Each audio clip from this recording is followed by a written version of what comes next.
Secure it.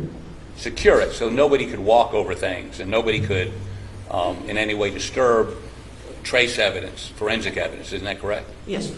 Now, when you got there, did you determine they had done more than just secure the scene? They had marked some evidence that they had found before we got there. And you also found, for instance, that we've shown you videos that they actually, some of them, or at least one of them, if not two of them, walked into the feed room where Paul was killed, correct? Someone did to place a marker 1 in this. I'm sorry? Someone had walked in there to place marker 1. And matter of fact, when you did your footwear impression examination, you found that there was a bloody footprint caused by one of the officers. Isn't that right? After we had started processing the scene, yes. Yes, but I mean, one of the bloody footprints in that feed room was not Paul, not the perpetrator. It was a police officer. Yes. Probably a Colleton County police officer. I don't know that for sure. Who else could it be? It could have been one of us from One SLED. of yours? I don't think it was mine, but it could have been from SLED. I don't know. It could have been SLED, could have been Colleton County, could have been the coroner. Yeah, sure. But, I mean, and in your business, there are rules about who should be walking through crime scenes, right? Yeah. Preferably as few people as possible. If you don't need to be in there, then you shouldn't be in there. And when they, went around and pulled the sheet up, they were walking in an area where most likely the perpetrator had walked, correct? Possibly, yes. I mean, that's right outside the feed room. Right. And those shell casings that were near, or some of them were near, some of them were further away from Maggie's body, walking in the dark increases the probability that some trace evidence has been disturbed or destroyed. That's probably why they went ahead and marked evidence before we got there, because they found it and went ahead and marked it so that it wouldn't be disturbed. But couldn't they just stood back and said, there's shell casings in there, so when you got there, you would have been, maybe you would have even waited till the next morning when you had some light, right? No, we would have started like we did as soon as we got on scene. Okay. Well, you did some measurements. Yes. And those measurements are recorded on a sketch you did. Yes. Not to scale. Right. And make sure. Okay, that's my stuff. Yeah, that's my stuff. Oh, okay. These are all the exhibits, state and defense? Where are the state exhibits? Okay. Okay. So let's look at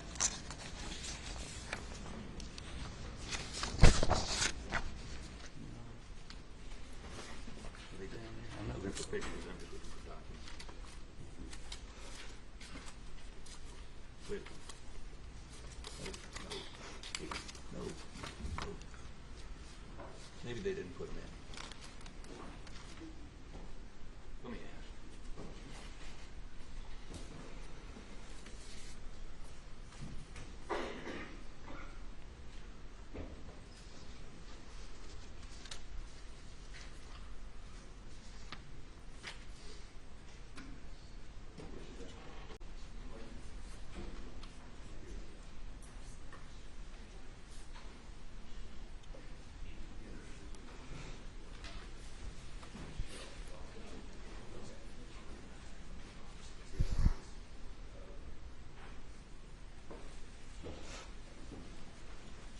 Any objections?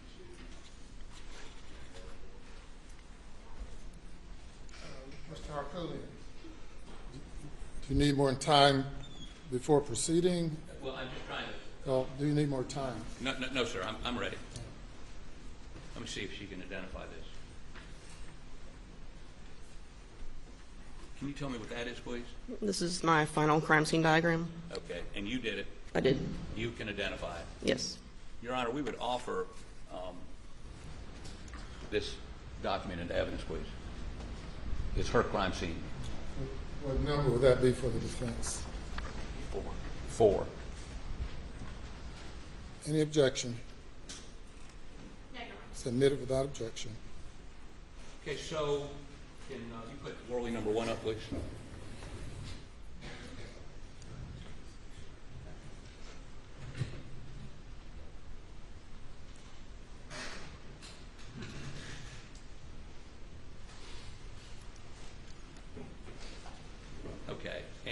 can see that on your screen? Yes, sir. And that is what I just showed you, right? Yes, sir. And what's important to note at the outset is this is not to scale, correct? We never do our diagrams to scale, no. Okay, but it does tell us some things. Yes. You found a projectile that went through the doghouse, That's right. and you found a projectile that went through the small animal cage. We didn't locate that projectile, but one did go But through. you had an entrance and exit wound. Yes. Yes, that's right. And now these yellow items over here near Maggie's body, those represent blackout ejected shells. Yes, those are the evidence markers marking 300 blackout. Okay, and did you take measurements of where those were compared to anything else? For instance, we see a 23.9 between this post and that post. Did you do anything like that for the projectiles? I don't believe I did the doghouse because it was inside the bedding of the doghouse. I'm sorry, what now? We didn't measure the projectile that was in the dog bed. No, I'm talking about these yellow. Yes. Okay, did you measure where they were? Yes, we did. And there are measurements somewhere? I believe on the second page of Pardon the second page of my diagram should be the measurements. Let me go to page 2.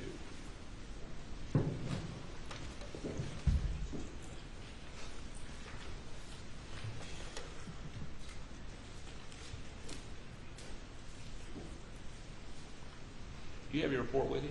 I do. Do you have that page 2? I want to make sure I'm referring to the right one.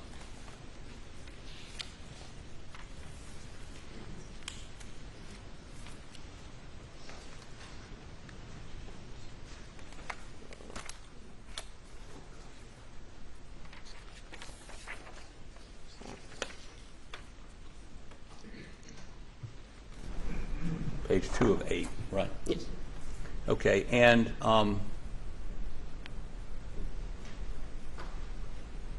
when it says you've measured them RP1, RP2, what does that mean?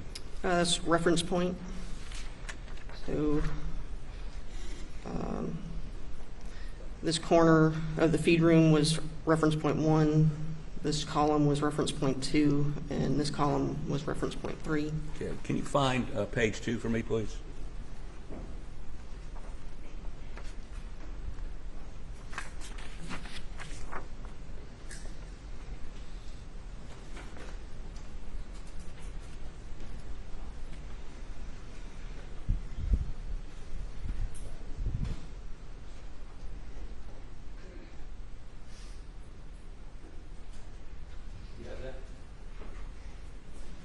Okay, well, I'll come back and show this on the Elmo in a little while. Do we have a copy of it? Not yet.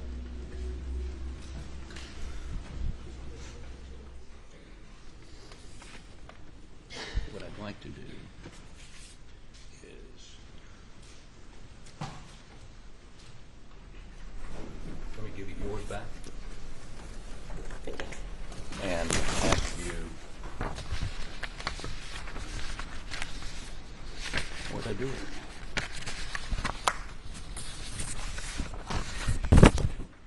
Here it is.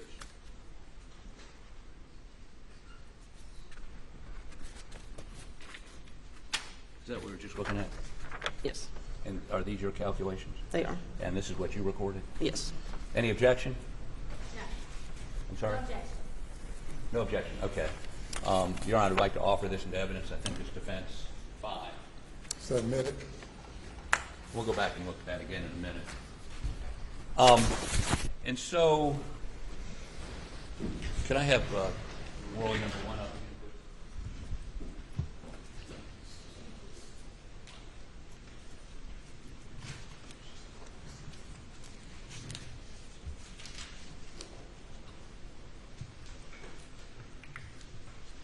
Okay, so you located these shell casings, right? Right. You did measurements of how far the small animal cage was from a reference point? Yes. And how far did you, what was the reference point for the doghouse? I'm not sure that I measured the doghouse to a reference point. You did not measure the doghouse? I don't think so. Okay, so let's get a little more.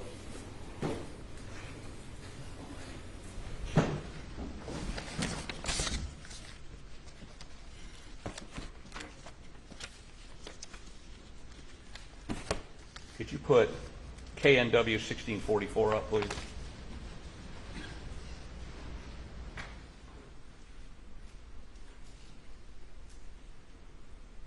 Let me show this to her. I'm sorry, I'm getting this out of whack.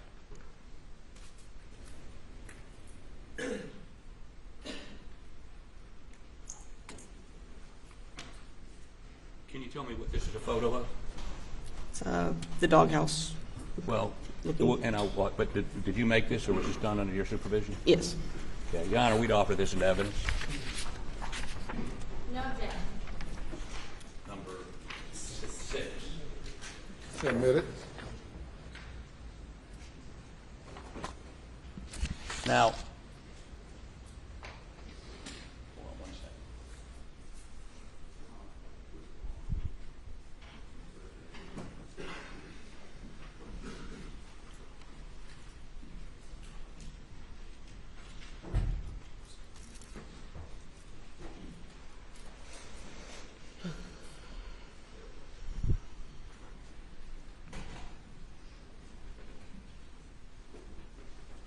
So to give the jury some sense of, and your sketch, I'm not saying your sketch is bad, it's not to scale though, and to give them some idea of the layout,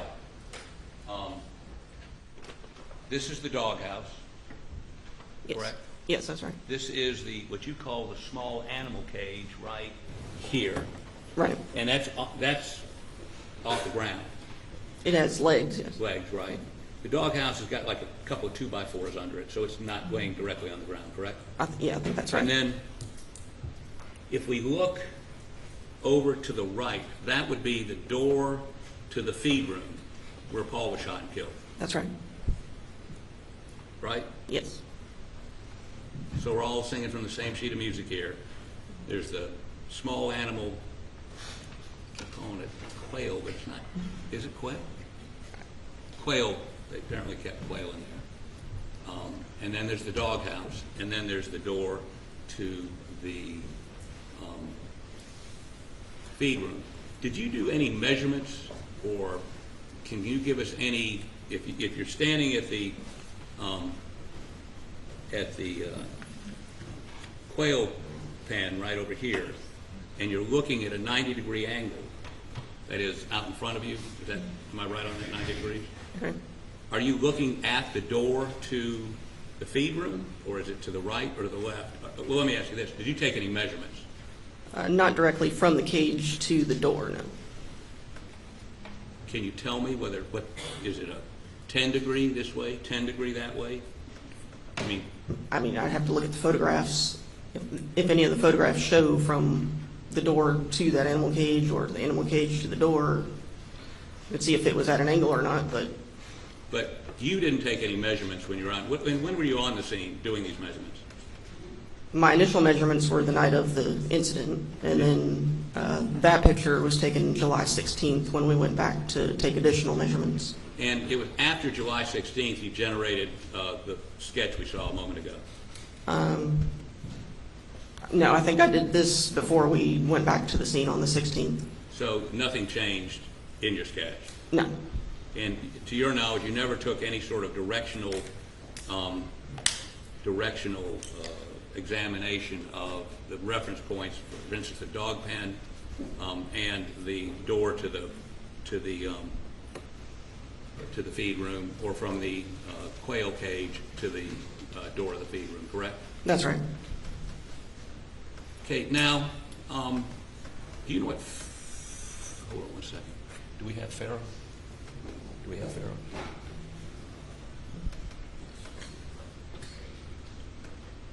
No? Yes, okay. What's Pharaoh? Tell the jury what Pharaoh is. The Pharaoh is a 3D laser scanner that we use to document the scenes. Okay, Takes did you use a Pharaoh scanner on this scene. On the July 16th, we did. We couldn't the night of the incident because it was raining. So tell us how one scans for a Faro, and by the way, is the end result of that Faro process a three-dimensional view of the scene? Yes, that's right. And so that you can manipulate it, turn it, examine it in any direction you want, correct? Yes.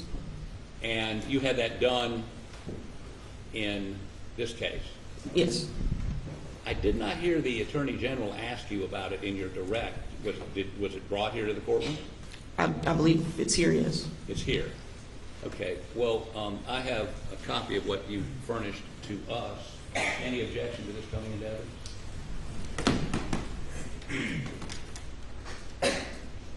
No objection. All right. Could you play that for me? Wait 1 second. Does Faro stand for something, or is it a brand name like Coca-Cola or Xerox or? It's a brand name. I think it does stand for something. I'm not sure what. We just always call But it it's a Faro. brand. When somebody says Faro, it's not. There's a specific commercial product called Faro that law enforcement uses, and other folks use too, right? Yes. Okay. How about play that for me, and I may stop it from time to time. All right, I believe a juror raised his hand, Your Honor. Yes, for that box to be moved to another location so I can see that. Yeah, I thought we. Apologize. Okay, start it and then stop it. Go ahead. Now stop it briefly. Is this a drone video No, it's created by the Faro software. created by Faro software? Okay, Right. go ahead.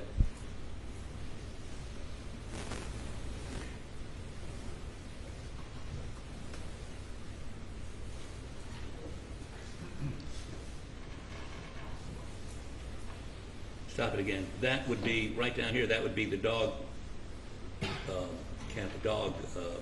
house, right? Right. Okay, keep going.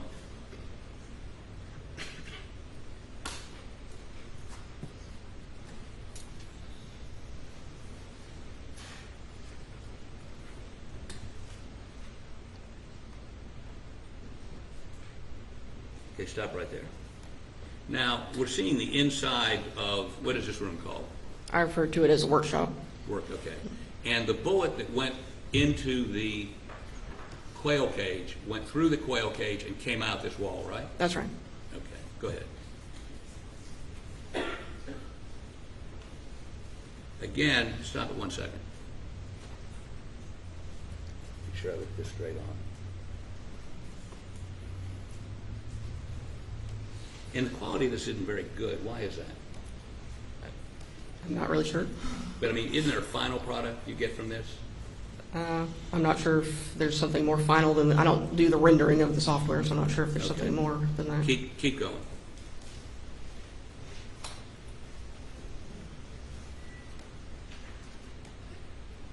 Okay, stop. That's the quail cage right over here, correct? That's right. Right here. Okay, go ahead.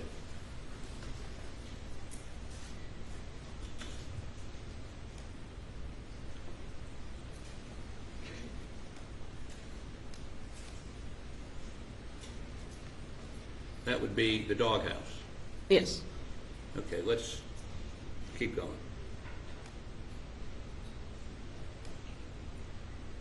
Stop it, please. Now, the bullet hole into the doghouse is on the side facing this greenery, or is it on this side over here? It's on the other side. On the other side. So there's a bullet hole that comes in here on this side. Right. The kennel side, yes. The what now? The side that the kennels are on. No, the kennel's back this way, right? Yeah, but it's on that.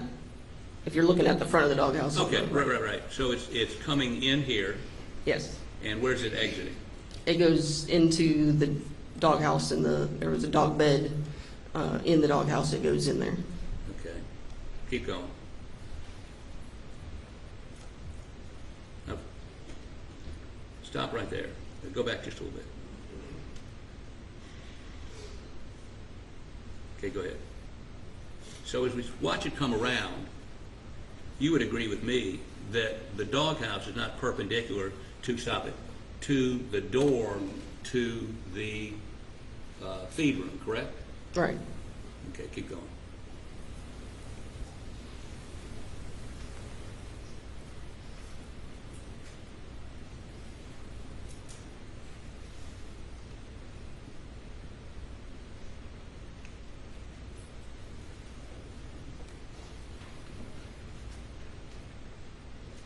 And that would be, stop it, that would be the feed room right here, correct? Yes, that's right. And these are the dog kennels up here.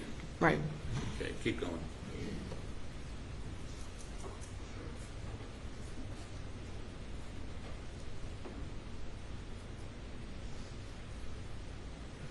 And so you can see, that's like a chicken coop right there? I believe so. Okay, keep going.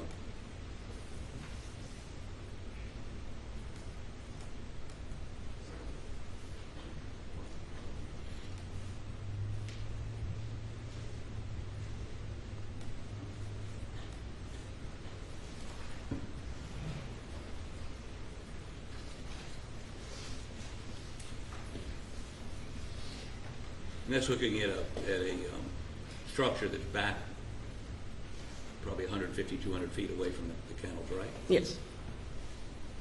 It's got farm equipment in it? Yes.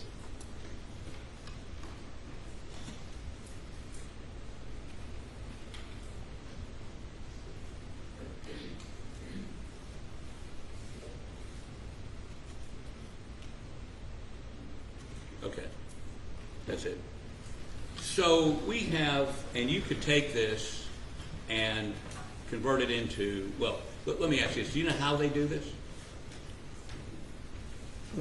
On scene, we take scans with the scanner. Anything the laser touches, it records. Beyond that, Well, there's a laser touch, and then isn't there a camera that goes 360 degrees this way and 360 degrees this way, and the laser and the camera sync up, and you do a number of them, yes, maybe 100 or so, and Not- then it knits it together that's right. to get this. Yes. But you agree with me that you could do a much more focused look. This obviously has not been converted totally to 3D, has it? I'm not sure. Okay. Who ordered this? Who said we need this? I'm not really sure. I was told to go to the scene and additional documentation, and that's what we did. So I'm not sure. So, I mean, if I told you your chain of custody on this indicates it was, y'all received it sometime in July or August of last year, and it's been in the custody of SWED since early January, probably 3 weeks ago. Is that correct? I'm not sure when it was made, but But it wasn't turned over or pulled out of the evidence locker until 3 weeks ago, correct? I'm really not sure. Okay. Now, let me ask you to look at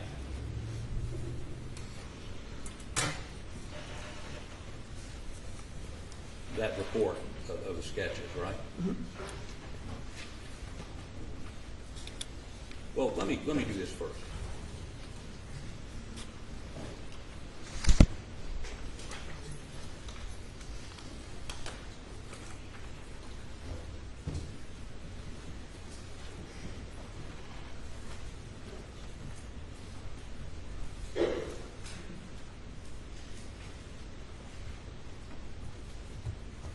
Okay, let me ask you,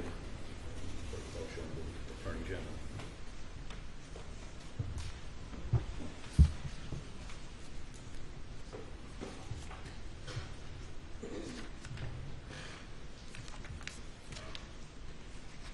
I'm sorry, the multiple copies. Any objection?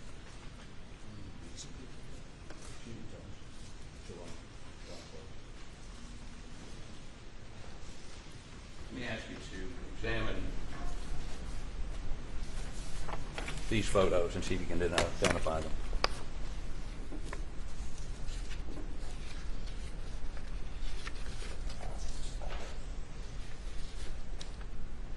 Yes. Okay. What are they? Those are photographs that we took when we returned on July 16th. And these are specifically photographs of the doghouse. Yes. And I'll get to these in just a minute.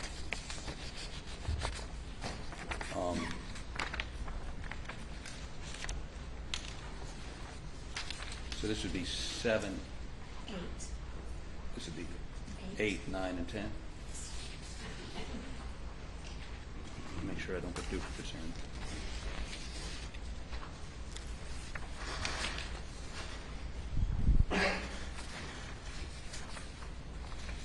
Let me also show you this photograph and see if you can identify it. Yes. What is that? It's a picture when we were trying to determine the angle of that defect in the doghouse. The defect would be the bullet hole. Yes, sir.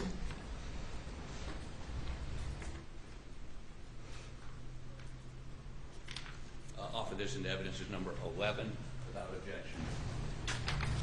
11? Right? Okay.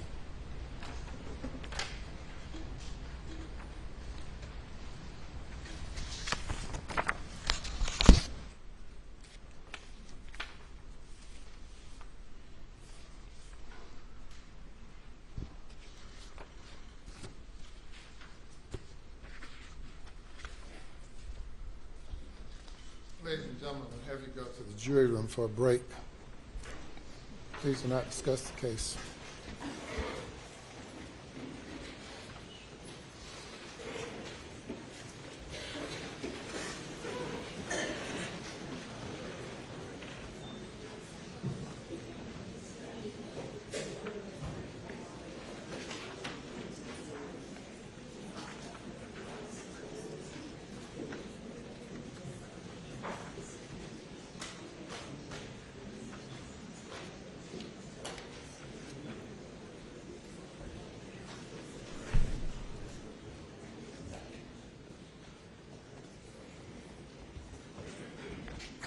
We'll give you all an opportunity to review and pre-mark exhibits, determine what you agree on and do not agree on, and we'll proceed in a few minutes.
Do y'all want to introduce any exhibits without objection? I think all except one of the, no objection. No objections, Your Honor. What are the exhibit numbers? So Your Honor, give us 1 minute, she's still marking. Yeah, okay.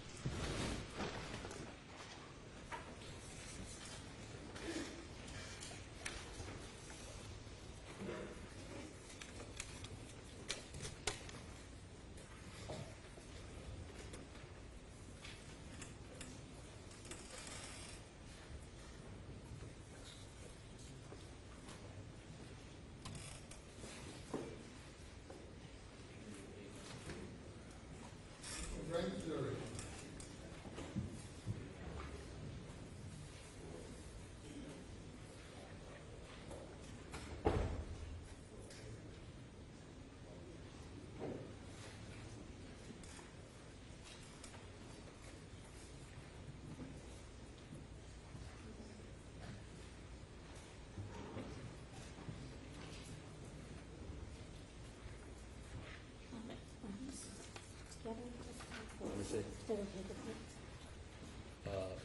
No, it's two separate.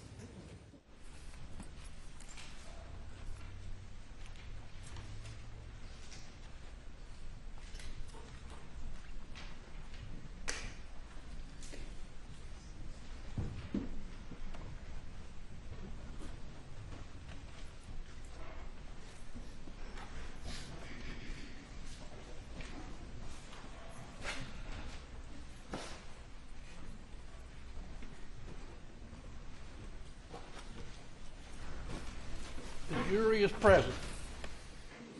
Thank you.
Exhibit numbers.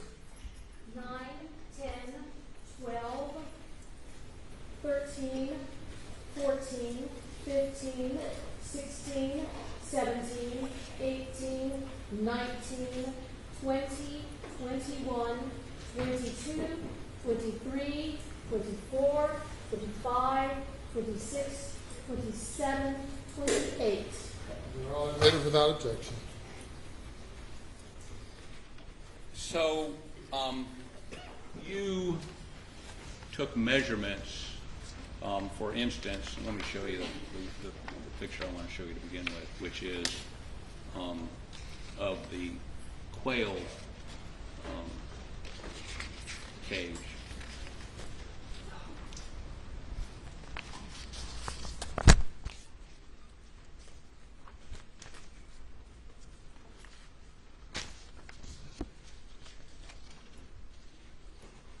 Let me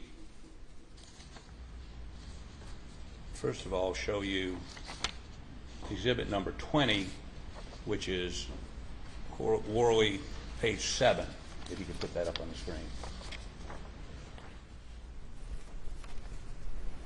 You recognize that? I do. And what is that? It's one of the diagrams that I created, And what's it a diagram of? that quail cage. Okay.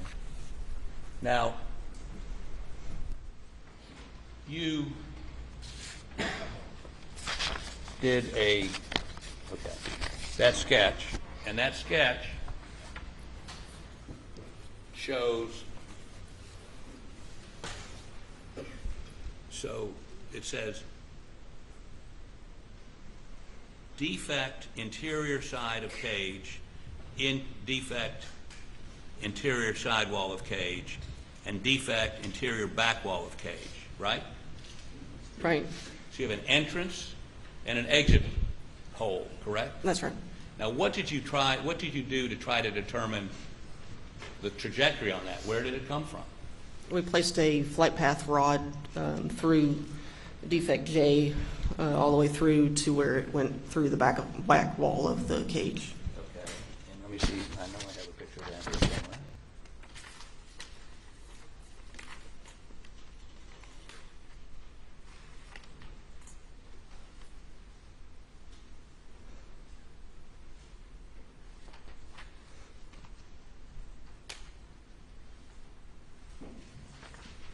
Is that a picture of that rod? It's one of the many pictures, yes. No, but I mean, does that picture accurately depict the rod you put through, but from the exterior to the interior? Yes. Okay. How about put that up, please? It would be 2019.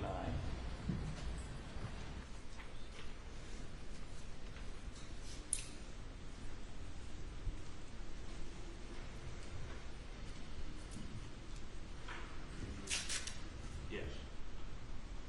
So you're telling the jury that this is a rod that you ran from from the entrance hole to the exit hole, and what are you doing right here?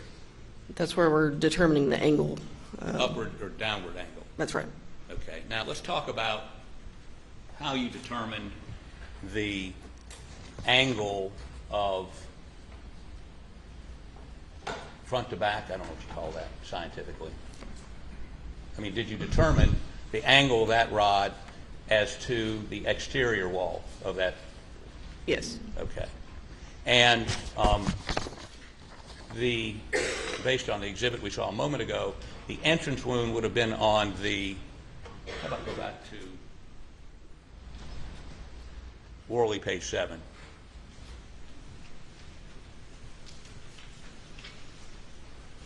The entrance would have been on this side, correct? Yes.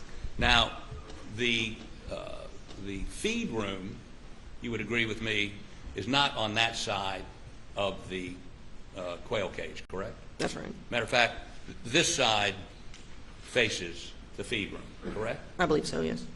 Now, did you determine, and I can walk through all the technical things you did, but did you only determine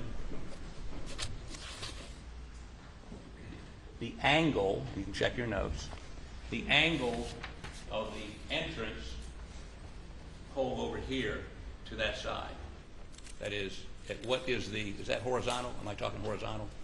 Yes. Okay, the horizontal entrance and exit wound, if you put that rod through it, what did it tell you about the angle as opposed to that flat area? We determined it was approximately 41 degrees.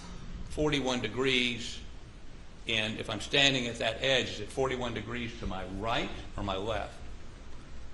I believe to the right. I'm not sure, though. Can you look and see? I don't have that in my notes. Okay, let me show you a picture. It's worth 1,000 words.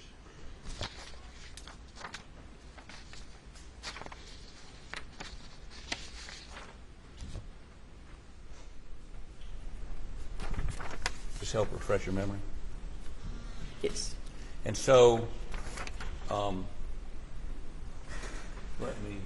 could you put KNWL 2019 up, please?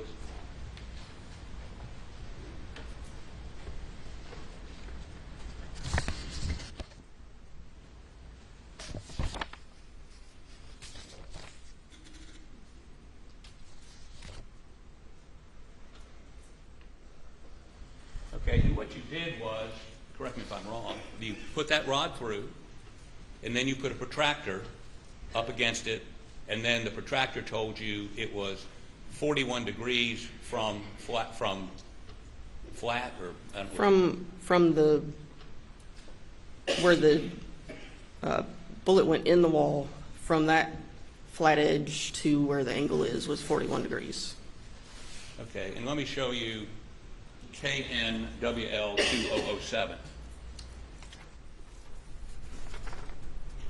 Ask you a question as soon as it comes up.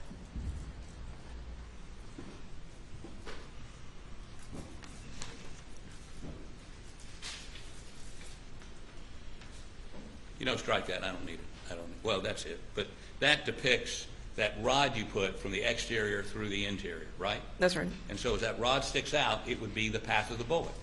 Approximately, yes. Approximately. Okay. And it's 41 degrees from neutral.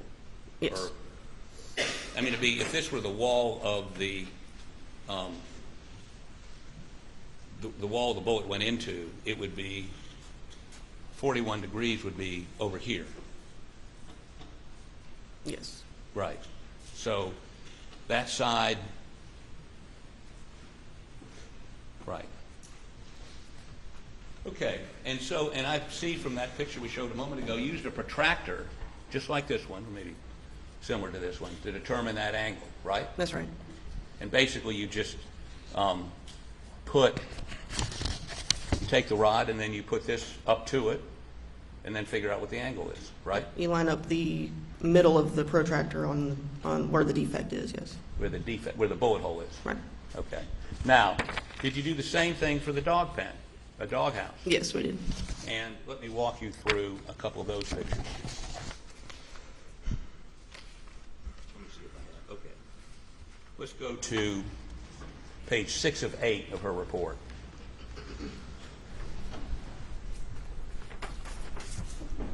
Is that something you prepared? It is. Okay. So if we look at this,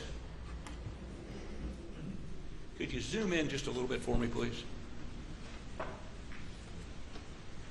And here we go. So defect 1 is the entrance hole. It's defect I, yes. I'm sorry? Defect I. Okay. And defect H is what? We weren't sure if it was a defect. It didn't go through the wall, but we marked it. Did you have anything that went all the way through? Just I. Just I. But you also stuck a rod in that, correct? Yes, we did.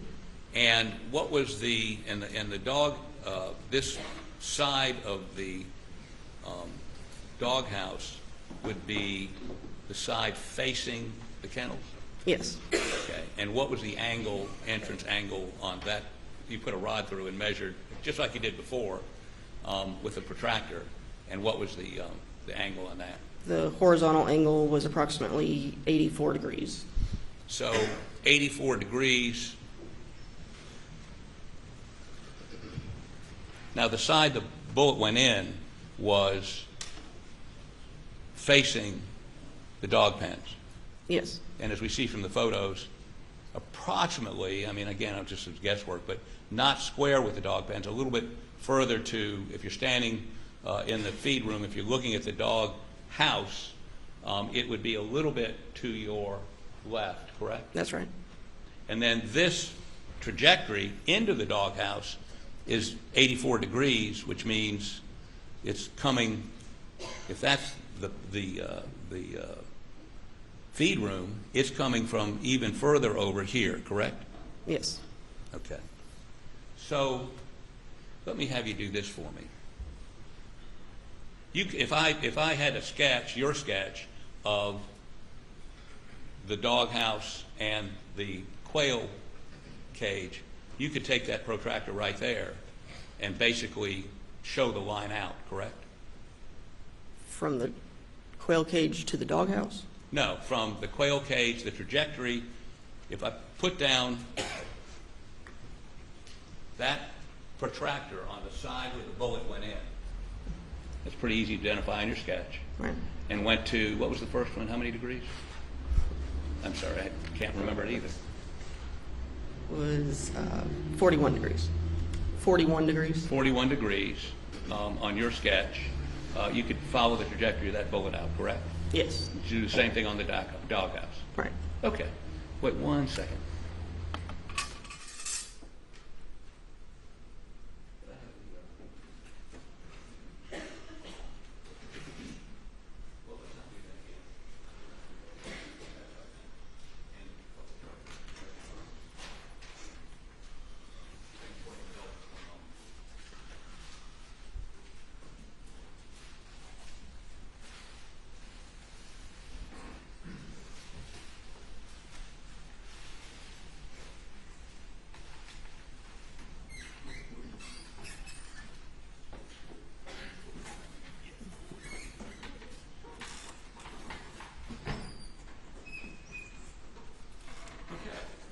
So, how about show that real quick?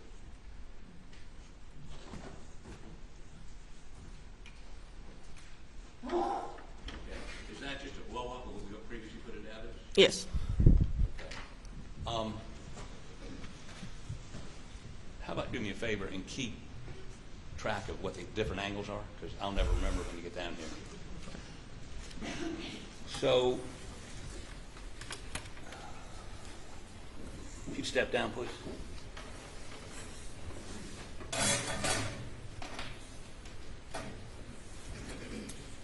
Now, let's get this oriented correctly.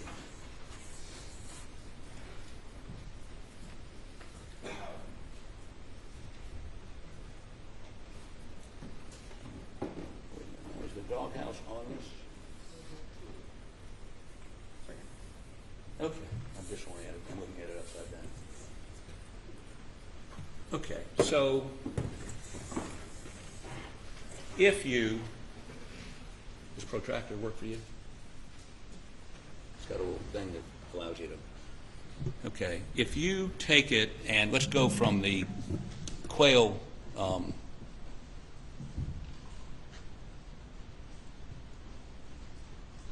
here it is, small animal cage. And the projectile came in on this side over here, correct? Okay, so if you'll come over here for me, please.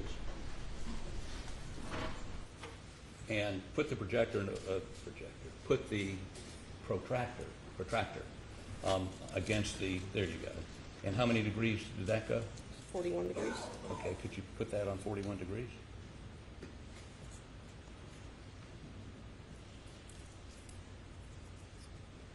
About 41. Okay, and could you take that line out for me, please? Is there a way for you to draw that? This is a pretty fine point Sharpie.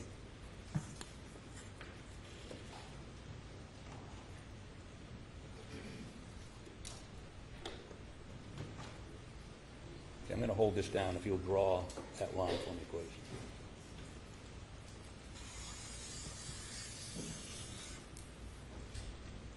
Okay, and let's go to the dog house. What was the degrees on that? 84. Okay, 84 degrees.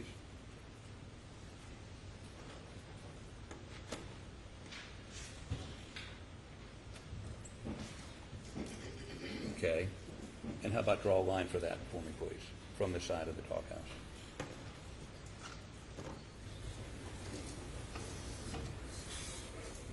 That's okay. And I can get perfect. Okay. Now, I'll take that easel now.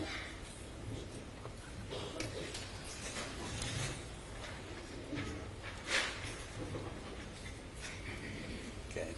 If you just step over there for a second. Oh.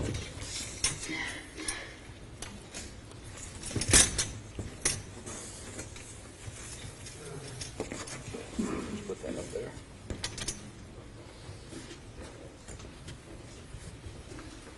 Now,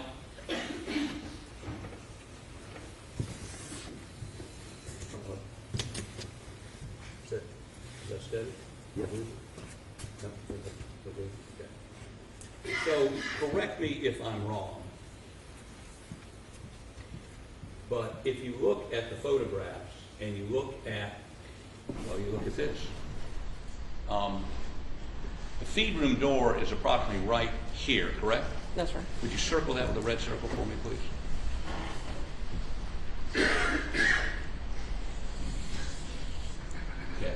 And the trajectory on both these shots, so let's take the small animal cage. Did that come from anywhere near the feed room? Doesn't appear to have, no. It would have been up, if you follow that out. Are you familiar with where that grapevine was? If you're looking at the feed room all the way to the right? Here somewhere? Well, I think a little bit further up than that, but even maybe beyond that. One of the shots fired by that AR, blackout, was fired from somewhere way up here, correct? I mean, that's the trajectory. Doesn't mean, I can't tell you the distance it was from the animal cage to wherever. I can't tell you where the shooter was within that line. But that line is way away from it, right? Right. And this one, while it's closer, it's still many feet away from the feed door. Yes. So as you saw this area right here that night, you assumed, I think not assumed, but everyone sort of concluded that it was a relatively close shot into the feed room that killed Paul, correct? 2 shots. I believe so. Okay. Now the AR, at least this line would indicate the AR was some distance away from the feed room when those 2 shots were fired, correct? Okay. Now you recovered these projectiles. Were they tested for blood or tissue so that you could determine whether they passed through Maggie or just were misses? I submitted it to the lab. You don't know whether they tested them or not. If I told you they didn't test them, would that surprise you? No. Okay. Now, does this lead you to believe, and you're someone that processes crime scenes, I mean, if this had been sketched out the night of the I mean, you didn't take these measurements till a month later. I took these measurements on scene the night of. Oh, so you had these measurements? Right. But did you know the degrees? No, that I didn't know. Until July 12th. But on July 12th, did anyone go back out and walk this line to see if maybe there's shell casings way up here? No one looked up there, correct? Not that I'm aware of. Okay, and no one did a topographical study to indicate, if you follow these lines back, whether wherever a shooter could have been were higher or lower than the doghouse or the small animal cage, right? Right. But doesn't this indicate to you there were 2 shooters? There was a shooter up here and a shooter down here. Is it a possibility? Well, let me say this. Is it a possibility that there are 2 shooters based on the data you collected? It just indicated there was movement to me. Movement from here all the way up to here? I don't know that it went all the way up there. But is it, I'm not telling you, I mean, one explanation would be movement, correct? One explanation would be 2 shooters. I'm sorry? I Yes? wasn't there when it No. But one explanation of this data would be 2 shooters. One explanation, not the, but one. Not the only one. Yeah, not the only one, but it is a reasonable explanation, just like one shooter running up that way, correct? Sure. So one of the reasonable explanations is there are 2 people there, there are 2 guns there, one's a shotgun, one's an AR, and we now see that AR is being shot from way up here, correct? I can't see that, no. It's somewhere along that line. And that line goes a dozen, 2 dozen, 3 dozen yards from the feed room, if you follow it straight up. I don't know where they were within that line. Could someone have been a lookout there?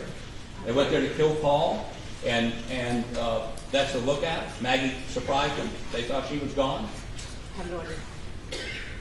Reasonable though, right? Right? I have no idea. I wasn't there. I know you weren't there, but none of us were there. We're trying to figure out what happened that night. And clearly, one reasonable explanation is 2 shooters. One explanation. One. Right, and a number of them.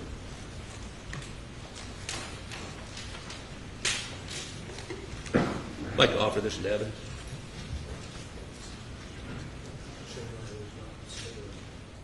Yeah, it's not to scale. She prepared it. Talk to the court. I'll meet you. I'm sorry. Your Honor, I'm offering this into evidence. Says the state. No objection, Your Honor. Go ahead and take a stand.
you testified it was 80-something degrees, right?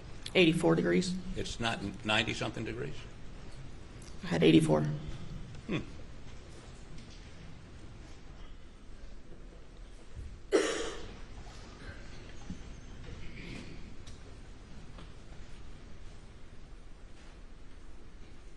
Beg your fortune, indulgence. Let me look at these exhibits for 1 second.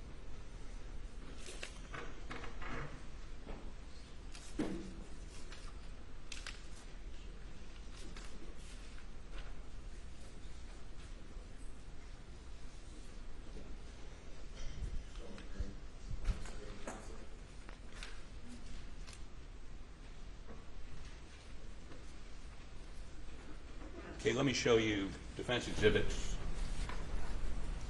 19 and 22. Are these the actual protractor measurements you did that? Of the animal cage. Okay, both of them are of the animal cage? Yes. Okay. And did you do the same measurements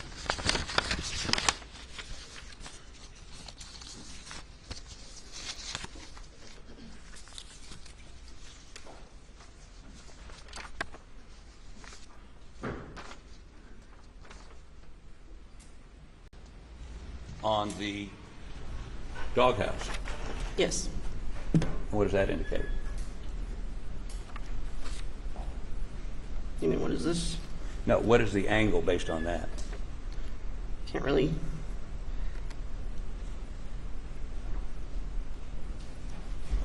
$80-something. Okay. You have in your notes, let me see what you have in your notes you recorded.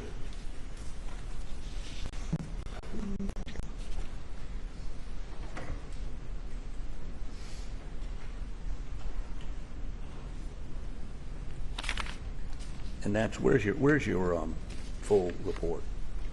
This is all the notes. Yeah, I'm looking for the sketch though.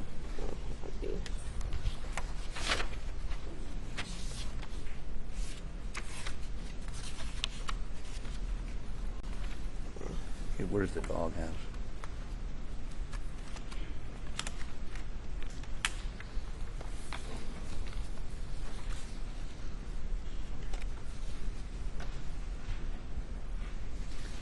What does the horizontal 96 degrees mean?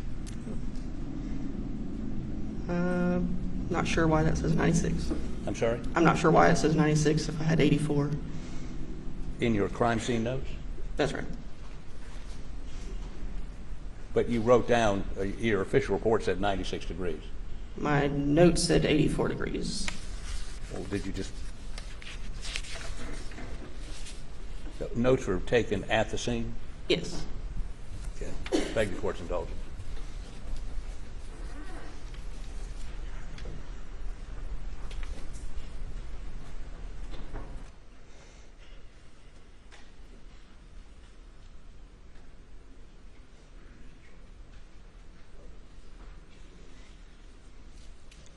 Let me move on to a different area. Let me say this to you. Based on your calculations, both of those shots came well to the right, if you're facing the feed room, well to the right of where the feed room is, correct? Thereabouts. I'm sorry? Thereabouts, yes. Thereabouts? Yeah. Is that what you said? Yes, sir. So I'm trying to look for some concise, you're a criminalist. You would agree with me that they did not come from the feed room, or the Right. vicinity of the feed room, and they're literally yards away from the feed room, correct? Yes. Okay, I'm not going to beat that, of course, anymore. So let's talk a little bit about footprints, okay? Okay. So I noticed in your report, correct me if I'm wrong, that you were unable to identify, either exclude or include, a number of different footprints in and around the feed room, bloody footprints, and other footprints, because of the quality of the photography. Is that correct? I was able to attribute them to Paul's shoes. I'm sorry. I was able to attribute them to Paul's shoes, though. Well, we'll talk about Paul's shoes in just a minute. But when you, what's the process to take a photograph of footwear or imprint that's recognized by a number of different agencies, including the FBI. What's that process? Place a scale, preferably an L scale, around the impression and document it with the camera parallel to the surface so you get a straight-on shot. Put the camera in RAW settings so you capture all the data with that photograph. So let me ask you, so the process is, first of all, you take a general photograph of the impression, right? Yes. Doesn't matter what angle, doesn't matter what the lighting is at that point, correct? If you're just documenting You're just that it's documenting there. it. But when you go to take a photograph of a footprint for forensic analysis later on to compare it to a known shoe, you're supposed to do a couple things. One, you're supposed to have good lighting if you can get it, right? Preferably. Two, you're supposed to put a scale down next to it so that later on you can, because you need to understand how big or how small the foot is and the distance between the treads. So the scale's a little, like a little ruler, just a piece of a ruler that you put down next to it to get some idea what an inch looks like, what 2 inches look like. And that's really important, is it not? It is, to make sure it's to scale. Okay. And then you're supposed to do a photograph straight down on it with good lighting, so that you can you understand what you're seeing is a straight-on impression, correct? That's right. Now, was that done on any of the impressions that y'all analyzed? No, we didn't recognize on scene. I'm sorry? We didn't recognize on scene that there was footwear. You didn't recognize on scene there was what? Footwear impressions in the room. Well, that brings up another topic. There was what may have been a footwear impression on Maggie's calf, correct? I couldn't say that was a footwear impression, just an impression. Well, there was something on her leg that could have been a footwear impression, correct? Possibly. Possibly. And again, they didn't put a scale, they didn't do any of this procedure, correct? That's right. And it was in dirt, Yes. or mud, one. And so once her body was removed from the scene, that examination could never be done, correct?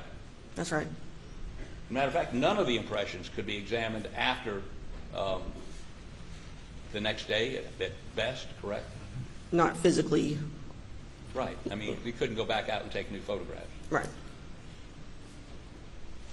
So the procedures followed were not the procedures recommended by every agency and in your agency, correct? If I had realized that was footwear on scene, I would have documented it properly, yes. Okay. But since it wasn't documented properly, we can't include or exclude, except for Paul's, correct? That's right. Now, are you a certified footwear examiner? Yes. By who? Well, within SLED, yes. I'm sorry? Within SLED. Within SLED, but you not peer-reviewed or? Oh, yes, I am peer reviewed. By somebody at SLED? Yes. Okay. And your analysis is that one set of those footwear impressions is Paul facing the back of the feed room, right? Right. And yet we know, and they're bloody, so he's already been shot. Right. And we know the initial shot came buckshot, very small pattern, in his chest, and came out underneath his left arm. Matter of fact, there was wadding under his left arm, and buckshot went through the back window and embedded in the windowsill. You documented that, right? Right. And then I think some of it embedded in a tree back behind that window, correct? I think, yes. And he's facing backwards, bloody footprints. Has anyone discussed with you how he got faced away from where he was shot? No? Were the footprints smudged as if he was turning? And there was blood dripping. He was stepping in the blood and leaving his own footwear impressions in the blood. I don't know that it was smeared necessarily. Well, we also know that a second shot, literally his head exploded, his brain flew out, we know there's hair and blood over that door up high. There's actually hair and blood and pieces of his skull in the ceiling and around him. Assuming the first shot would not have been immediately fatal because it didn't hit any critical organs, he would have been alive for some period of time after that shotgun blast to the chest. But the second shot, as you've seen in the pictures, and you were there that night, wasn't his brain laying at his feet? It was beside his left leg, yes. I'm sorry? It was beside his left leg, yes. Yeah. And his feet are just, one of them is just inside the feed room and the other's not. Yes. And he's face down. Right. So you can't explain how he got shot in the front when he's at some point soon thereafter is facing backwards. I can't say which way he was facing when he was actually shot. The second shot, he was right there at the door. I can tell you that. So he got from facing the back door after he was shot, I mean the back window, to facing forward for the second shot. Is that right? Right.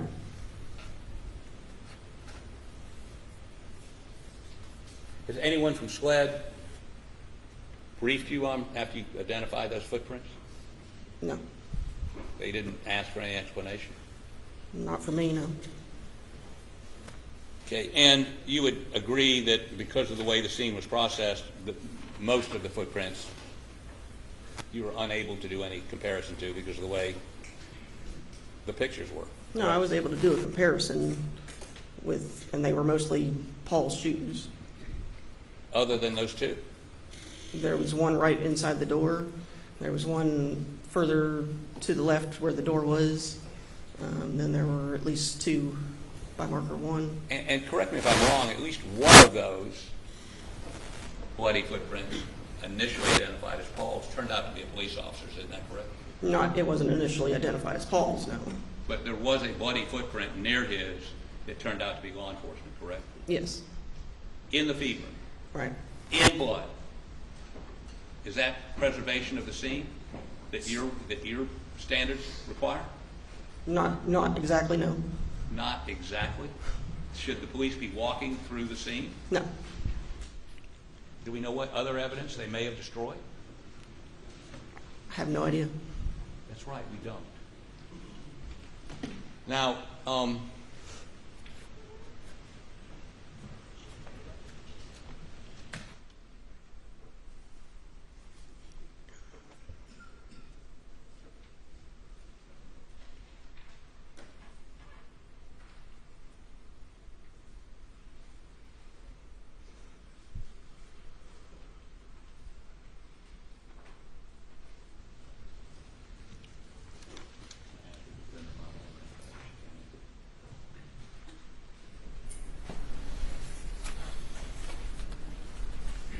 have you seen this photograph before? Can you identify it?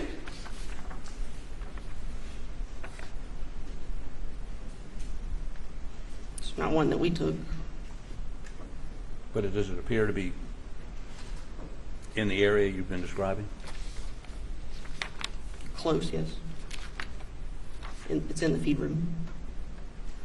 So you don't know whose feet those are? No. Okay.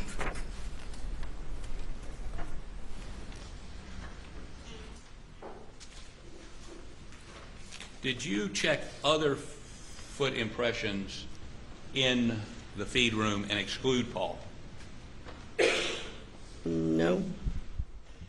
There were other bloody footprints or impressions in the feed room. Did you identify them as Paul's? I thought I accounted for all the ones that we knew of. Okay. Now,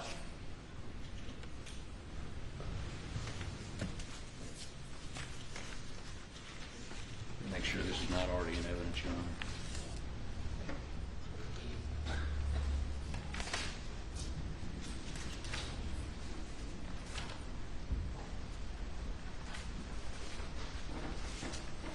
Could we look at defense exhibit number 2, and we need to cover the screens.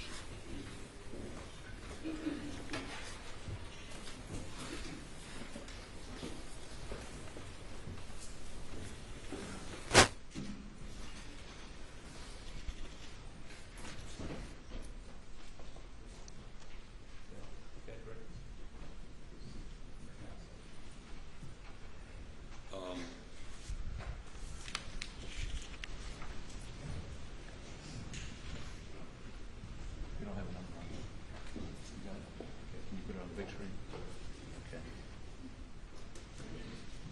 Okay. So, we've talked about this previously just a moment ago. I'm going to put it up here so we can blow it up. Okay, do you recognize this photo? Yes, Is that the way you saw Maggie that night? it is. Now, how about zoom in on her calf, right there, yep.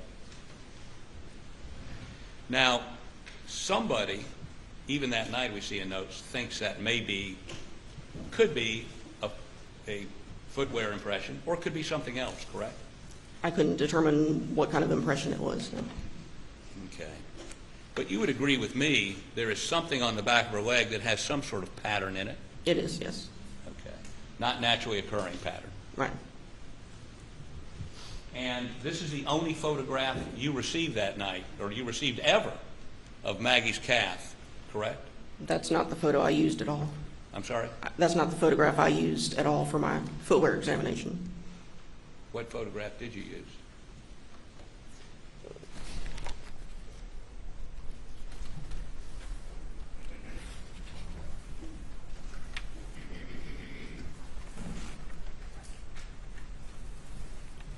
$420. 420. You got it? Okay, put that one up, and then we'll see if you can identify it. Is that 420?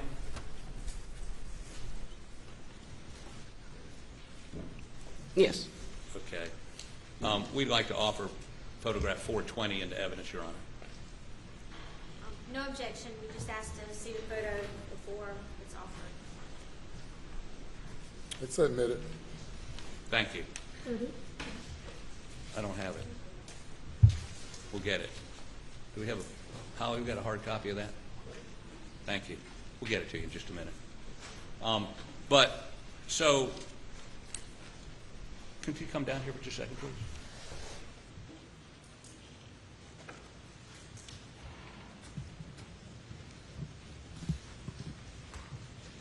Yes. How about point to the jury where that impression is on her leg?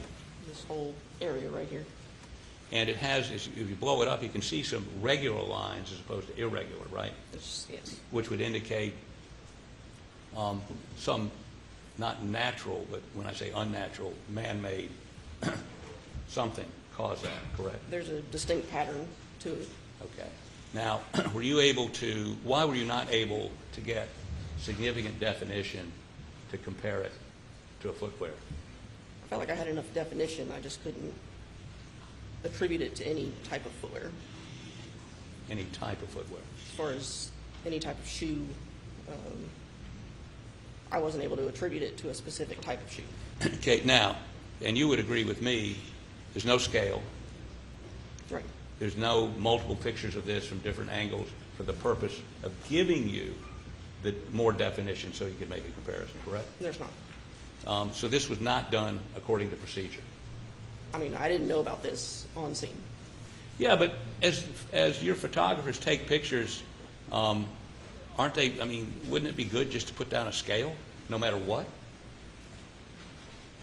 If I had seen that, we would have. But, I mean, Somebody had. a lot of these photographs are taken without you present, correct? No, I was there. You were there for that photograph. Yes. And did you notice the mud on her leg? No. But as you look at it now, you agree that a better photograph taken under the procedures of SLED and the FBI and everybody else could have given you a better ability to match it to a piece of footwear, correct? I don't know that a better photograph would have given me better results. I think I saw enough of it to know I wasn't going to be able to attribute it to a type of footwear. Without a straight-on shot, without a scale, without all the things recommended. I couldn't even say it was a footwear impression. I just called it an impression. But based on that photograph, Yes. which is not a photograph done to compare footwear. Not ideal, no. Not ideal. It's not. The standards say that is not within the standards, correct? Objection, argumentative. Can you answer the question? Go ahead. Did you understand what the question is? The question is, I'm sorry, Your Honor. Did you understand the question? Yes. What's the answer? It would be better to take the photograph properly with a scale But you would concede this was not taken pursuant, and what you're saying is no one appreciated the fact that it was a footwear, or could be a footwear impression that night, so no one treated it like a piece of footwear. Right.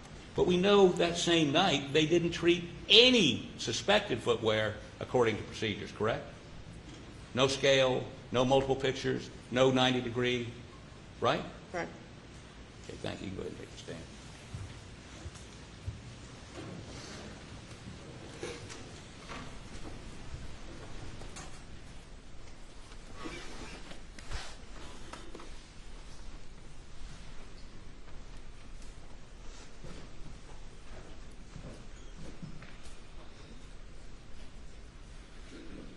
So, let me see if I can find these pictures. Did you participate in processing Alex's T-shirt, shorts, and shoes? The T-shirt and shorts, yes. Okay, and what did you do with that? As far as the LCV, Yeah. we documented the entire process from start to finish, starting with the packaging that the shirt was in, took the shirt out of the package, photographed it front and back, inside and out, to show how it was before we did anything to it. Then we hung it up and applied the LCV, which is a liquid spray. Any stains that we saw after using the spray, we documented those with photographs without scale, and then we photoed with the scale. Then we laid the shirt flat and photographed each of those stains on the shirt. It was stains A through H on the front and stains I and J on the back. We labeled those A through H, I and J with scale, and photographed each one of them before we did anything else.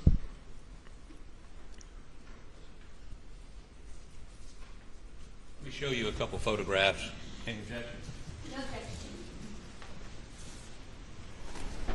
Can you identify these, please?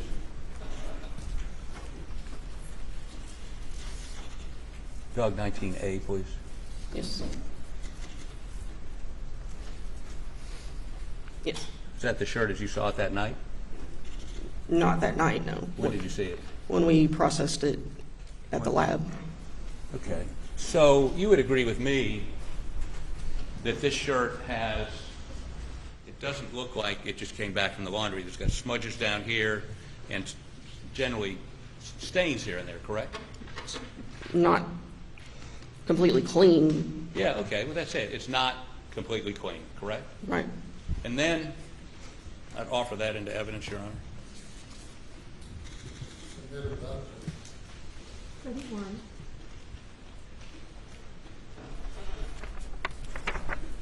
Tell me what this is, please. After we had sprayed the shirt with LCV, we laid it in a grid to account for where on the shirt each stain was. And there seems to be something on the bottom that looks like a handprint, does it not? I didn't see a handprint. That was on the body cam footage where he was wiping his face with the shirt right there. Offer this into evidence.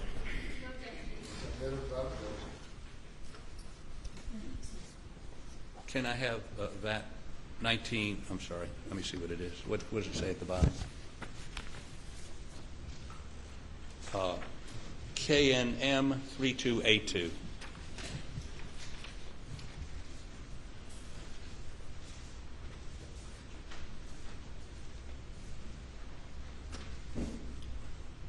Okay, and we agree that you did this with LCV, right? That's what they call a presumptive test. It could be human blood. It could also be animal blood. It also could be detergent. Objection, Your Honor. Could we ask one question at a time? I was trying to summary, but I'll do it. Okay.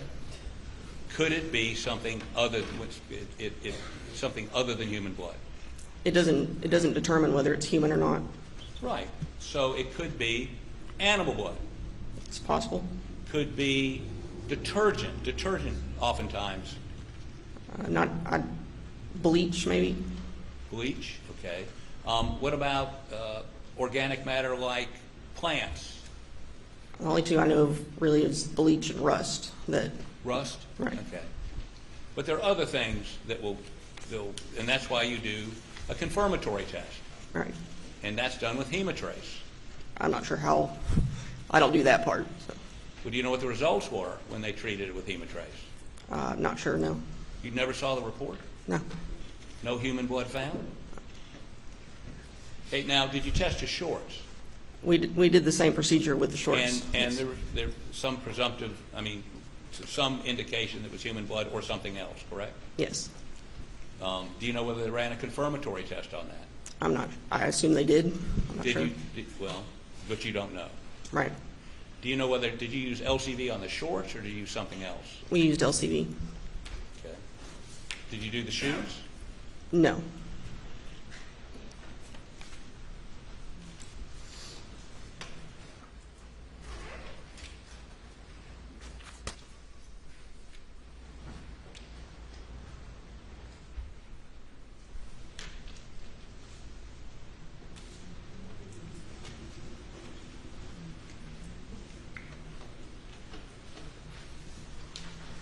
Beg the court's indulgence one moment, please.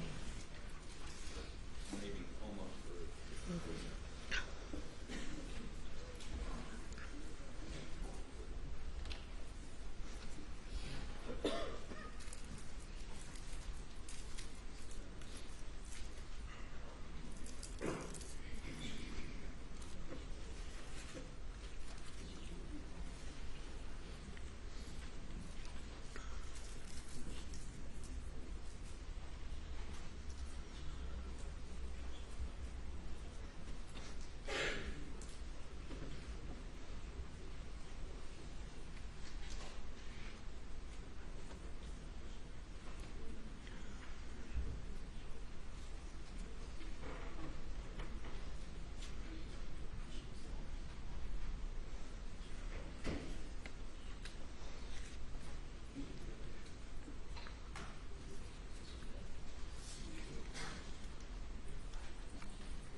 Beg the court's indulgence. We're trying to make sure one.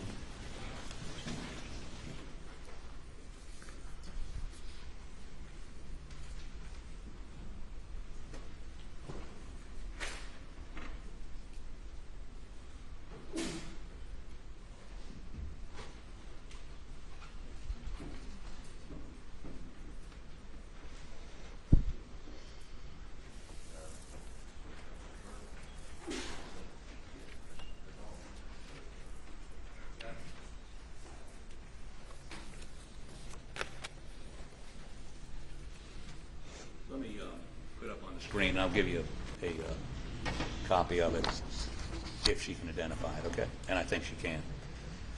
Go ahead and put it up. Go ahead and put it up. It's number 217. Can you see it? Yes. Not very bright. Is that a picture that you took? Yes. Okay. Your Honor, we'd offer this picture into evidence. No objection. Okay, could you step down here, please?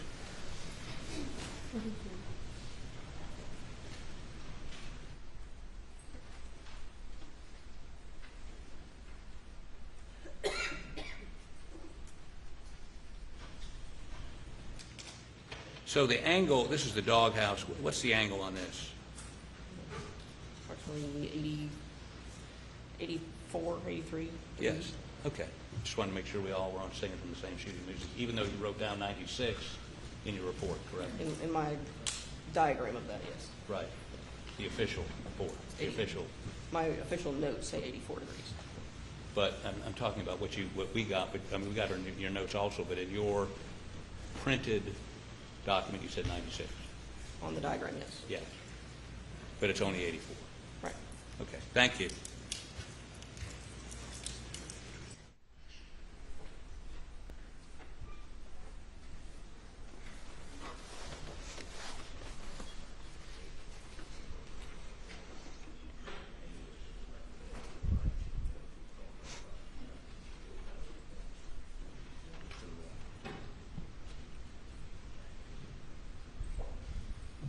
So, and again, maybe I need to check you on this, but the angle from the doghouse, you seem to indicate is going still to the right of the dog kennels.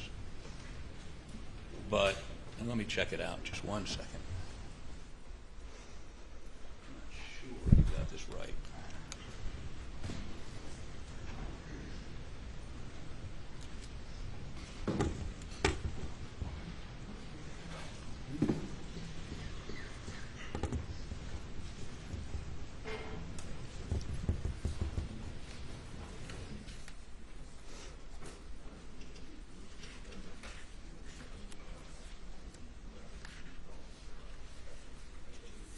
Any further questions? Your Honor, give me 2 seconds here. Ladies and gentlemen, let's stand for a moment.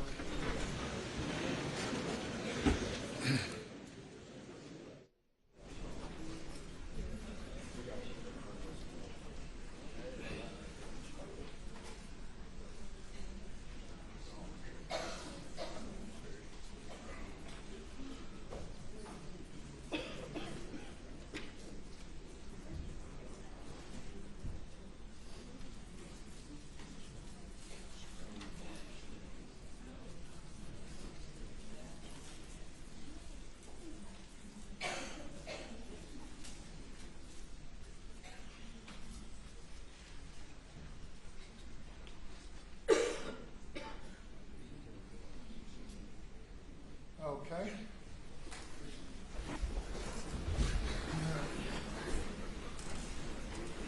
we'll proceed.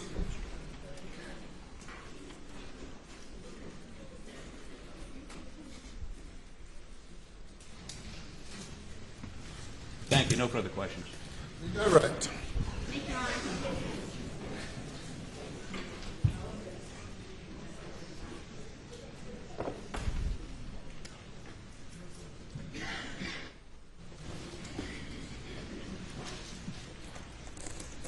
All right, Agent Burley.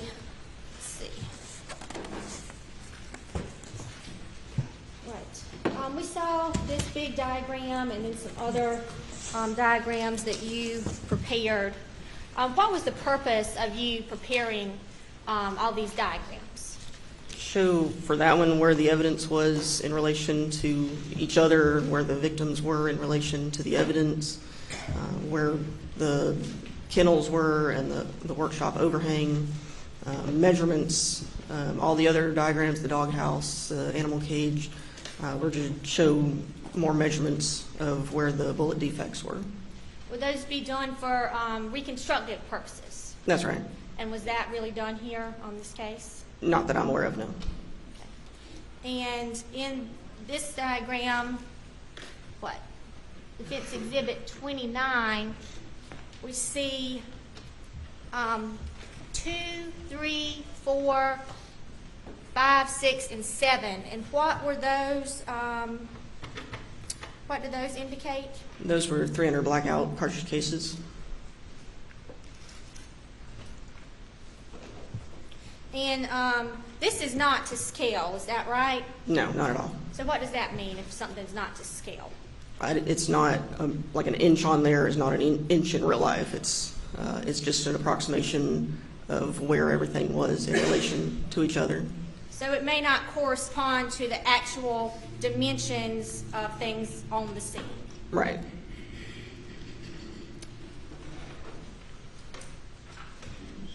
Now, are you aware that there was stippling on the victim, Maggie Murdaugh?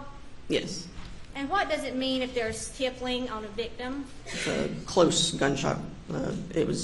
She was shot close range. And the defense asked you about some different possibilities here. It's possible that people can move around, Yes.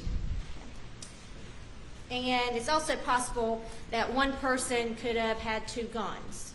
That's right.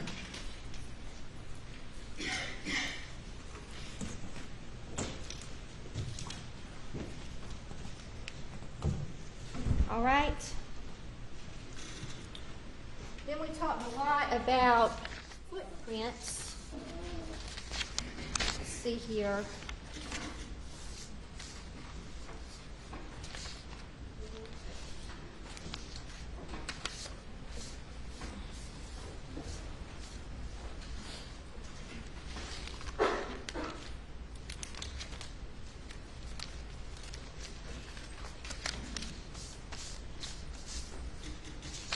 in the feed room, was there a bunch of bloody footprints? There were.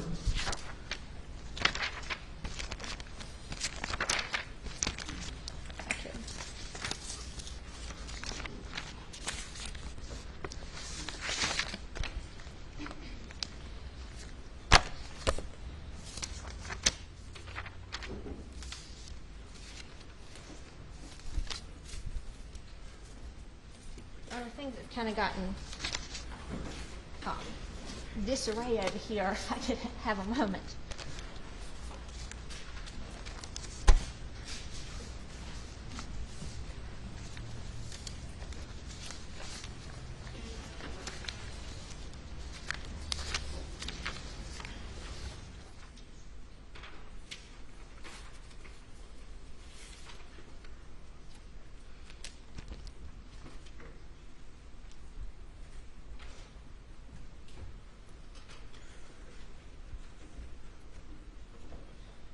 Show you State's Exhibit 35.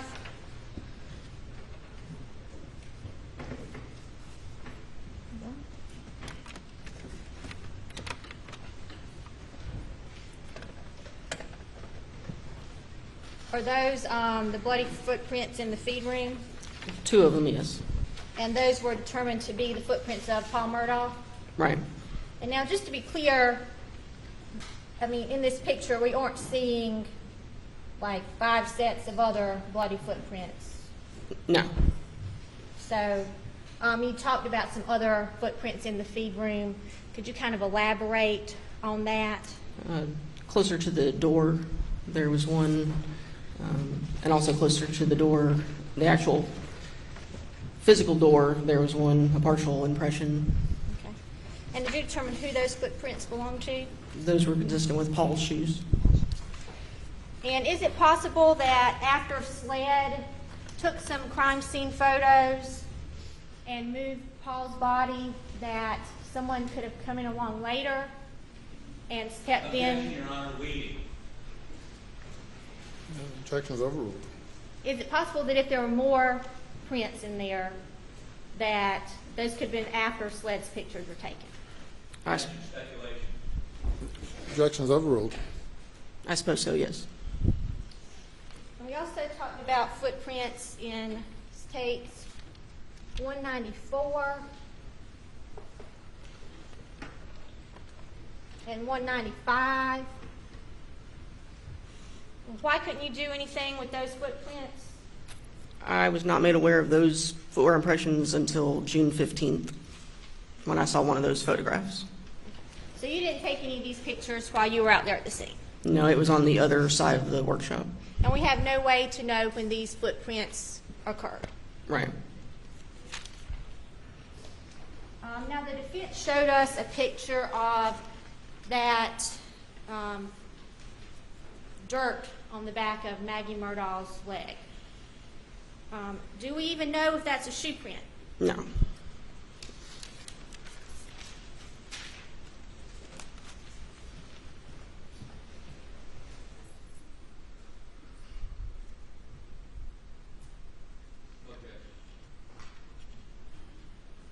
Yeah, taken by her. As long as they were taken by her, Your Honor. Agent Farley, if you could please take a look at States Exhibit 70 and 71. Could you tell us what those are pictures of? These are pictures of the front of the ATV that was parked near Maggie's body. Your Honor, the state removed 70 and 71 into evidence. Okay. Admitted without objection.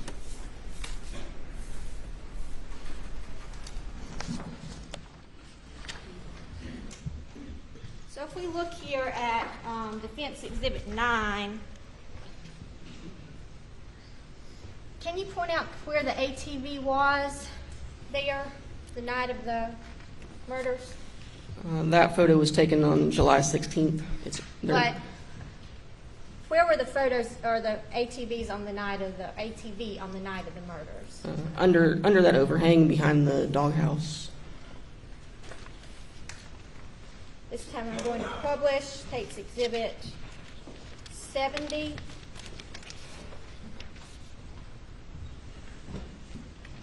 Where was Maggie Murdaugh's body in relation to this ATV? Would be toward the right of the ATV. So it was kind of in front of the ATV? Yeah. And did you observe any kind of biological matter on that ATV? Yes. In State's Exhibit 71, could you kind of point out or describe for the jury where you can see spots of biological matter? Do you want me to step down? Your Honor, may she step down?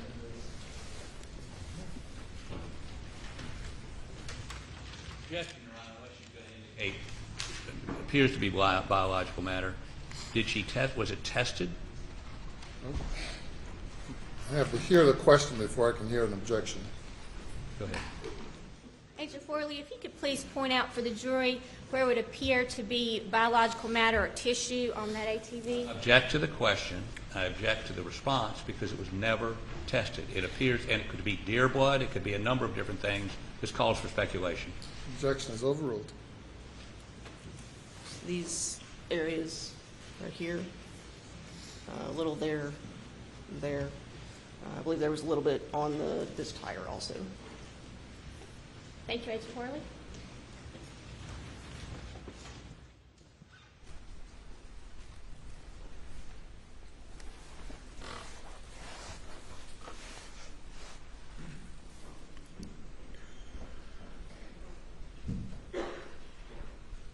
That's all for this witness, Your Honor.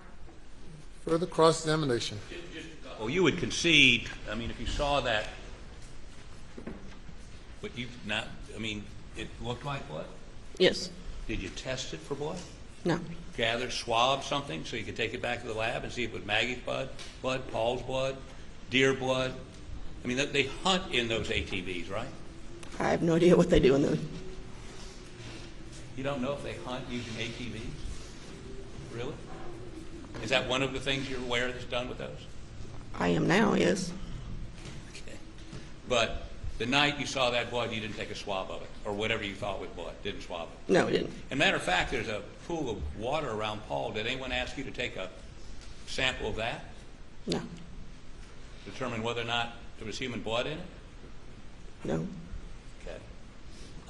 Now, I'm looking at your shoe report.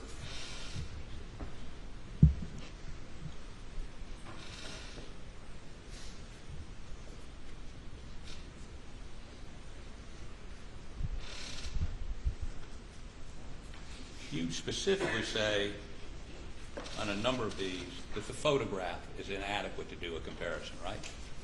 I was able to, my result was, it was adequate enough to determine outsole design. I couldn't. I'm sorry, adequate to do what? To determine the outsole design of the impression. I wouldn't have been able to identify it. Okay, on Paul's, the ones you've already said he was facing backwards, did you say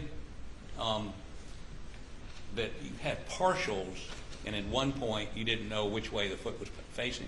Did you say that? I'm not sure.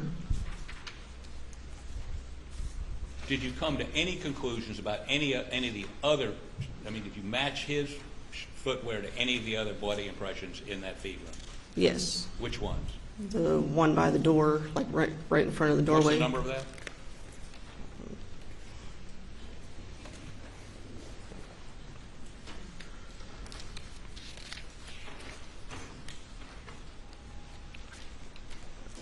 .105.1. I'm sorry? Item 105.1. Facing the doorway.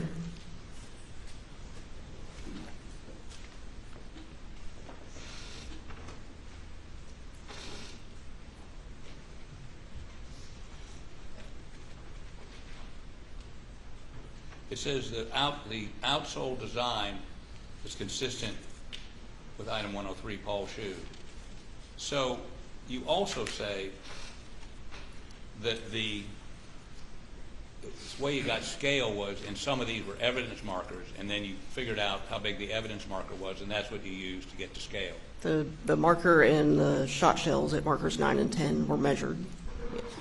And that's not the best way to do it, is it? No.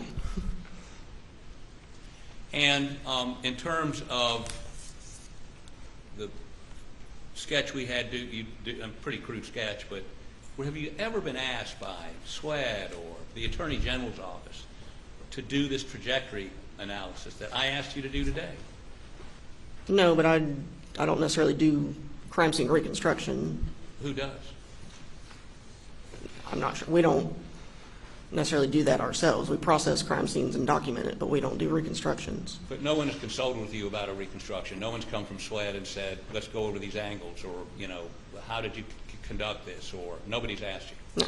Have you ever had a conversation with anybody from the Attorney General's office about this? No, I don't think so. Did they ever talk to you about the video we showed a little while ago, of the process you all used to try to make a 3D? Not with me, with others who rendered the Pharaoh software, the video. They talked to people that did the Pharaoh? Yeah, I believe so. What? I believe so, yes. Do you know who that was and who they talked to? No, Do you know when that was? not really, no. So they'd have a 3D image of the crime scene, and you don't know when they got it or what they did with it. They never talked to you about it. No. Thank the court's indulgence.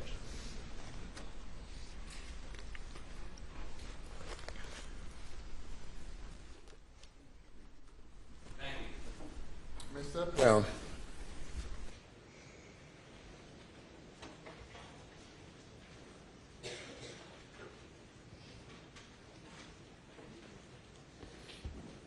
We go to the jury room for a 10-minute recess. Please do not discuss the case.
And note from the jury, Your Honor, will you please inform the audience that the identity of each is to remain anonymous?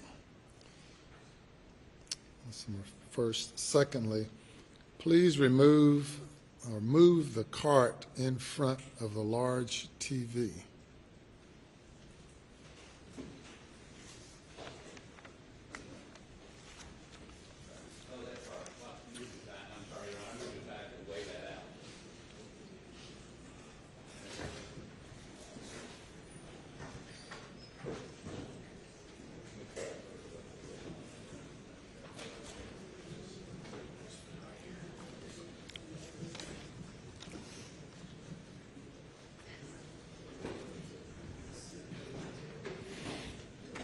Okay, the audience is reminded, as requested by the jury, and we've removed the cart. You may bring the jury.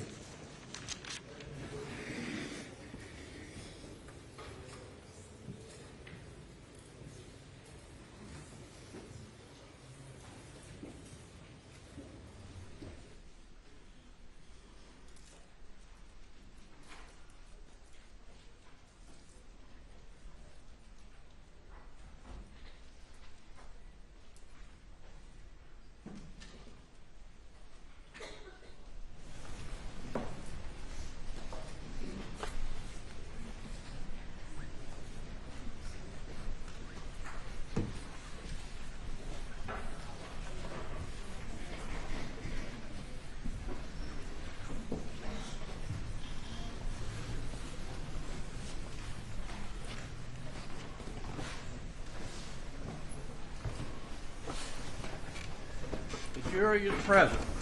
Thank you. And ladies and gentlemen, I have addressed your concerns. And you may call your next witness. Your Honor, we call Senior Special Agent Jeff Croft.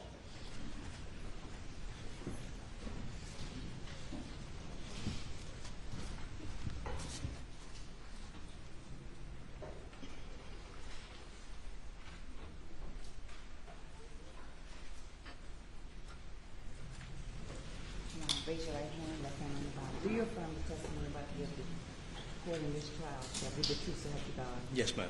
Take a seat in the witness stand. State your name again for the record. Spell your last name.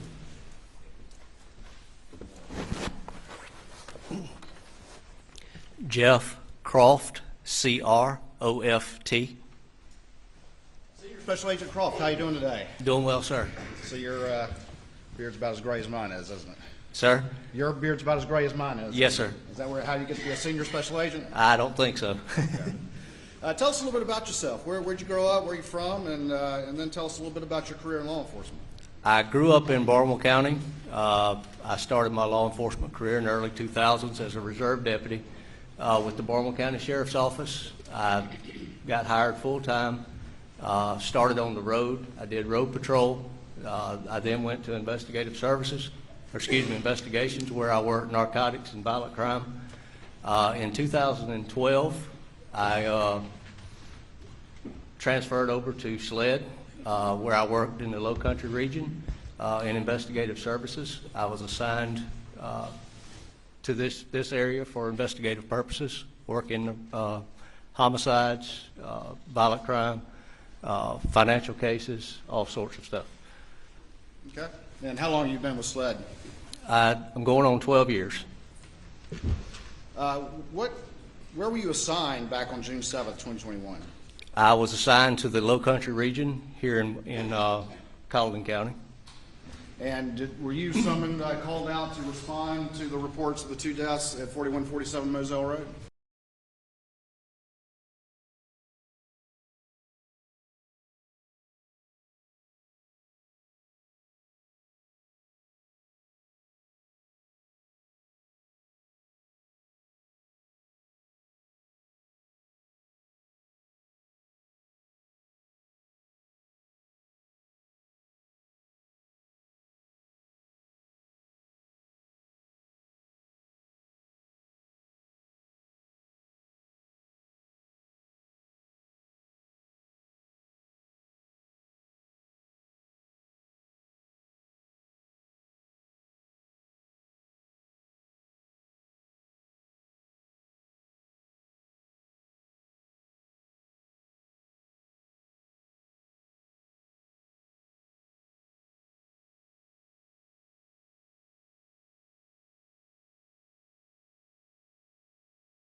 Yes, sir, these are the snapshots which I took of Rogan Gibson's phone. Okay. Bear with me 1 second.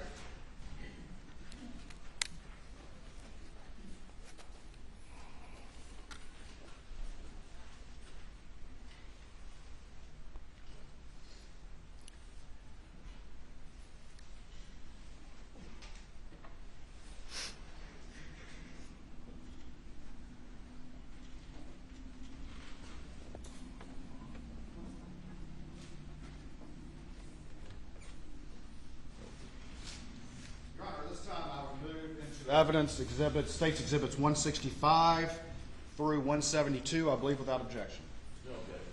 They are admitted. All right.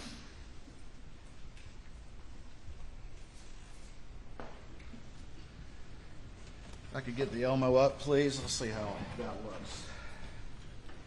Not great, is it?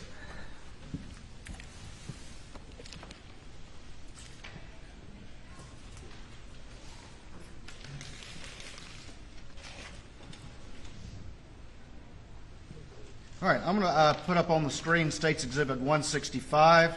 And is this one of those images that we were just talking about from Rogan Gibson? Yes, sir, it is. All right, and whose hand is that holding it up? Do you know?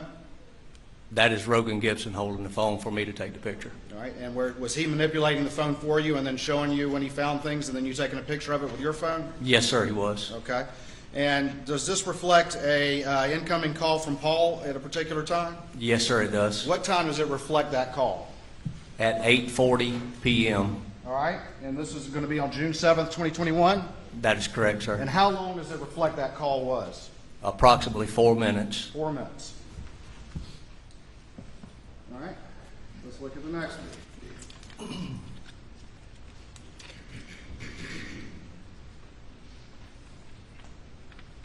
I'm going to publish what's been marked as States Exhibit 166, and is this another screenshot that Rogan showed you from his communications with Paul Murdaugh that night? Yes, sir, it is. And does it show an incoming call from Paul Murdaugh to Rogan Gibson? Yes, sir, it does. And what time is that call? 8:44 p.m. 8:44 p.m.? That is correct.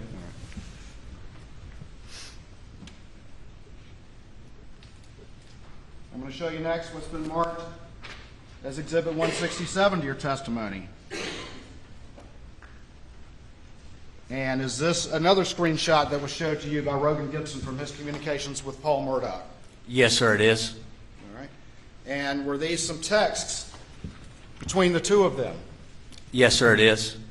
All right. And does it reflect a text from Rogan to Paul on there? Yes, sir, it does. At What time is that? I'm sorry, go ahead. 8:49 p.m. 8:49 p.m. Is that correct? That is correct. And can you read that text to the jury, please? See if you can get a good picture of it. Marion wants to send it to a girl we know that's a vet. Tell him to sit and stay, and he shouldn't move around too much. All right. Does it reflect any response from Paul? It does not. All right. What is the next communication on this particular exhibit?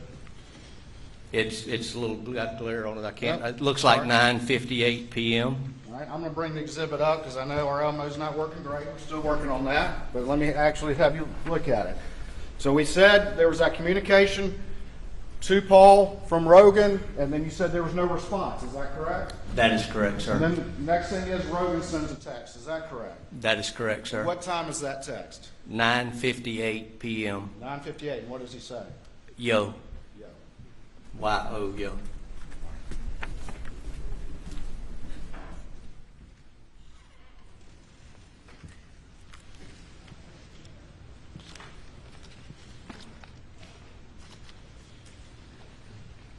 I'm going to put up on the screen States Exhibit 168.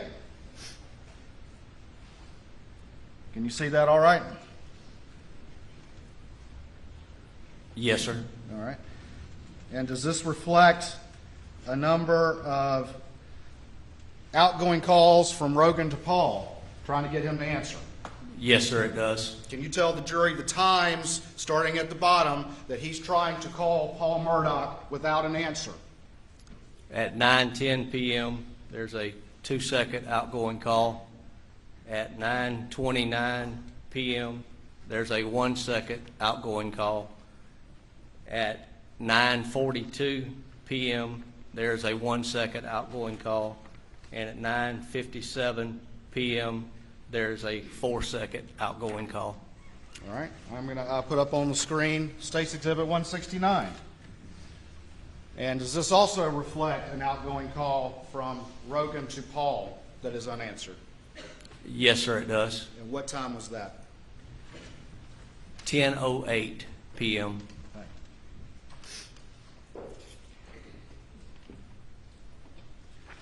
All right, we're now looking at State's Exhibit 170. I'm going to bring it up, tell you real quick. Who does this reflect communications with, between Rogan Gibson and who? Mrs. Maggie Murdaugh. All right, let me go publish this real quick. All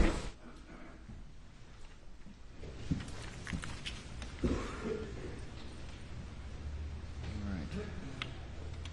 So it's from who? Miss Maggie Murdaugh. All right. And Rogan sends her a text, is that correct? Yes, sir, he does. What time does he send that text? 9:34 p.m. And what does he say? Tell Paul to call me.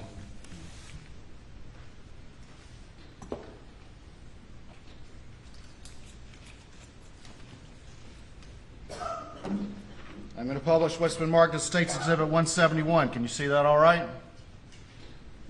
Yes, sir, I can see the times. I can't see the top of it. Okay. Okay, I can see All right. it. And who are these communications from on Rogan Gibson's phone? Mr. Alex Murdaugh. The defendant? That's correct. All right. And were there missed calls from Alex Murdaugh? Yes, sir, it is. And can you tell the jury what times those were? At 10:21 p.m. and at 10:24 p.m. And then finally, State's Exhibit 172. Are these additional missed calls on Rogan's phone? Or outgoing, missed calls? Yes, sir, it's missed calls. And who are they from? I can't see the top from that display. Sorry. Mr. Alex Murdaugh. Okay. And what time were these missed calls from Alex Murdaugh to Rogan Gibson? 10:25 and 10:30 p.m. Did you ultimately interviewed Rogan Gibson, is that correct? Yes, sir, I did. Without going into what he said, he told you what his communications and what he did that night and all the rest of it, is that right? Yes, sir, he did. Was there anybody with you when you interviewed him? Yes, sir, it was. And who was that? Special Agent Katie McAllister. Katie McAllister? Yes, sir. Did you take a buccal swab from Rogan Gibson? Yes, sir, I did. And tell the jury just really quickly, what is a buccal swab? Buccal swab is used to get a DNA standard or a known standard that can be used by our lab to compare to potential other evidence. It's a cotton swab, which we use on the inside of the cheek, very non-intrusive. Once we get it, we seal it. That with evidence tape is transported to our lab for our lab's use. Okay. 1 second.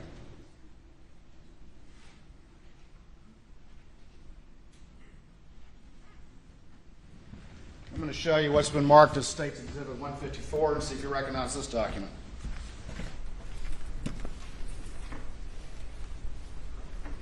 Yes, sir, I do. All right. Tell me what that is. Tell the jury what that is, please. It's a chain of custody form that we used when we secured the buccal swab from, or buccal swab from Rogan Gibson. All right. Put that up on the screen. And so right there, is that where it says what it is? That's correct, yes, sir. And whose signature is that right there? That is myself. And then whose name and signature is that right there? Melinda Worley, Special Agent Melinda Worley. Okay. All right. After you had that interview with Rogan Gibson, what's the next thing you did in the case to assist the investigation? I went back to the scene where I briefed Senior Special Agent David Owen and the others that was assisting with the investigation. I was asked to go to the residence, the Murdaugh residence, which was down from the kennels. All right. And what was going to be your goal in going to the residence?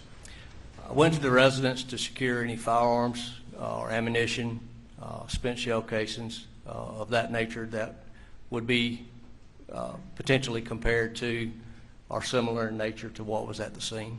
Did you go by yourself? Did you go with a team? It was myself, Anthony Sampson, and Katie McAllister, both which are special agents.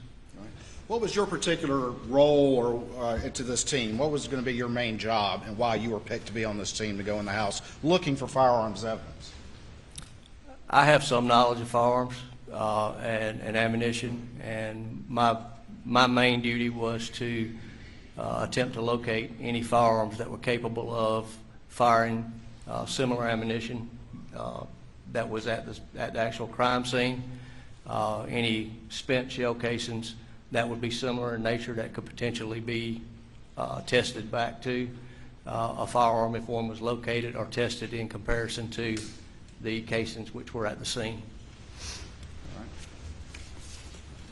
Had you been advised by other investigators what types of weapons or what ammunition had been used to murder Maggie and Paul? Yes, sir, I did. And can you tell the jury what you had been advised? I'd been advised that it was a 12-gauge shotgun used, capable of shooting 3-inch Magnum.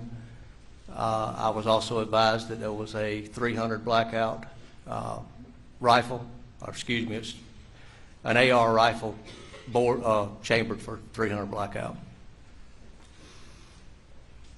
12 gauge and 300 blackout. That's correct, yes, sir.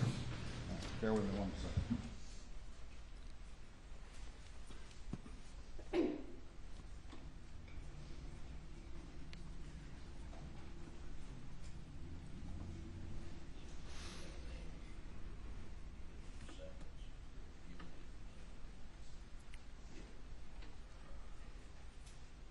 All right.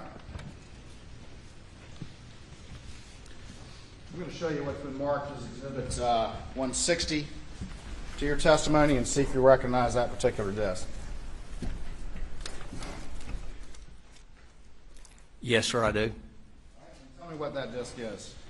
It's a disc of my body-worn camera recording from the day of the house entry.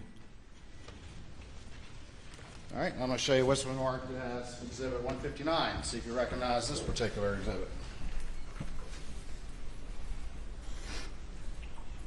Yes, sir, I do.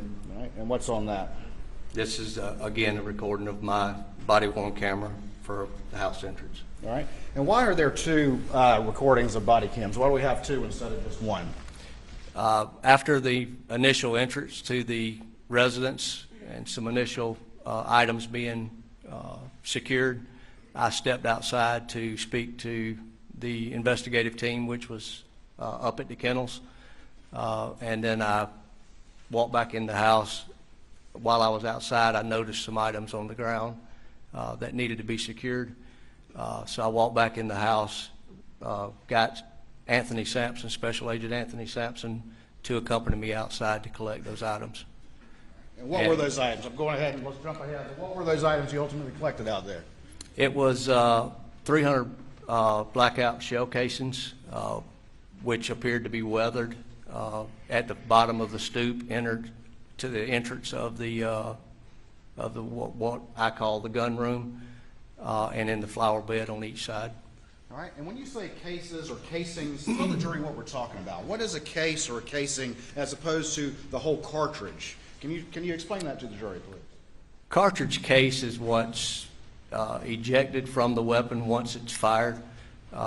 It houses the powder, the primer, the bullet on the end, which is the projectile which leaves the end of the barrel. It's basically just the housing that holds the firing mechanism in a shell or in a casing. And in a semi-automatic weapon, once the bullet is fired, what happens to the casing? In a semi-automatic weapon, it is ejected. It's ejected? Yes, sir. Okay. And if nobody picks it up, it stays right there on the ground, doesn't it? That is correct, yes, sir. Your Honor, this time I'd move States Exhibit 159 and 160 into evidence.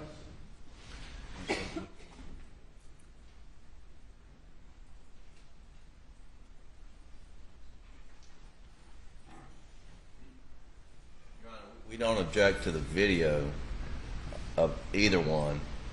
And there's one longer video that's in the House, I don't know if 159 and 160, that we would object to the audio portion being played. And Your Honor, I have no problem with that. I'm going to play that particular video with the audio down because there is discussion with other witnesses who will testify who were in the House. And so that's acceptable to the state for that particular exhibit. Mr. Griffin? yeah, that's acceptable, All right. as long as there's no hearsay from the witnesses. You said the audio's down, so it's admitted under those conditions. Thank you, Your Honor.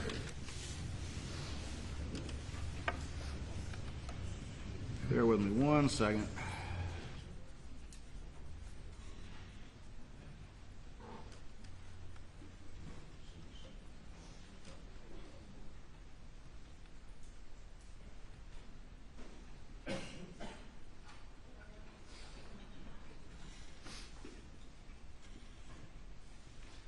And for the record, 159 is the exhibit. We'll play with the audio down.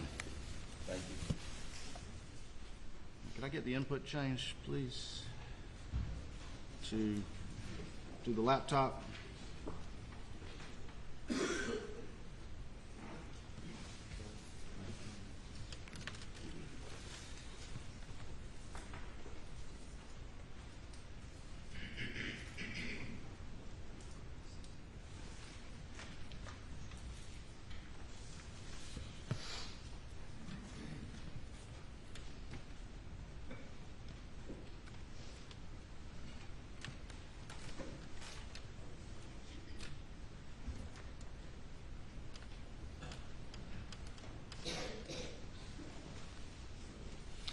All right, so Special Agent Croft, since we don't have audio on this, we might just kind of narrate it for the jury while things are happening, okay? All right, sir. All right, let's do that. All right, what's happening right now?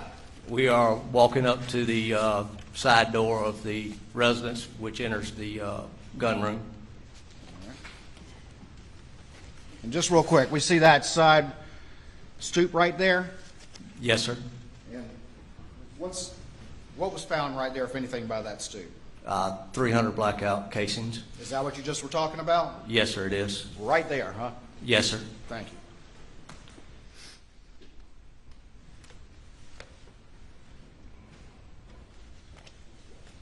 Who is that individual right there, do you know? Attorney Lee Cope, Who's talking to him? Special Agent McAllister. I'm going to move it forward, going in the house a little bit. Where are we now? We are inside of the residence at 4147 Moselle Road in the gun room. Who are you shaking hands with right now? That would be Attorney Mark Ball, All right, who's getting their hands shook right now? Mr. Attorney Ronnie Crosby. Now, you mentioned Lee Cope and Mark Ball and Ronnie Crosby. Who are those individuals? What, if anything, is their relationship with Alex Murdaugh? They are law partners were law partners with Mr. Alex Murdaugh at PMPED. Do you know what Alex Murdaugh did for a living? He was a trial lawyer, and he also was a prosecutor for the 14th Circuit Solicitor's Office under Solicitor Duffy Stone. And what does a prosecutor do? They try cases for the state. Criminal cases. Criminal cases for the state, yes, sir. All right. That's what he did. That is correct.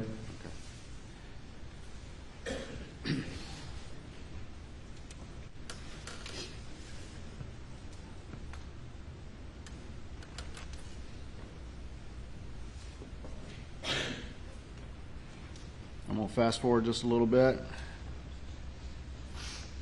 What's that sort of in the center of the screen right there? That's a gun cabinet or gun shelf.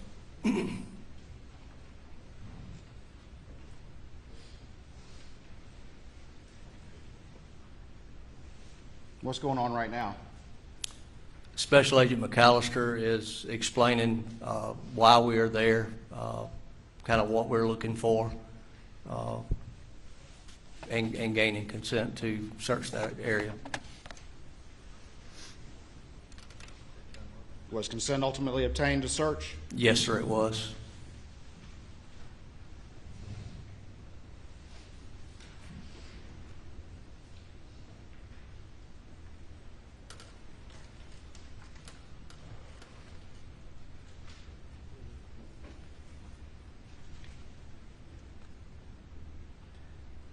back it up real quick. All right, at this point, are y'all having a conversation with people who were there? I'm not trying to get into the conversation, just were you having a conversation? Yes, sir, we were. All right, and who are the two individuals you're talking to, or three individuals you're talking to right there? Ronnie Crosby on the right, Mark Ball in the center, and Mr. Lee Cope on the left-hand side. Agent McAllister standing with her back turned. At some point, did Mark Ball point to anything? Yes, sir, he did. And what did he point to? A .300 blackout rifle, which was sitting in the gun wall.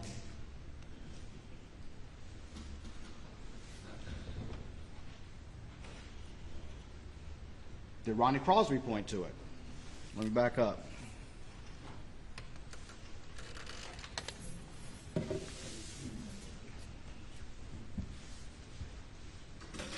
Yes, sir. All right. Then whose body camera are we looking at right now? That would be mine.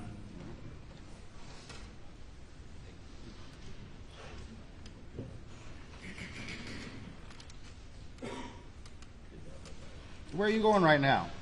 I'm walking over to the gun wall or gun cabinet in order to get a better picture of what Mr. Ball is pointing to. Is that it right there in the middle? That is it, yes, sir.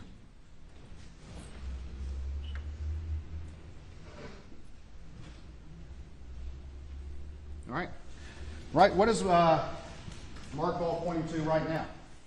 He's pointing to the numbers which are displayed on the bottom of the magazine. All right. And is this the blackout we're talking about? That is correct. All right. Did you look at that particular magazine? Yes, sir, I did. What, if anything, did you notice about that magazine? The magazine stamped with 223. All right. Is 223 the same ammunition as 300 blackout? It's same in length. 223 magazine is capable of housing a 300 blackout round. Well, explain to me a little bit about 223, and which is a type of ammunition, and blackout. What are the differences and what are the similarities between those two rounds? They both can be fired from the AR frame. It's the 300 blackout is actually approximately a 30 millimeter projectile, a little bit larger bullet than the 223.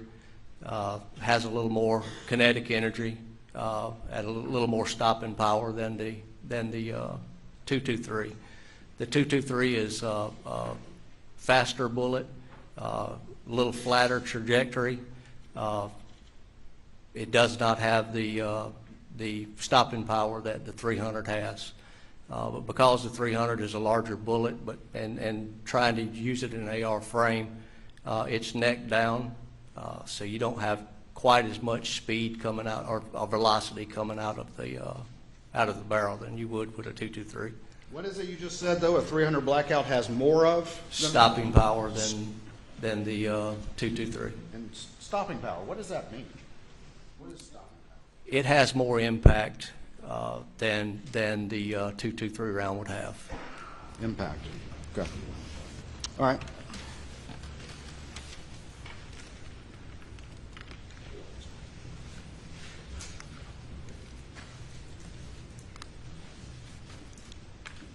What else are you looking for right now as you look through the other firearms on that particular gun rack? Any additional rifles capable of shooting a 300 blackout, and also the any 12 gauge shotguns which are capable of shooting 3-inch Magnum. Let me ask you this: did you find any other weapons that could shoot 300 blackout? No, sir, we did not. Did you ever find any other weapons on Alex Murdaugh's property that could shoot 300 blackouts other than that one that was in the gun rack? No, sir, we did not. We're going to talk more about this in a minute, but did you find some 12 gauges? Yes, sir, we did.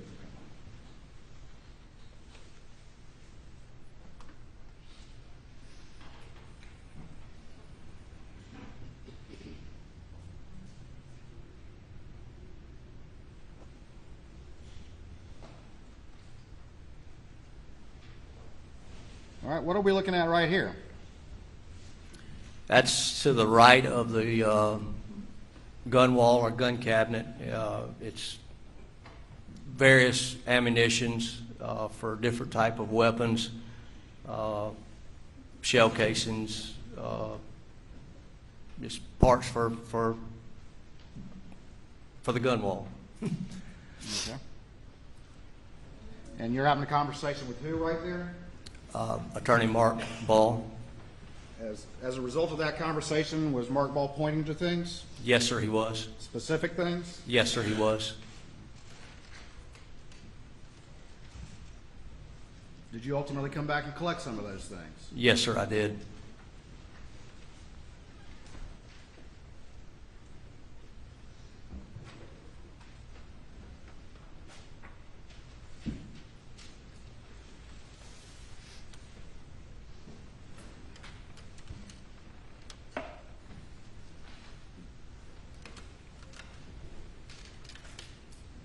I'm going to fast forward to about 7 minutes and 30 seconds. Keep this thing moving.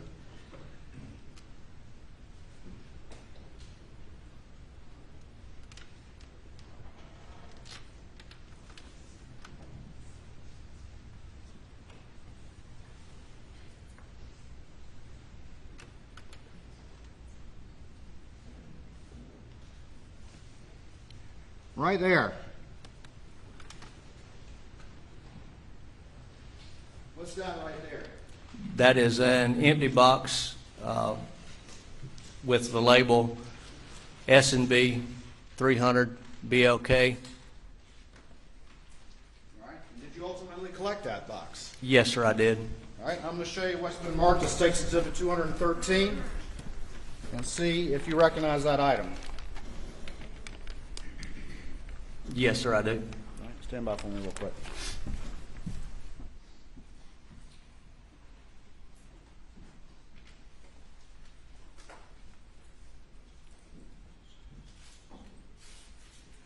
Your Honor, this time we move State's Exhibit 213 into evidence, I believe without objection. No objection. Okay. I'm going to show it to you again. I'm going to put it up on the screen.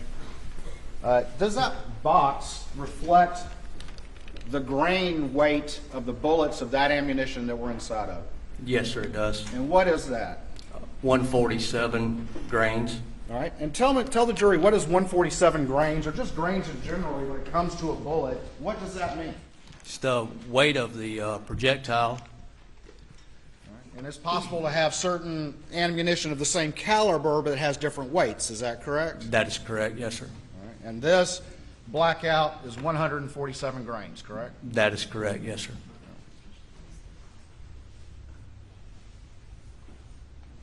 Sorry. Can we, no, that's fine. I'll show it later.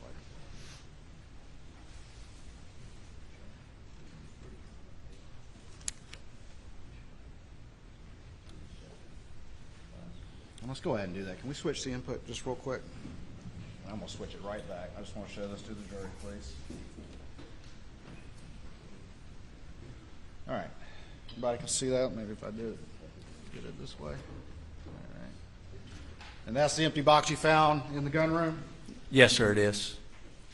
All right. And right there, is that the grains that you were talking about? Yes, sir, it Step is. down if you need to. See what I'm pointing at? I can see you, sir. All right.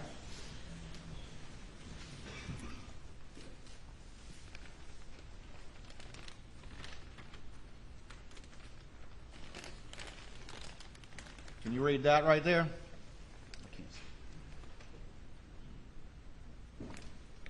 Yes, sir, I can. And what does it say? Cellular and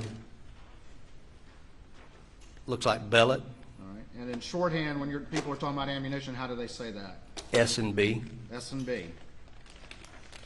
And then on the back right here, can you read that? Yes, sir, I can. And what does that say?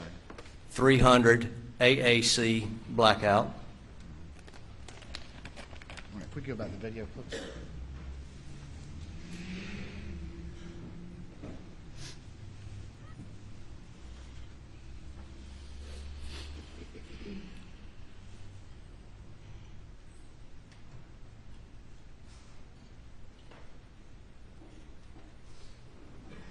For the record, I'm fast forwarding it a little bit, just to keep us going.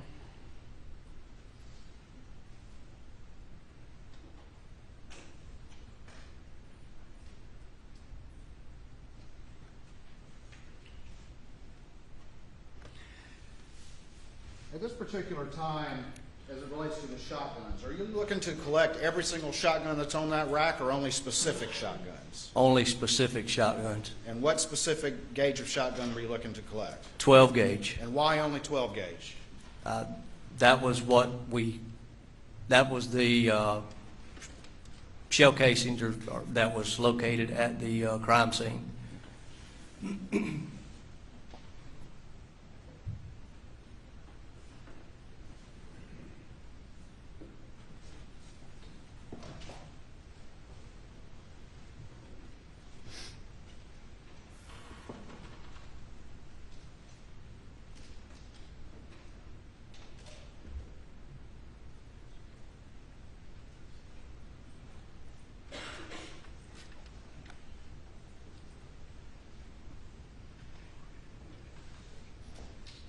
Who's that individual standing in the center of the screen? That would be Mr. John Marvin Murdaugh.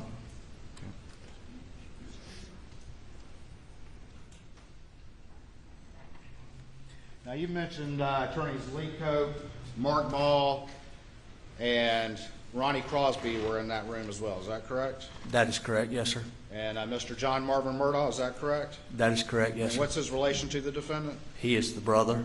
Was that everyone that was kind of there, or was there another attorney as well that was present? There was an additional attorney that walked in the room early in the recording, And who was that? Chris Wilson. Chris Wilson.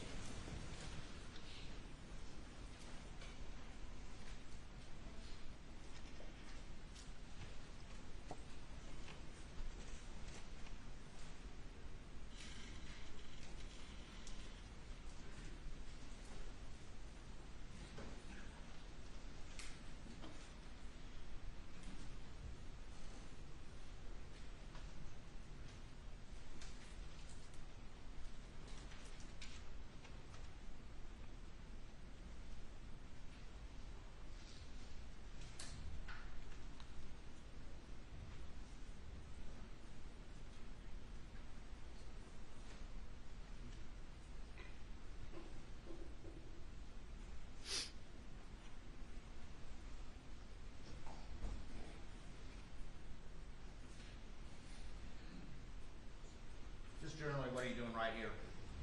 Just getting an overall of where things were at when we went into the room before anything was actually moved.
Saw you doing something with your hands. What are you doing right there? I'm putting latex gloves on my hands. And what is it you're about to do?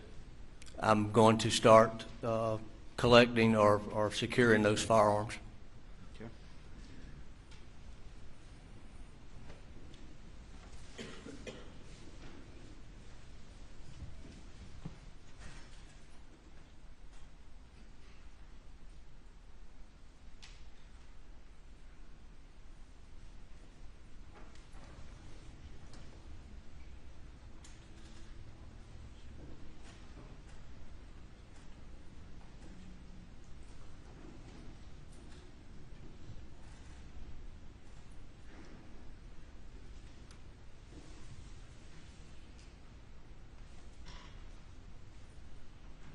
What is that in your hand right there?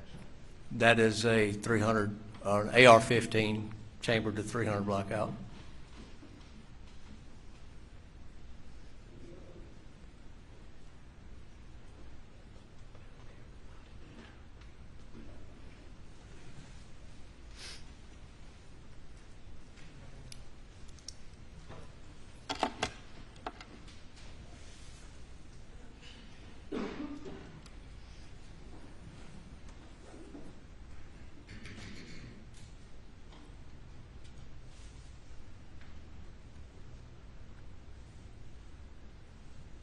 What is that in your hand right there? I kind of fast forwarded it. That was the magazine which I removed from the 300. What ammunition was in that magazine? S&B, 147 grain, 300 blackout? 300 blackout.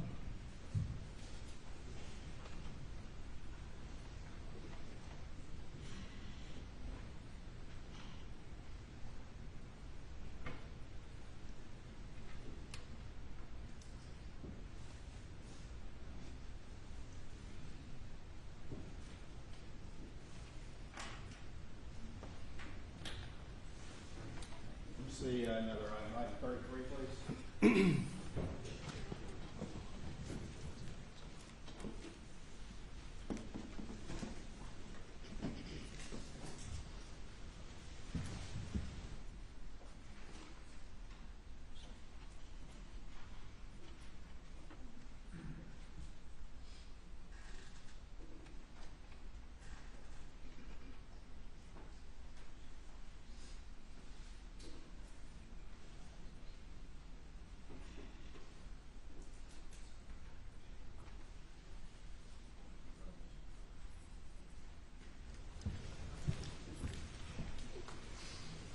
All right. I called it item 33 because that's the sled item, but actually it's been marked as State's Exhibit 88. I'm going to have you take a look at that and see if you recognize that. Go ahead and pull it out. Just make sure not to point it at the jury. And if you could also make sure that it is not in a firing state, please, sir. It is safe. All right. And what is that item right there? This is the 300 blackout rifle which I secured from the gun wall. All right. Let me see it. Your Honor, at this time we would move State's Exhibit 84 into evidence. Your Honor, I object on relevancy grounds. There's no evidence that this gun was the gun. I mean, it's just not relevant. It was found in the house. It ain't the gun. Objection is overruled.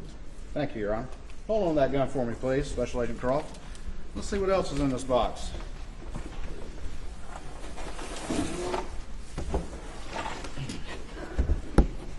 I'm going to show you the other part of State's Exhibit 88, and that's marked actually as State's Exhibit 210. What's that?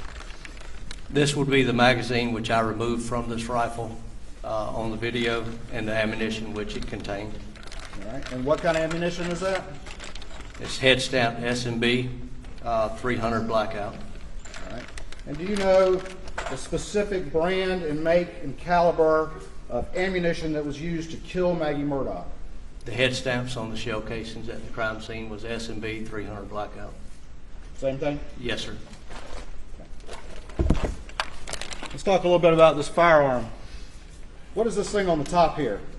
That is a, I call it an optic, but it's actually a thermal scope, which can be used for shooting in the dark. Okay. And this particular weapon, is this a semi-automatic weapon? Yes, sir, it is. And what does that mean? Can you tell the jury what that means? Each press of the trigger, it will fire and eject the spent cartridge. And where are the cartridges going to eject when this weapon is fired? It would eject from the right-hand side, right here. All right. So if it's being fired, they're coming out this way. Is that correct? To the right and generally back.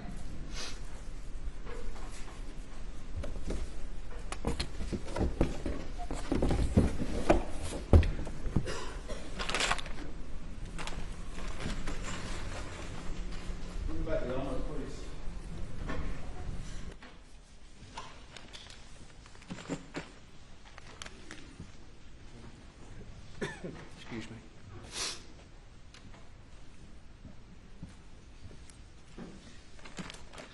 All right. These are the rounds you're talking about right here? Yes, sir, it is. Those are the S&B 300s? Yes, sir, they are. And this is that magazine that said 223 on it that you were talking about. Is that correct? That is correct.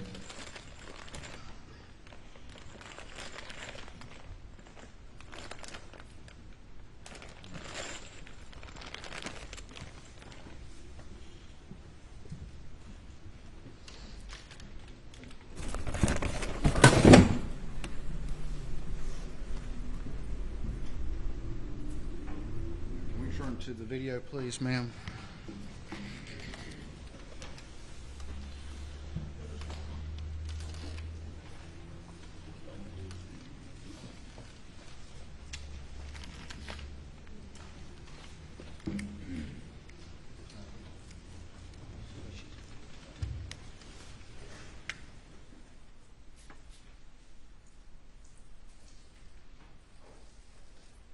All right, what's that you got in your arm now? That is a 12 gauge Browning.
Just a hair.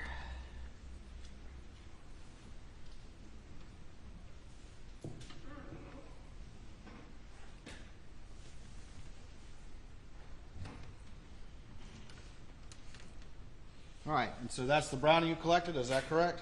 Yes, sir, it is.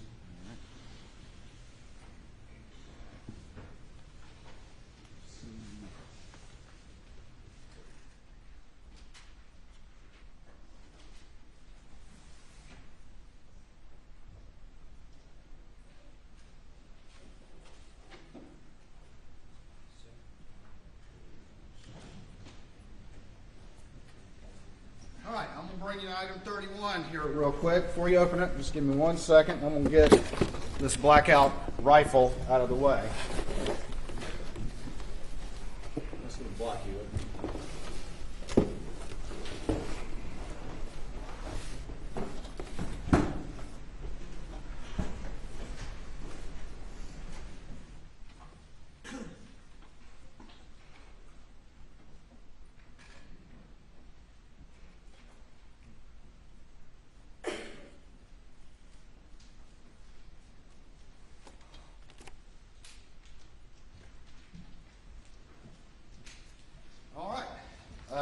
That's been using the sled item number, but that's State's Exhibit 90. Is that correct? Chin is on. I got you. Right there. Yes, sir. All right. Could you open that up and tell me what's in that if you recognize it, please?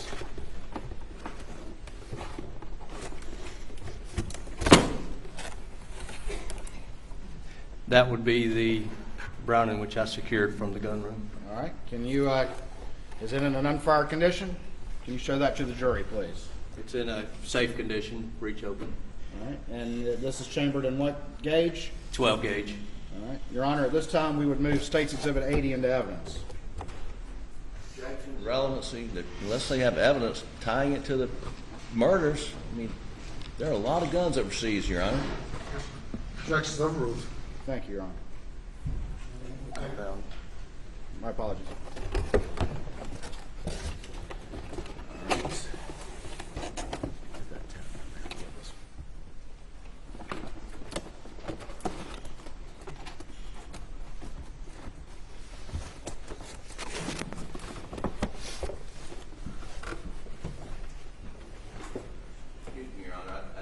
Add Rule 403 grounds for my objection to this gun and all the other guns they plan to introduce. Yes, sir. May proceed. Thank you, Your Honor. All right.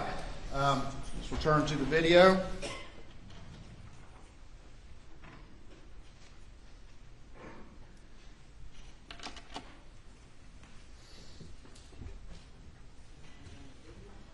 Yeah, video. We're good.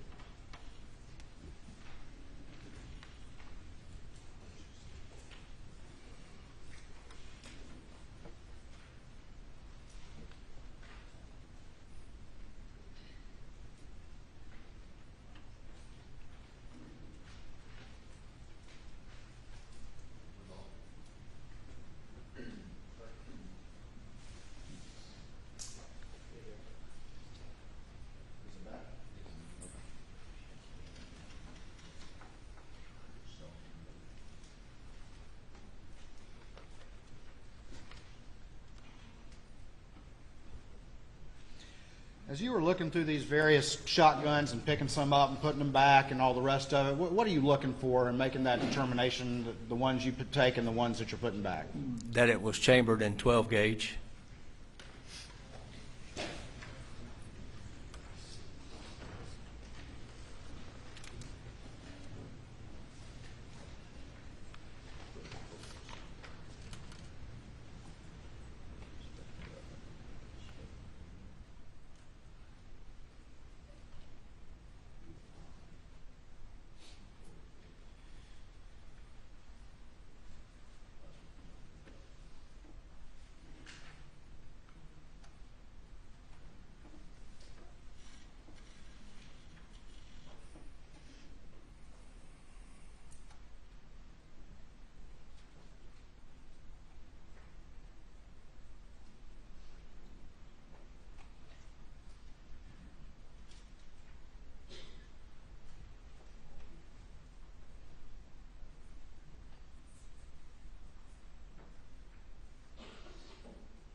Another gun on the table.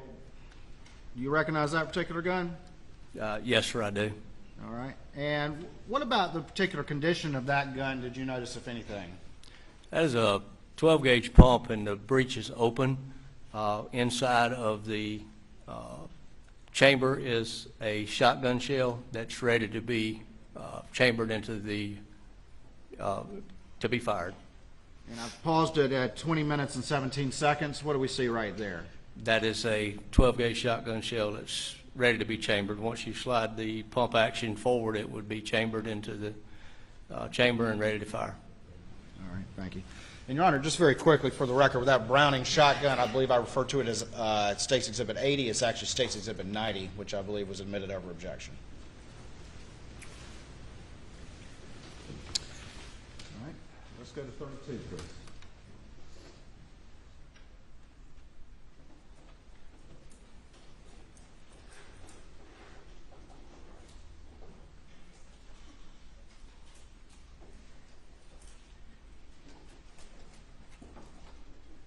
I'm going to show you what's been marked as State's Exhibit 91. You could just take a look at it before you pull it out and tell me if you recognize what that is.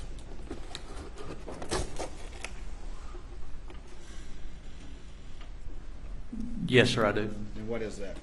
That is a Benelli 12 gauge. Thank you. Let me close that back up real quick. I'm just going to leave that there for a second, all right?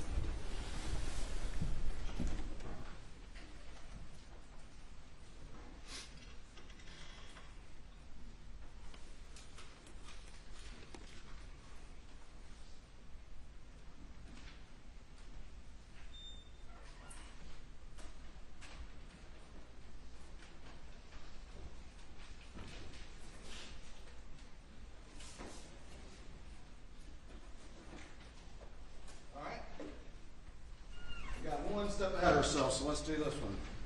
This is State's Exhibit 87. Let's try this one. Can we do this without knocking everything over? I think so. All right, let's try to take a look, just real quick, don't show it to the jury, and tell me if you recognize that. Yes, sir, I do. All right, tell me what that is. That is the pump shotgun which I secured from the gun wall, which is depicted in the video. All right, this is the one that's on the screen right now? Yes, sir, it is.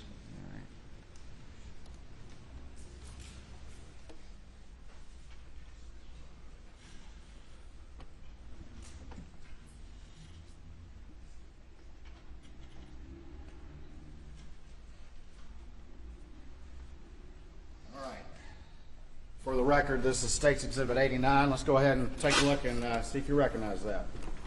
That's the gun we were just talking about? Yes, sir, it is. All right, Your Honor, this time I'd move State's Exhibit 9 into evidence. Your Honor, objecting on relevance, 403. There's no evidence linking these guns to the crime.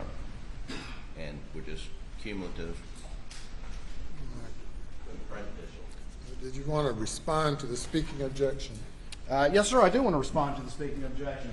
It is very important to show the extensiveness of the investigation that was done, particularly as it goes to firearms, and there were multiple guns that were tested, and there will be an analyst list here later to show how those guns were tested and what the results of those. So admitting these guns into evidence to show the extent of what was tested is very relevant, Your Honor. Thank you. I'm sorry, Your Honor. All right, let's go ahead and show the jury this one if we can, please. Is it not in a fireable condition? Breech is open and it's not in fireable condition. All right. And when you first got this particular, or took this weapon off the wall, what was different about its condition that we talked about? It had a round that was here ready to be chambered once the full grip is pushed forward. All right, let me see it just real quick. So is this a semi-automatic type shotgun or a pump shotgun? It's a pump shotgun. All right, and when a shell is fired and the mechanism is used, what happens to the spent shell case? When you bring the forearm back, the shell case is ejected similar to a semi-auto. Okay. And which way would it go out of this particular firearm? It would go to the right. As an example, go to the right? Yes, sir. Just pointed at a court reporter, sorry. All right, this item was found within that weapon, is that correct?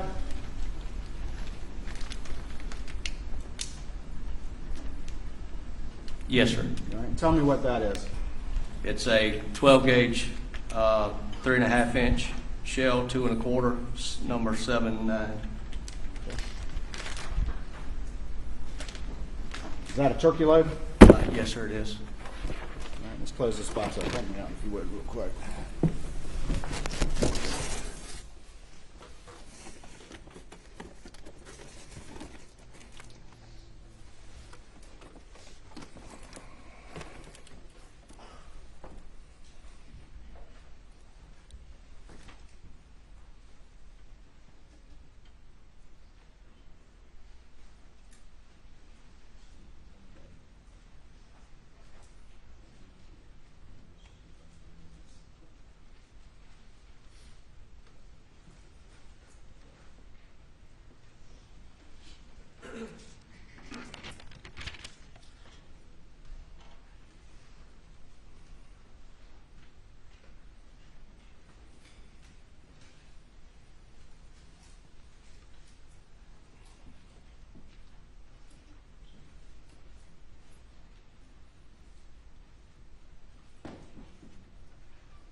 Do you recall what y'all are doing right now?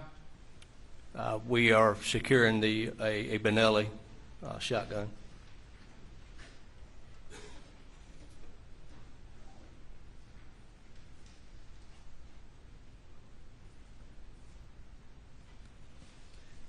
All right.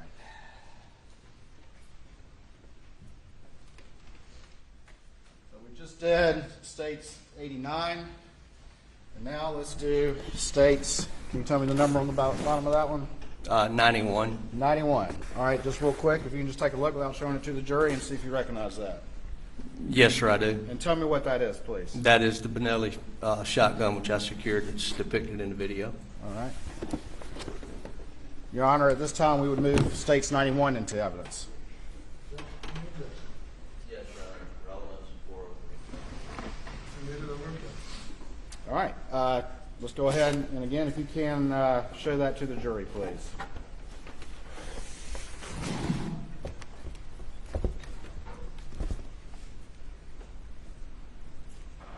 All right. Thank you very much. Let's put it back. You can point at me, that's all right. All right. I'm going to show you what's inside this particular exhibit and see if you recognize those items, please.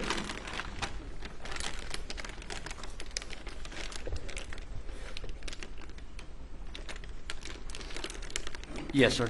All right, and what are those items? Those are two 12 gauge shells which were loaded in the Benelli at the time we secured it. What, if anything, can you tell me about the type of shells those are?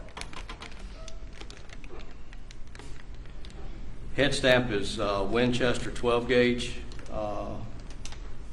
long beard, so 3 inch, number 4, And the head stamp on the red one is a Federal 12 gauge, 2.5 ounce, it's 3.5 inch Federal premium shell.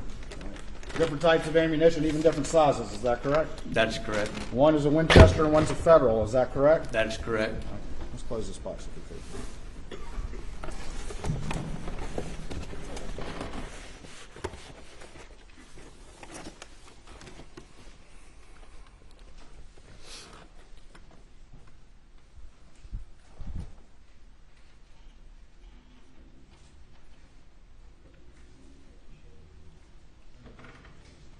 All right, back to the video. We're picking up at 21:58. At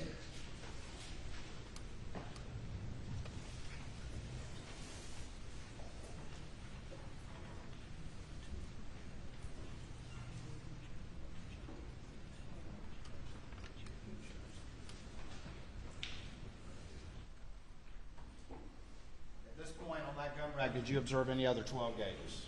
No, sir.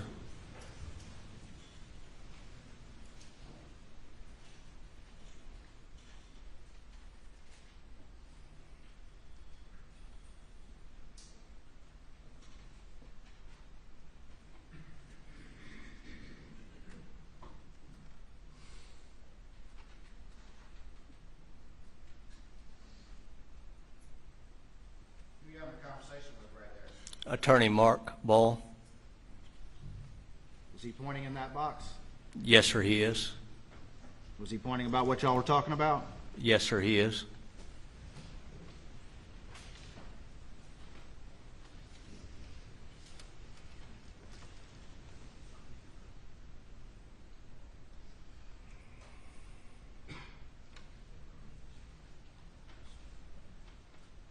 For the record, I'm fast forwarding a little bit.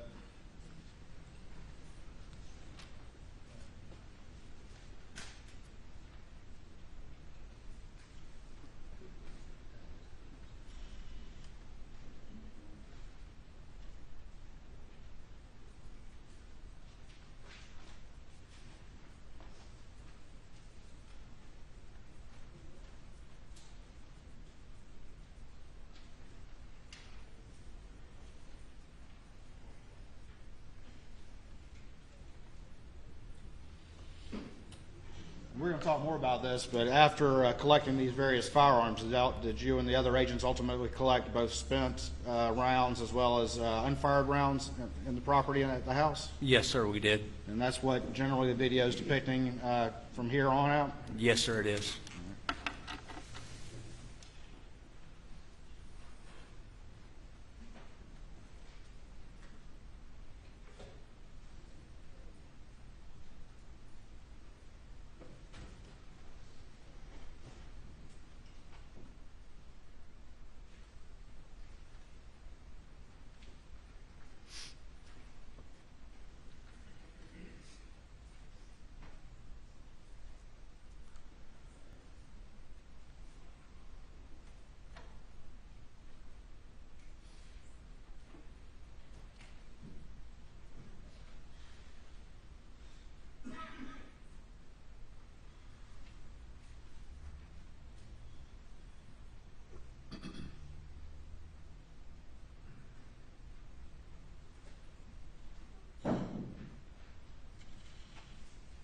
Is that empty box we were just talking about earlier? Yes, sir, it is.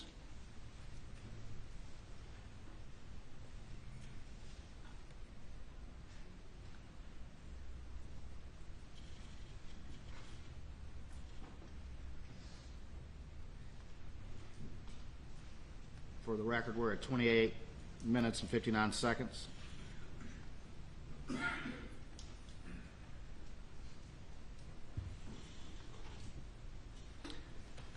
Right up there, the top of the screen on top of those little shelves. Do you know what that is?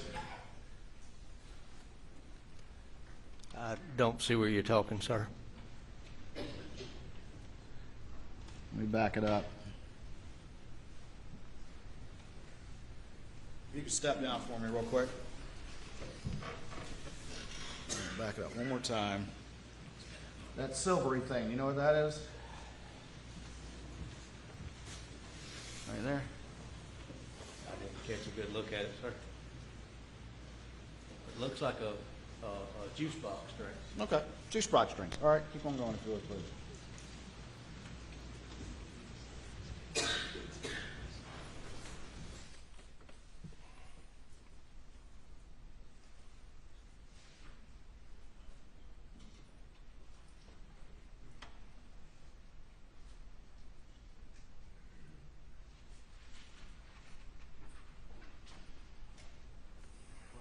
I'm just kind of fast forwarding it. What's generally going on right here? Still looking for any additional weapons or ammunition.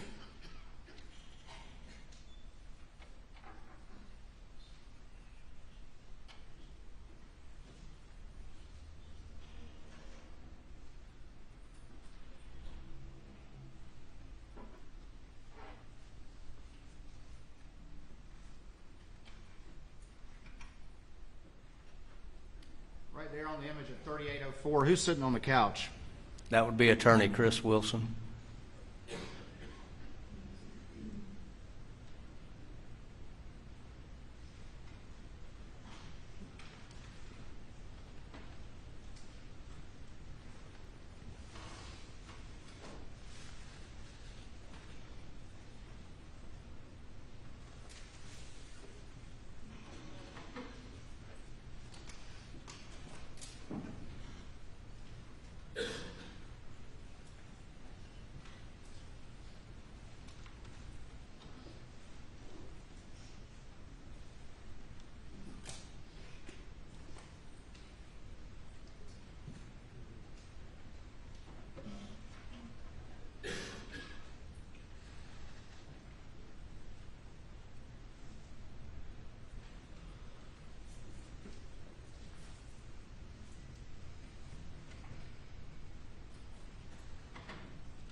All right, bear with me. I'm gonna kind of fast forward through this.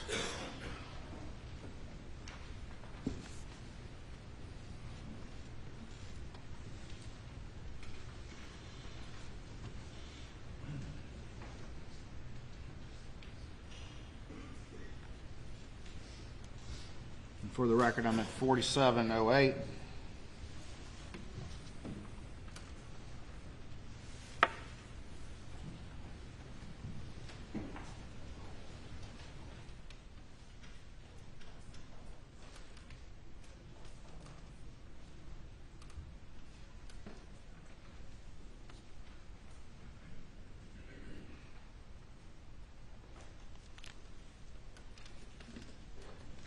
See who was on your cell phone right there? Yes, sir, I did. Who was that? Captain Ryan Neal. Was that your boss at the time? Yes, sir, it was. Okay. And so what are you doing right now?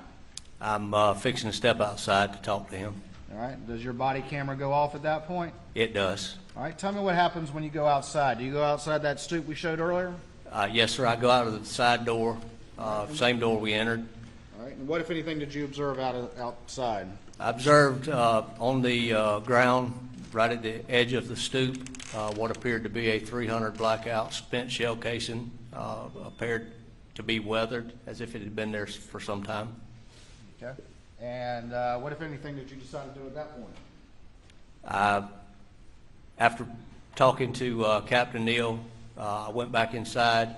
I asked Special Agent Anthony Sampson to step outside with me so that we could secure those shell casings. We again activated the body-worn camera, and we walked outside and we secured those, or we secured shell casings from around that stoop. Okay. Bear with me real quick.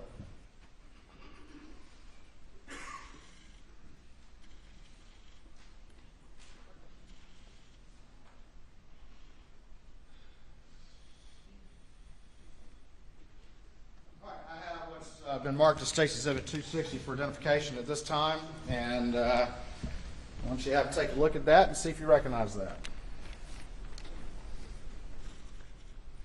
Yes, sir, I do. All right. Let me take them back real quick. And what are these? Those are the spent shell casings which I picked up from around the stoop on the outside of 4147 Moselle Road outside the gun room. All right. And when you say that they were in weather condition, what do you mean by that? The brass is tarnished. They had dirt in them. It just appeared they had been sitting in the weather for a while. And did, if I could have the Alamo back, please.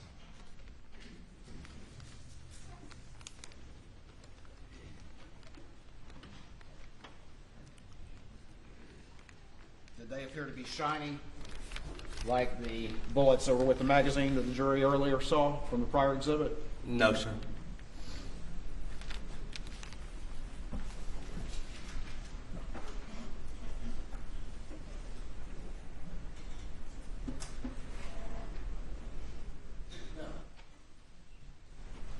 All right, I'm just going to put this exhibit without objection, put it up on the screen. It's marked for identification at this time.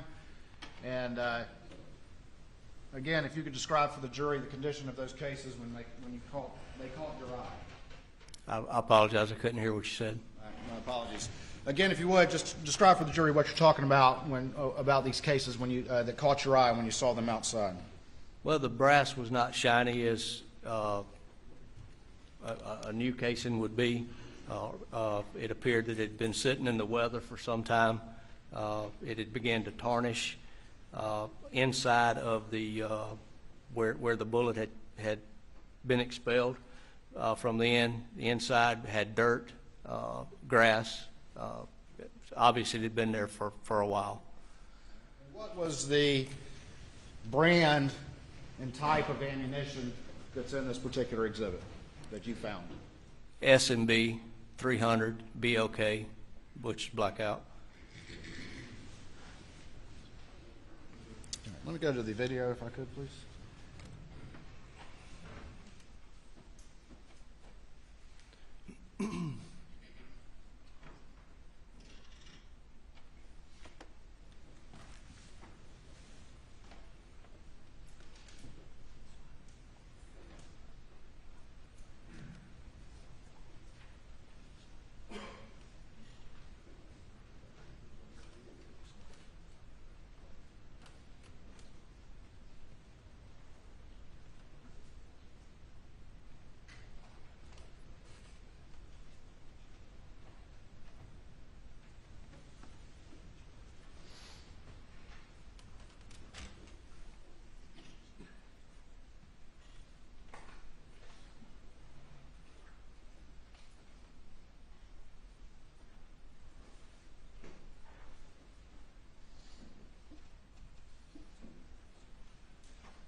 What are y'all doing on the screen right here?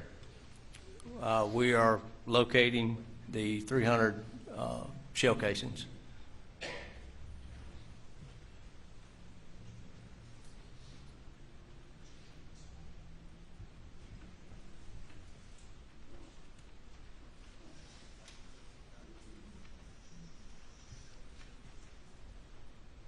What's Agent Sampson doing right there?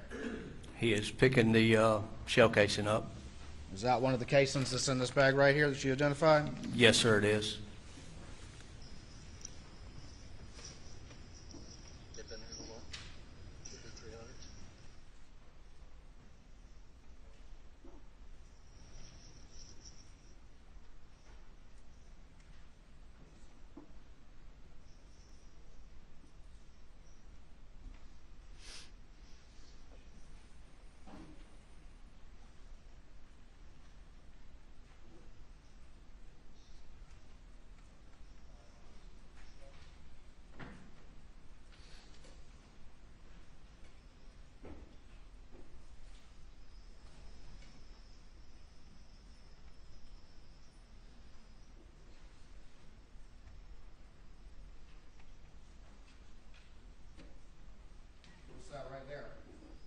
That is another shell casing on the, if you're facing the door or the stoop door, it'd be on the left-hand side of the stoop. The ones that are in this bag, State's Exhibit 260? Yes, sir, it is. And what brand and type? S&B 300 be okay.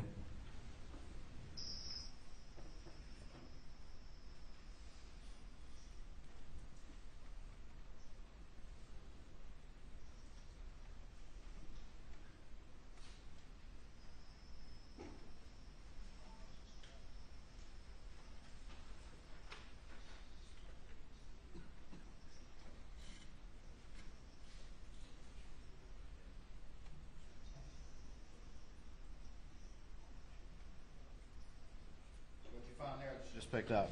That would be another S&B 300 blackout shell casing. One of the ones in this bag we've been talking about? Yes, sir.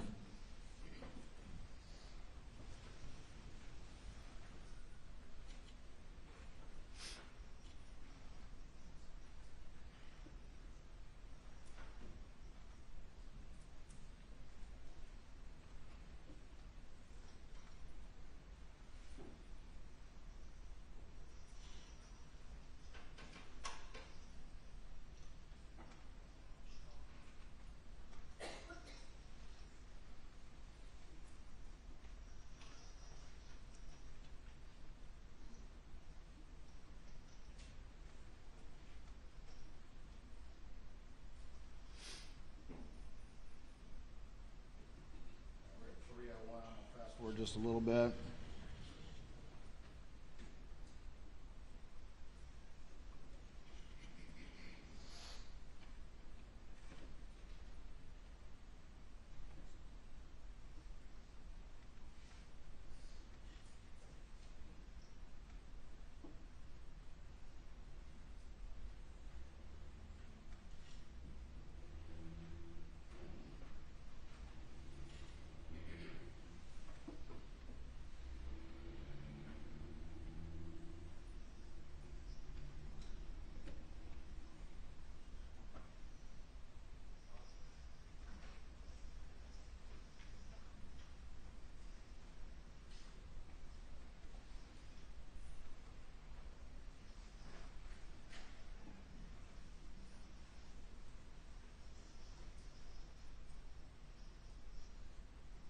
At that point, y'all collected all 5 cases that are in this bag? Yes, sir, we had.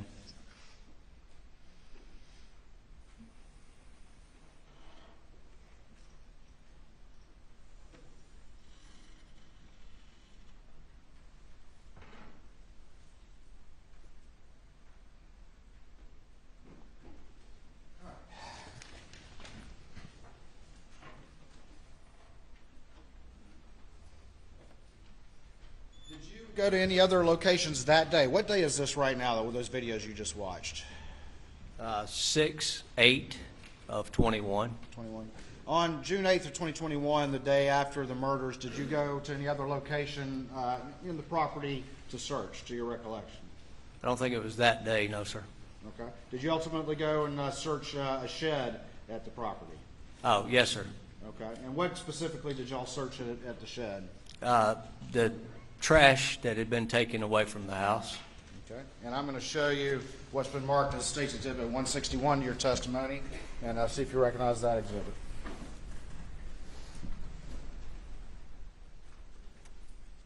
Yes, sir, I do. Tell me what that exhibit is, please. This is a video of my body-worn camera when we were actually digging in the trash that was we took to the shed and dug through.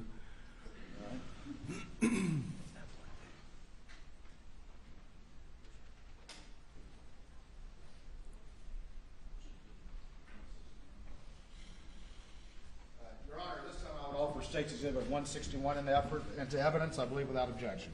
That's correct. Submitted. All right.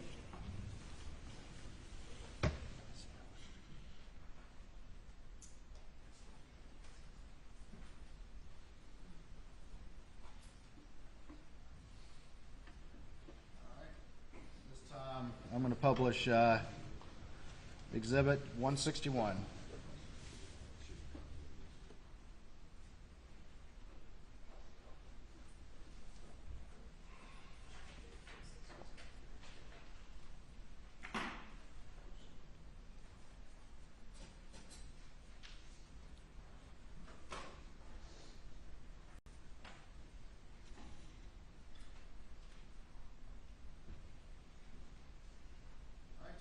seeing? We're at 28 seconds in. What are we seeing right there?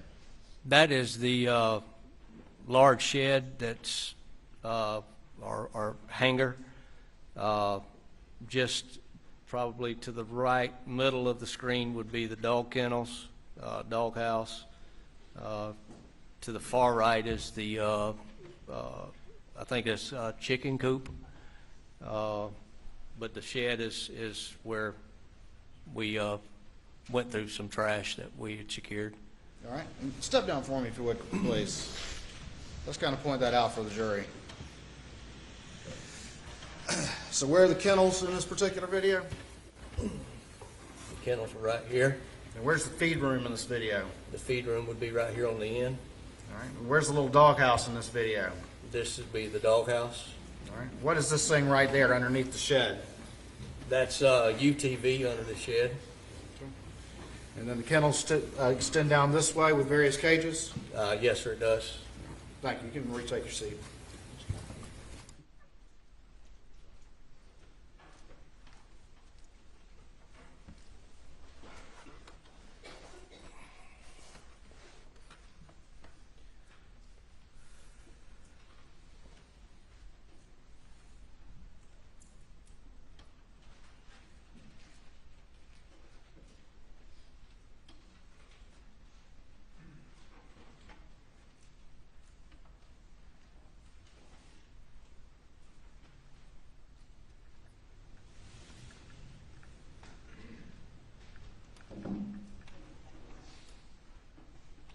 What are y'all about to do right here?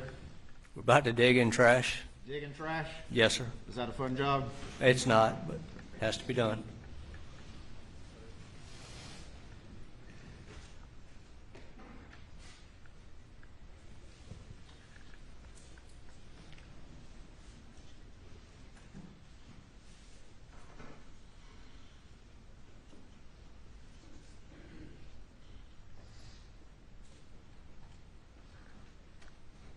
All right, at 124, I'm just going to fast forward it some.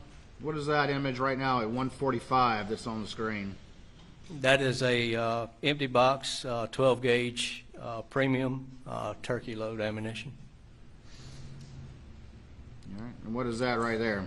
An empty box of 12 gauge long beard, 3.5 inch, let's see, 2 ounce, number 4 shot.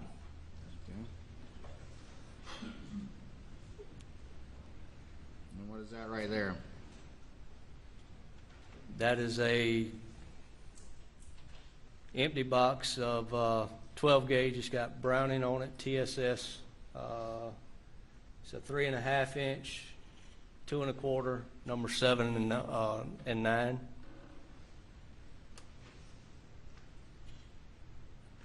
right, for the record, I'm fast forwarding then.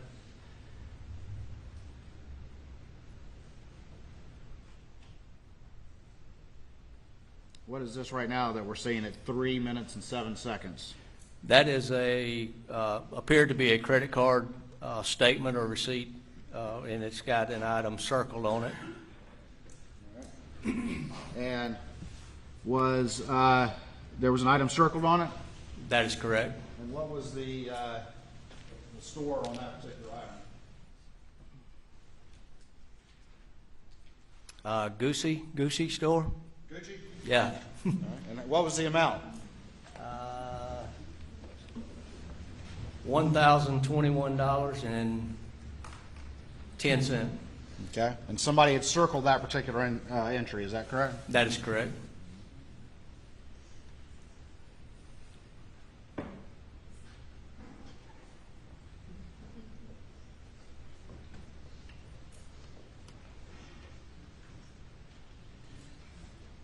For the record, I'm just fast forwarding through, y'all searching through the trash, is that right? Yes, sir, we are. Did you find anything else of note in that trash? No, sir, we did not.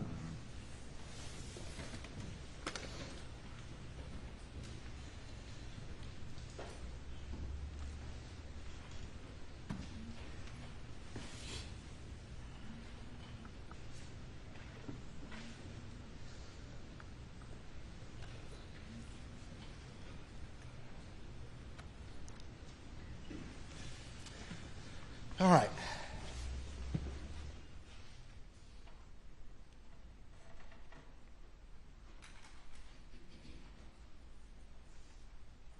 Indulge us 1 moment.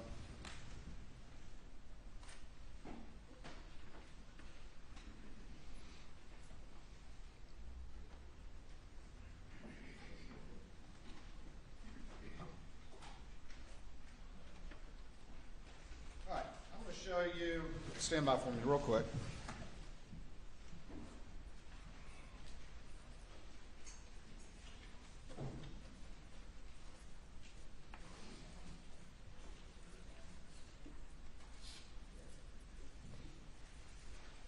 All right, I'll show you what's been marked as. Stand by.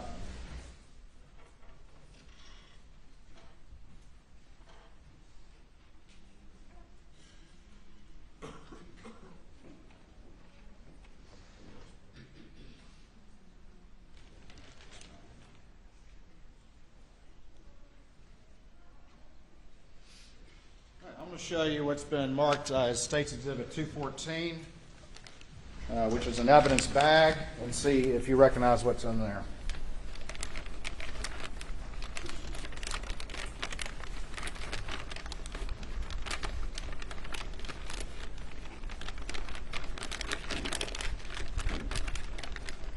Yes, sir, I do. All right, and tell me what's in that bag. These are the shell boxes which I described on the video or observed on the video, and it's the receipt, credit card receipt, which was torn that we collected from the trash. All right, the one with the circle thing with Gucci on it? Yes, sir. Your Honor, this time I've moved State's Exhibit 214 into evidence, I believe without objection.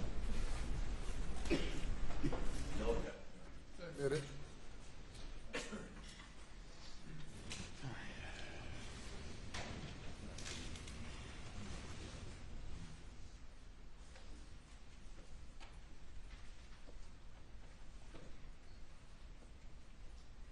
I'm going to jump ahead in the story just a little bit. Did you ultimately return out to the scene to do an additional search, or out to the property as a whole to do an additional search? Yes, sir, I did. All right, and you remember what date that was? Roughly? I think it was the 13th. Okay. And what were you looking for on that particular search? Again, looking for any firearms, shells, shell casings that would could be tested for a potential weapon to use during a crime. All right. And do you remember who were some of the other agents that were out there, or what else was going on at that time? I think Agent McAllister was there. If I'm not mistaken, Mindy may have been there. There was a number of agents there. Okay. I'm going to show you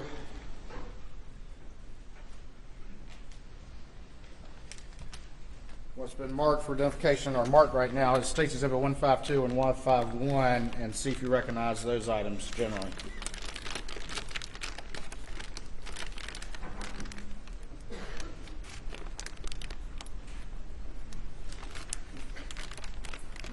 Yes, sir, I do.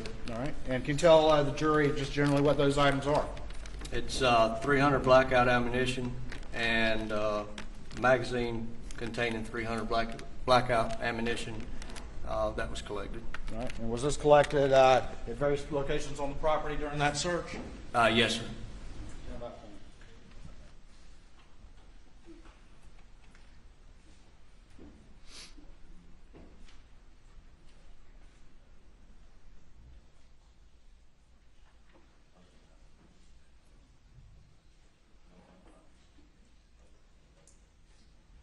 Your Honor, this time I'd also say Exhibit 152 and 151 into evidence, I believe without objection. No objection. Submitted without objection. How much more time do you have with this witness on direct? There's still a fair amount to cover, Your Honor. All right, ladies and gentlemen, we're going to break, talking only to the jury. Everyone else remain seated. We will reconvene at in an hour and 20 minutes. An hour and 20 minutes. Please go to the jury room.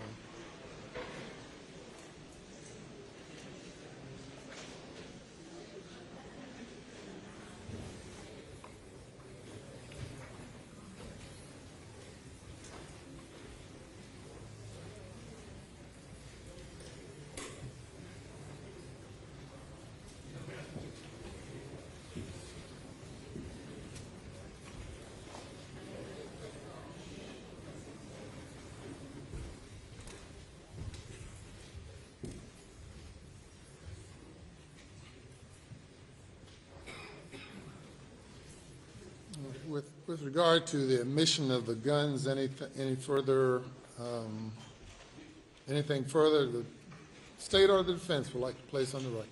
Well, Your Honor, I would put some further argument in the record in that the guns had been tested ballistically. The test excluded the guns as being in the murder, as murder weapons, my understanding, and as a result, they're just not relevant. They have photos of the guns, which is completely sufficient information for the jury and to get the information in that they were tested. But sending, just weapon after weapon back into the jury room during jury deliberations, we think is unfairly prejudicial. All right. And response, Mr. The Waters. defense, as you might expect, has already challenged the sufficiency of the investigation and what was done. I think the state, not only just generally, but also certainly in response to those lines of examination, is entitled to show the extent of the examinations that were done in analyzing the relevant firearms evidence that was on scene. This agent gathered 12-gauge weapons for a reason, because 12-gauge rounds were used to murder Paul Murdaugh, and therefore admission of those we believe is relevant and not overly prejudicial. Certainly nothing about the way we did that examination did anything that was prejudicial. It was all very straight to the point. All right. Relevant evidence means any evidence tending to make the existence of any fact that is of consequence to the determination of the action more or less probable than it would be without the evidence. This evidence of these guns were part of the crime scene in and around the crime scene at or around the time of the murders. Issues have been raised regarding multiple guns, multiple shooters, multiple spent rounds, and the court, in its discretion, have admitted the evidence as being relevant, and there's no dispute that the defendant had multiple guns in and around his place, and I find that it's relevant and more probative than prejudicial, and that's the basis for the court's order with regard to admitting that evidence. And we'll be on break for an hour and 20 minutes.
Okay, if we can have our witness back. You may bring the jury.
Thank you. You may proceed. Thank you, Your Honor. May it please the court. Senior Special Agent Croft, a couple things I want to kind of go back to just as a housekeeping matter before we move on to new matter. And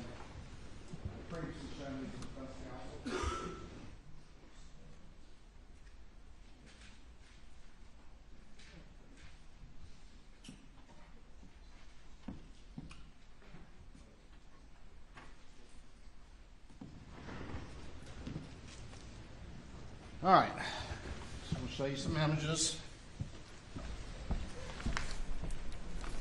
I'm going to show you what's been marked as State's Exhibit. What are we doing first? 163, 173, 158, 175, 176, 177, 179, 180, 181, and 183. And just have you generally flip through those and see if you recognize those images.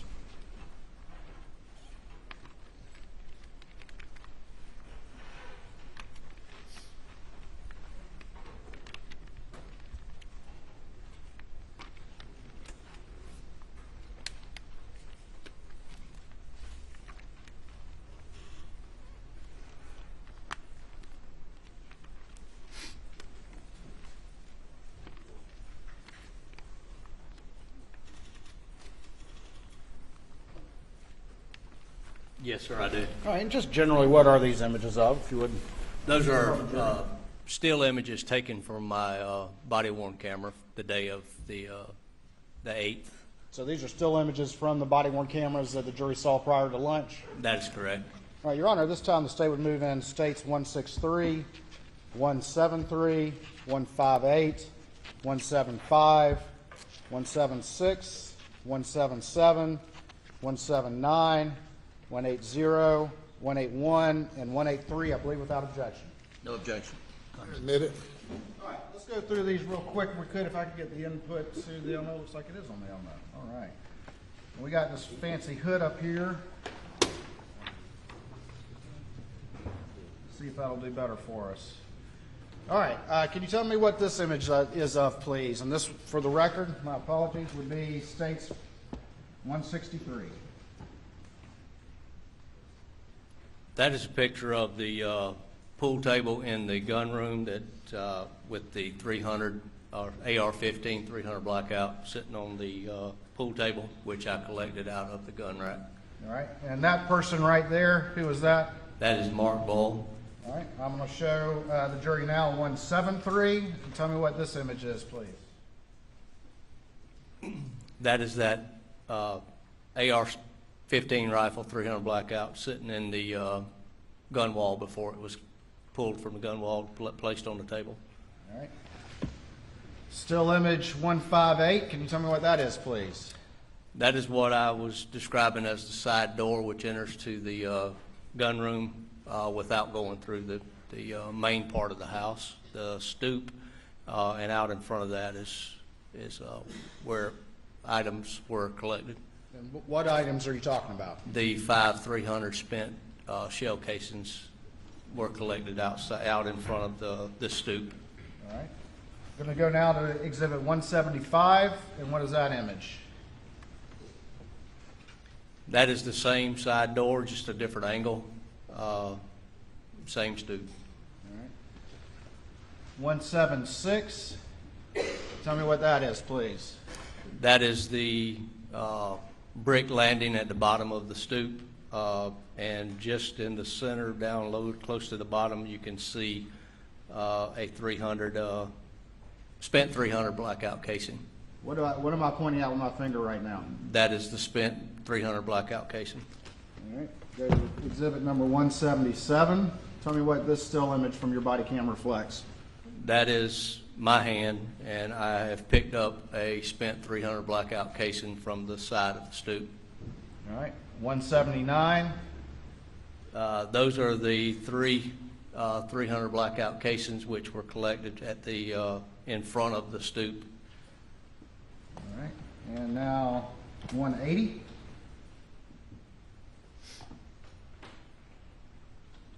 That is the left-hand side of the entrance of the gun room, just in the flower bed.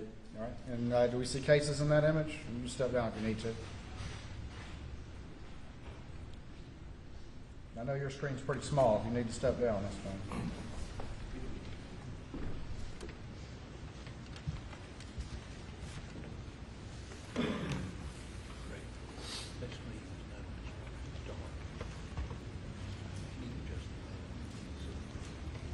I can't pick it out on that picture. All right. I'm going to hand you State's Exhibit 180 and see if you can make it out. Yes, sir. It will be at the bottom of the picture, about in the center. All right. Let me have you come around, or you can do it. I'm going to put it back up and do it screen for the jury, please. It would be right here. All right. Sounds good. You can retake the stand, please.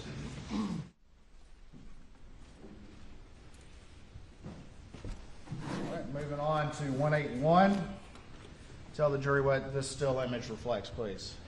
That is three of the 5 300 blackout spent casings that was collected at the base of at the front of the stoop. All right. And then finally, jumping the gun, we have 183. Tell me what that reflects. That would be to the, I believe, the right-hand side of the stoop, and just at the end of my hand, I'm fixing to pick up a spent 300 blackout casing. What is my finger pointing to right there? That is the 300 blackout casing which I'm talking about. All right, thank you.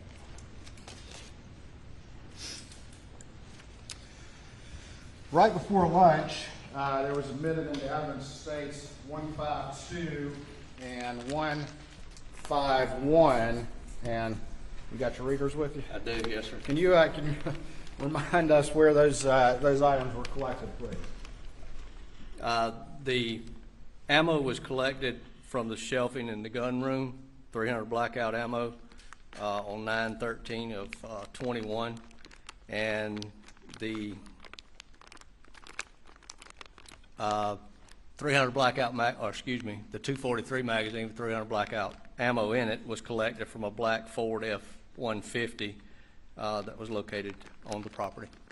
And you got a knife on you? I do, yes, sir. You mind opening that exhibit for us? And let's take a look at those items, please.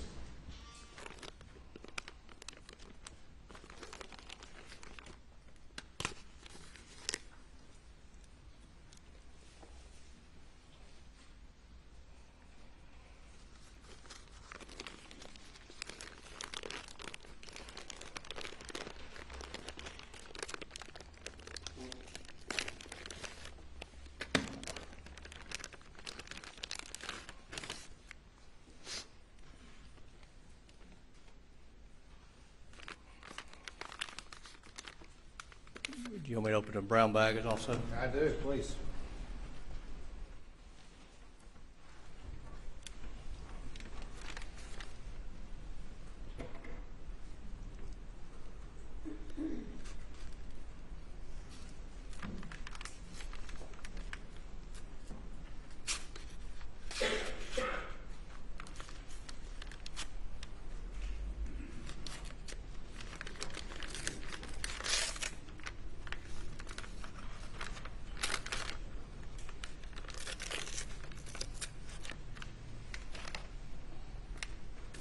let's go ahead and mess with that one first, if we could. Can you remove the item from its packaging, please?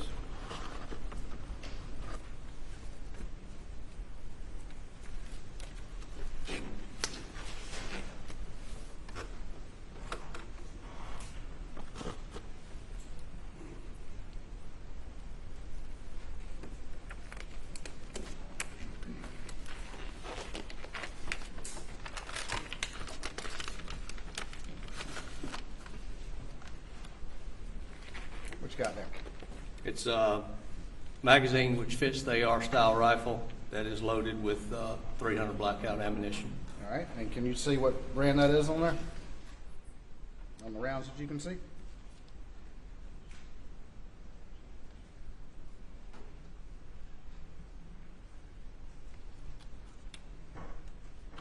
Appears to be S&B 300 blackout. S&B 300 blackout. Yes, sir. Let me take that item. I'm going to put this up on the screen so the jury.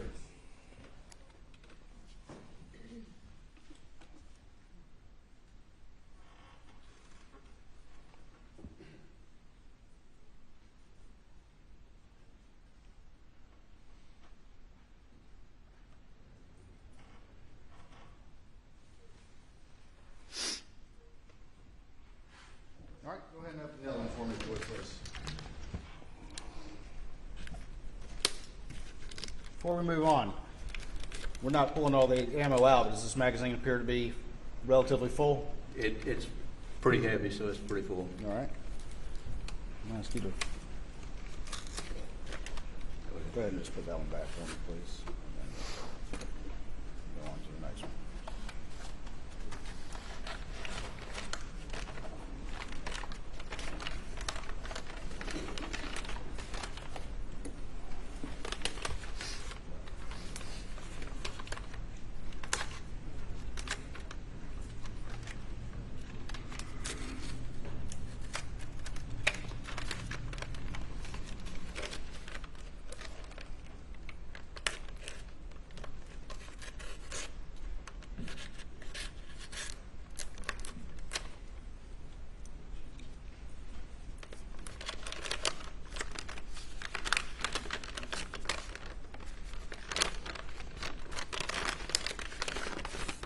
Cut the bottom of the bag.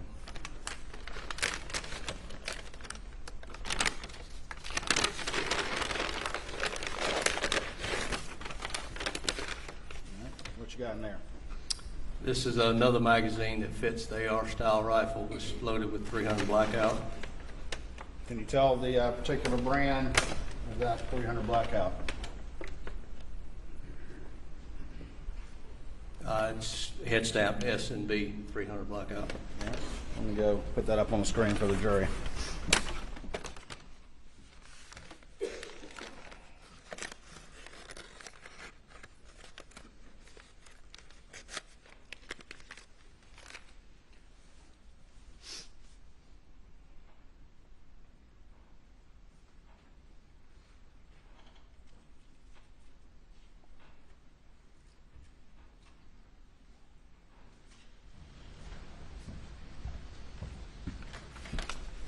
All right. Just real quick before you put it back, we're not taking all the bullets out or cartridges out, does that appear to be fairly well loaded? It's got some weight to it. It feels like it's fairly loaded. All right, if you can return that to his bag, please. And then put those back in the plastic bag for me.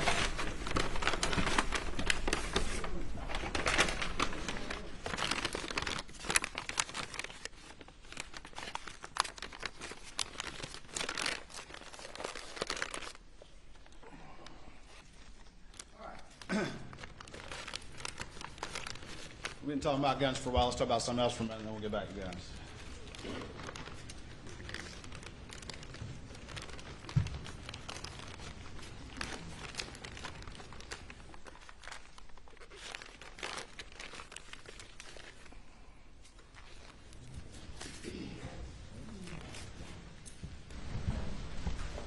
We got it back? Yes, sir. All right. Going back to June 8th, 2021, were you present when any efforts were made to collect the cell phone belonging to Maggie Murdaugh? Yes, sir, I was. All right. And who all were you present with when when that happened, and just kind of describe the events as they took place, please. It was myself, Special Agent McAllister, Captain Ryan Neal, Dylan Hightower. There was one or two more people there, but I don't recall. Okay. And ultimately, was that phone located? The phone was located a short distance from the crime scene. All right. And where was it, just generally? If you would come out of 41, out of the driveway of the residence, take a right on Moselle Road, quarter mile, half mile. I don't recall the exact distance. On the left-hand side of the road, kind of in the grass area. When y'all found it, what happened then? Who picked it up? Who collected it? What happened to it at that point? Captain Neal picked it up. Special Agent McAllister held it in her hand while a picture was taken of it, gloved hand. We were given the passcode to the phone. Passcode was entered into the phone just to verify that it would work, it would unlock, and it did work, it did unlock.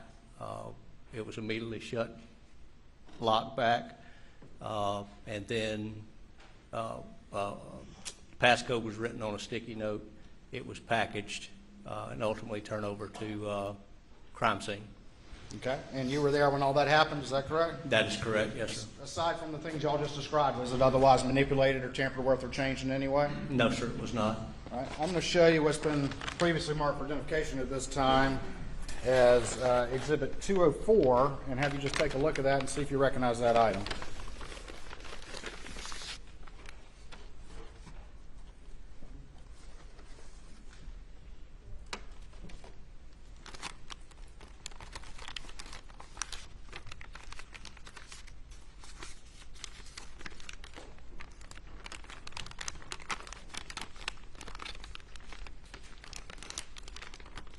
Yes, sir, I do. All right. Tell me what that item is. This is the phone that was recovered on the side of the road belonging to Miss Maggie Murdaugh. The one you just described? Yes, sir, it is. The one that was secured by Captain Neal? Yes, sir, it is. And then turned over to crime scene? Yes, sir, it is. All right, put it back for me if you will.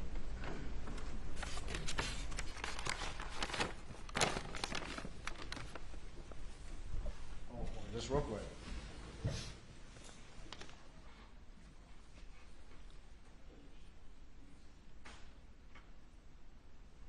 All right, at this time, Your Honor, we would move Exhibit 204 into evidence, I believe without objection. Edit.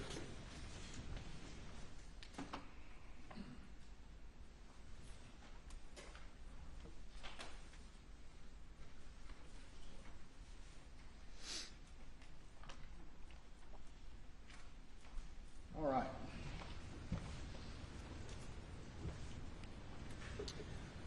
Let me ask you this question. Do you know a guy by the name of John Bedingfield? Yes, sir, I do. And is that somebody you knew before this case? Yes, sir, it is. And how do you know him, just generally? John grew up in Barnwell, just like myself. He actually has a son that's the same age as my son. They went to school together, played ball together. I've known John for a number of years. And what does John do for a living, do you know? He is a DNR officer. All right. And does he have a side business? He does. And just generally, what does that side business do? He's got a gun business where he builds, works on firearms. Okay. And prior to this case ever happening, did you ever have any conversation with John Bedingfield about whether or not he had assembled any guns for Alex Murdaugh? Yes, sir, I did. Okay.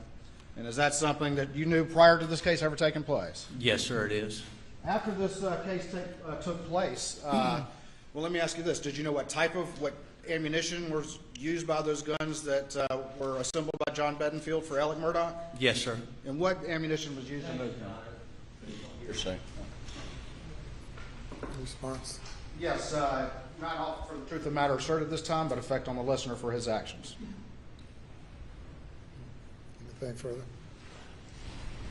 It's still hearsay, and I'm not sure what his actions are in response to the hearsay. I mean, he's asking questions about what he learned well before these crimes.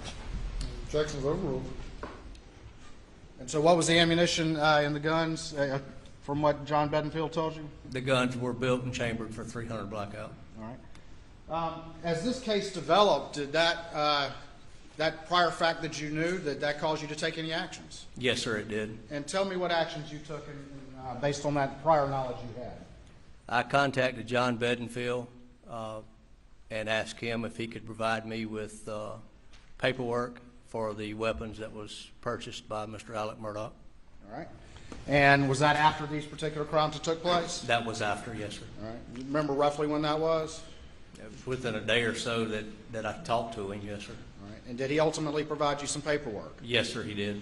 Was that the only conversation you had with John Bedingfield about the 300 blackouts that he built for Alex Murdaugh? No, sir, it was not. Was there a subsequent conversation? Yes, sir. Did you call him back or did he call you back? I called him back and then to require of potential additional 300 blackout that was purchased by and paid for by Miss Maggie Murdaugh. Okay. So you called him with an inquiry, is that correct? That is correct. Tell me what your inquiry was to John Bedingfield after he initially provided you some paperwork. I'm sorry, sir. I couldn't hear you. Sorry. Turned away. That's okay. Tell me what your specific inquiry was to John Bedingfield that second time when there was a subsequent conversation. The second time that I talked to John was to inquire about whether or not he built a third 300 blackout to replace a gun that Paul had misplaced or had gotten stolen earlier in 2017. All right. And in response to that inquiry, did John Bedingfield provide you some additional paperwork? Yes, he did. All right. I'm going to show you what's been marked as standby for me real quick.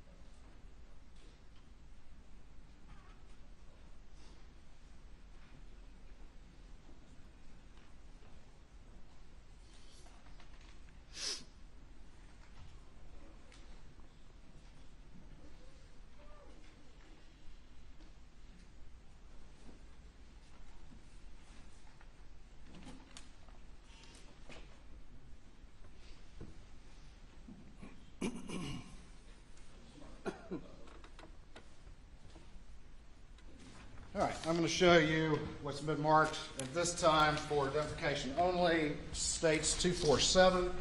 Stand by for me, Mr. Correct.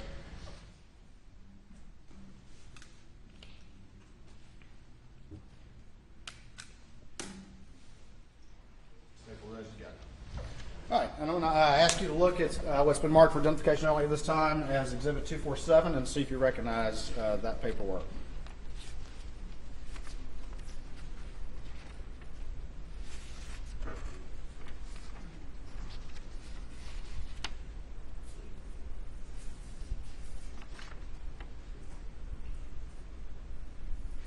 Yes, sir, I do. All right, and just, again, without describing the contents, tell the jury what this paperwork is, please. It's a copy of canceled checks and copy of the sale of firearm. All right, and this was documentation that was provided to you in response to your inquiries to John Bedingfield? That is correct. And who gave this documentation to you? John Bedingfield. All right, and I'm going to, again, without going into the contents, look at the second page and tell me, is that the document that was provided in response to your second inquiry when you called him back about a third blackout? Yes, sir, it is. All right, thank you.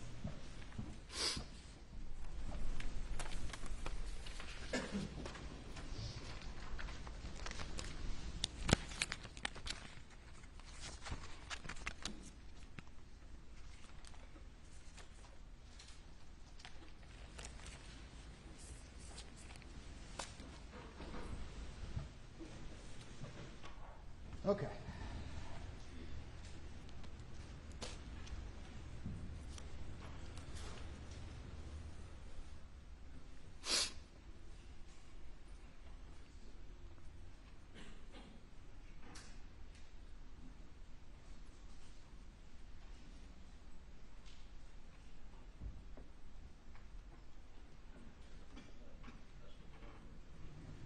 All right, I'm going to show you two exhibits. I'm going to to show you what's been marked as State's Exhibit 162 first, and it's a disc, and see if you recognize that particular exhibit, please. Yes, sir, I do. All right, tell me what that exhibit is. That is a disc from, or excuse me, a video from my body-worn camera of a collection of shell casings. All right, and does it have a date on when that occurred on it? 6/16/2021. All right, so this is different from what we've already talked about, is that correct? That is correct. All right, and then I'm going to show you what's been marked as Exhibit 248 and see if you recognize that particular exhibit.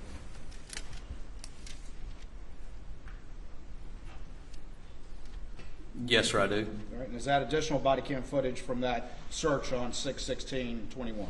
That is correct. All right, Your Honor, at this time, I would move both Exhibits 248 and 162 into evidence and leave without objection. Correct, Your Honor. Admitted. All right, so got a search on 6/16/21. Can you tell the jury a little bit about that search, how it came to pass, what was going on, and then we'll get to the footage as to what occurred. Okay. During the investigation process, we learned that there was a shooting range and some bodies of water on the property. And when I say on the property, it's across the road from the incident location. Through discussion with the investigative team, it was decided that we needed to go over to that shooting range and also search that body of water for any potential evidence that may be found. And this shooting range, that was still part of the Murdaugh property at Moselle, is that correct? That is correct. It would be kind of diagonal to your left from where the kennels are at. All right. And the information received was that the family used that as a shooting range? That is correct, yes, sir. Okay. All right, let me show you quickly.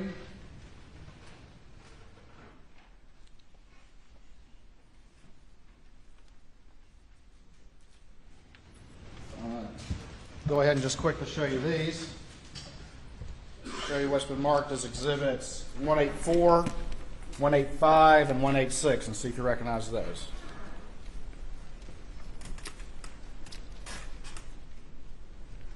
Yes, sir, I do. All right, and tell me what those are generally, please. One is the picture of the shoot house. The other is the picture of the inside of the shoot house, and then the third picture is a picture of the area next to the waterway where we collected some items. All right, Your Honor, this time I would move exhibits 184, 185, and 186, state's exhibits into evidence of legal without objection. No objection. All right, very quickly, put this up on the screen. 184, again, tell the jury what that is, please. That is what I'm describing as a shoot house. It has a bench inside where you would set up to shoot targets out in front. All right, 185, what does that represent, please? That is on the inside of the shoot house, the chair, the stand where you would sit, and obviously the rail where you would rest your weapon. All right, what are these little shiny things on the floor there? That's brass from firearms that's already been fired. All right, and is that how the scene looked when you found it? Yes, sir, it is. All right, and then finally, 186, what does that represent?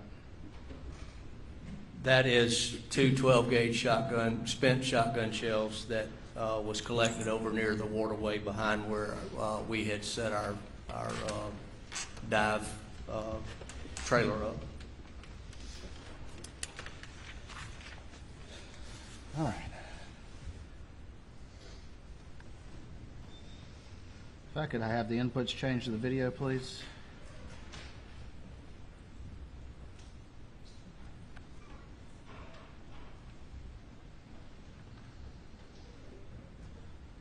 All right.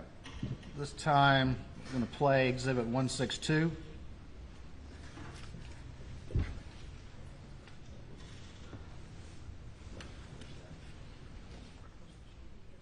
For the record, I'm going to fast forward it to about 43 seconds into the video.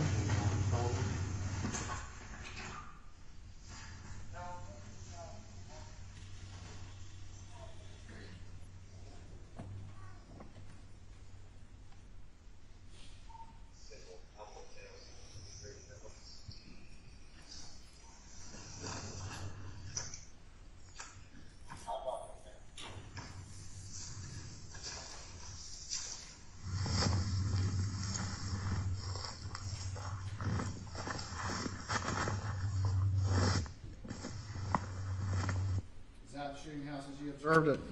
Yes, sir, it is. I'm now at 1 minute and 19 seconds, and I have it paused. But tell me, what is this thing right here that's kind of up on the counter of that shooting house? That would be a rest that you would put your rifle in when you're sighting it in or shooting downrange at targets to help stabilize it. All right, when you're sighting it in, just real quick, explain with the jury what you're trying to do when you sight in a rifle that you would use that rest for. When you're zeroing your rifle, whether it be 100 yards, 200 yards, you want to hold a rifle as still as possible, obviously. You would have a target downrange at whatever distance you're sighting it in at. You would fire 1, 2, 3 rounds, and then you would adjust your optics and continue till you get it zeroed to where you want it. And zero means it's shooting where you're aiming. Yes, sir.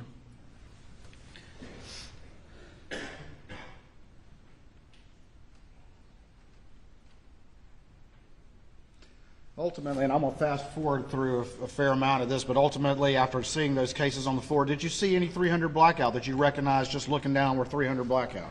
Yes, sir, I did. All right. And did you send Special Agent David Owen to go get some envelopes so you could collect those? Yes, sir, I did. And ultimately, did you collect about 17 S&B cases at that location? Yes, sir, I did.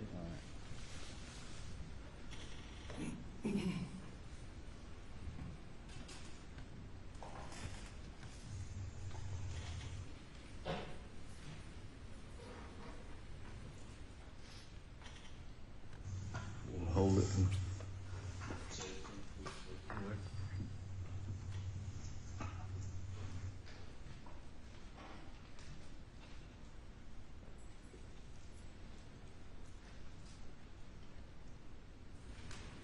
For the record, I'm at 11 minutes and 3 seconds in the video.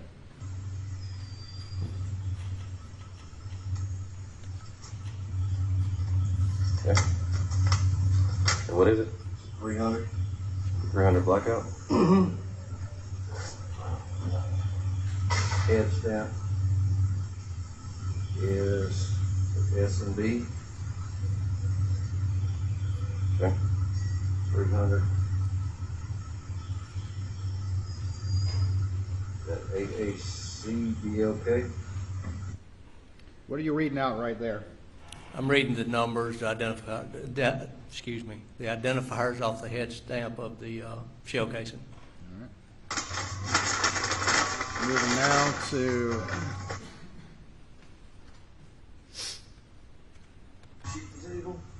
1207.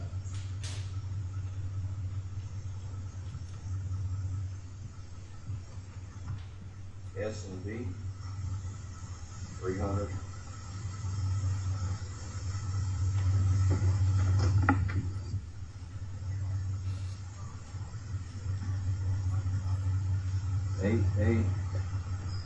AACBLK. Same ammunition? Yes, sir. All right. I'm going to move now.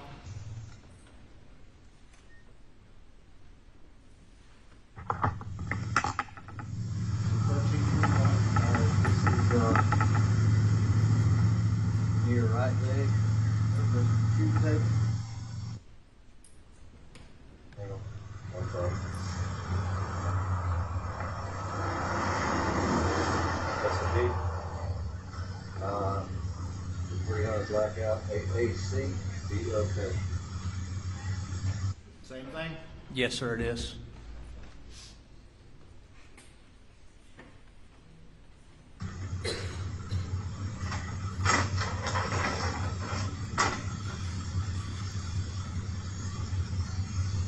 Also near the right leg of the shooting table. Above the chair.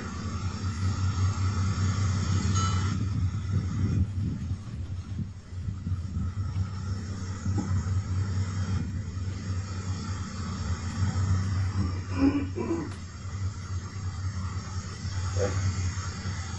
S and K, 300 blackout. S and K. I'm sorry. S and G. Yeah, same head strap. S&B is what you were saying. Well, wasn't any different. Hang on. I'm sorry, it is S&B.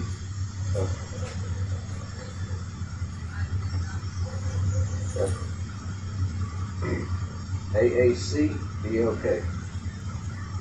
Same thing? Yes, sir, it is.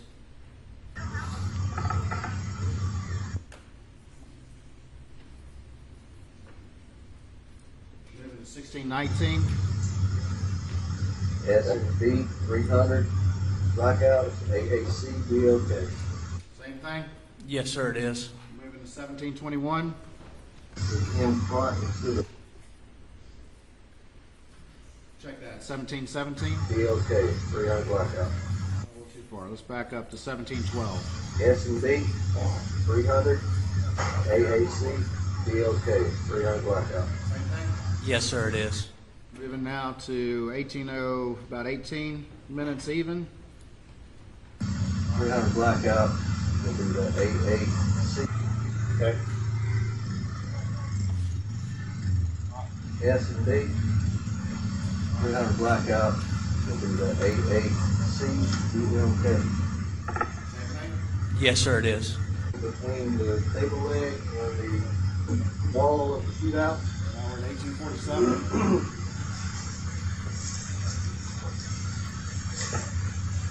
It's gonna be S&B 300 blackout will be 300 AAC, BLK. Same thing? Yes, sir.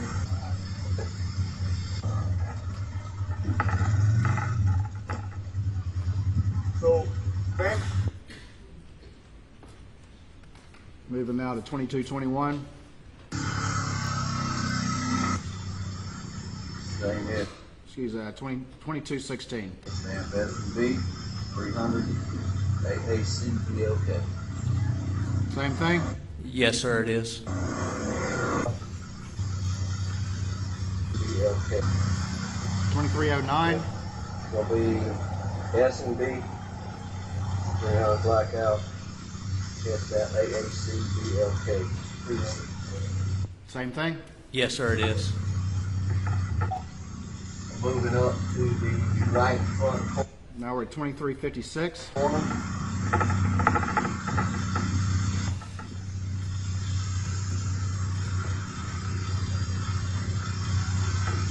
Up the shootout. Okay. Gonna be S&B 300 blackout. Hit back to 300 AAC, BLK. Same thing? Yes, sir, it is. Moving to 2452.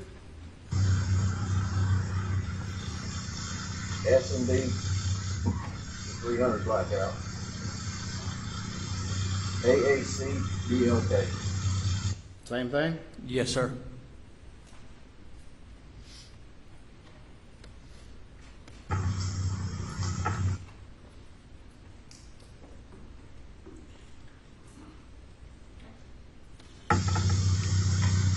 Do I have to go get some more envelopes at this point? I think that's what we just went to do. I'm gonna move it forward.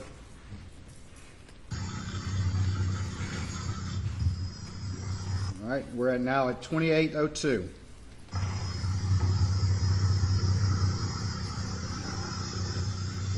S&B 300 blackout.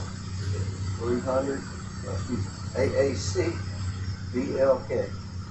Same thing? Same thing, sir. What?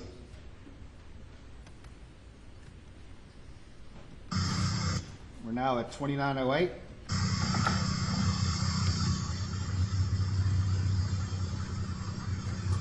That's right. This is S&B 300 blackout, AAC, BLK. Same thing? Same thing, sir. Now we're at 3027. Okay. S&B 300 blackout, AAC, BLK. It's the same thing, sir.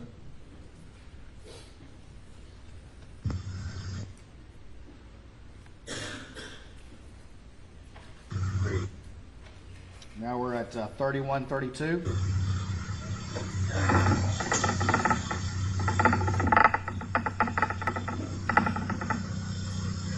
Okay, S and B. Okay. 300 blackout.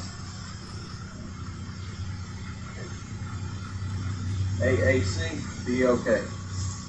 Same thing? Yes, sir, it is. S and B. All right, that's full here. Now we're at 3216.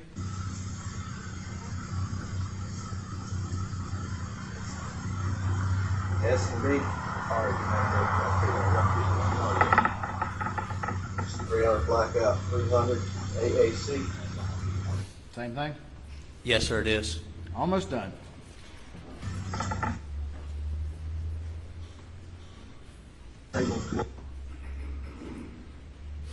Now we're at 3332. In front of the shoot house, in front of the chair.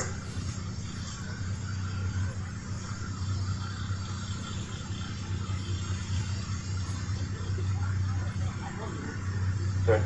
S and B. AAC, BLK, 300 blackout.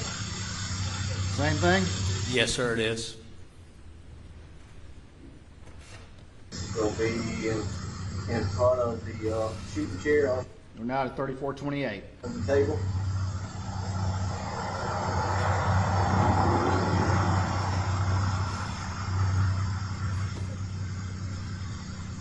S and B. 300 blackout. AAG, BLK. AA. Same thing. Yes, sir, it is.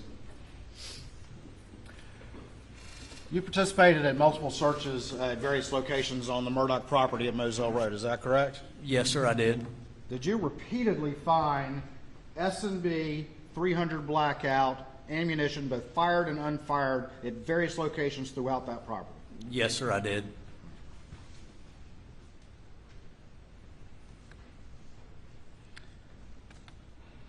All right, we'll do one more very quick one, and this will be Exhibit 248.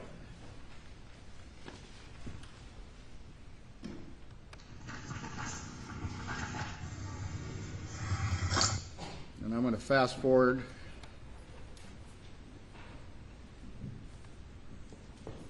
to about 102, and I've got it paused, but tell us generally where we are and what we're seeing here again, please, if you would. This location is going to be between where the shoot house was located and the body of water that was there. It's where we had our dive trailer set up and table set up with a shade so that we could actually get out of the weather if we needed to. And are you collecting any items here? Yes, sir, I am. And what are you collecting? Spent 12-gauge shotgun shells. All right, I'm going to let that play for a second. And we're at, for the record, we're at 24 seconds in.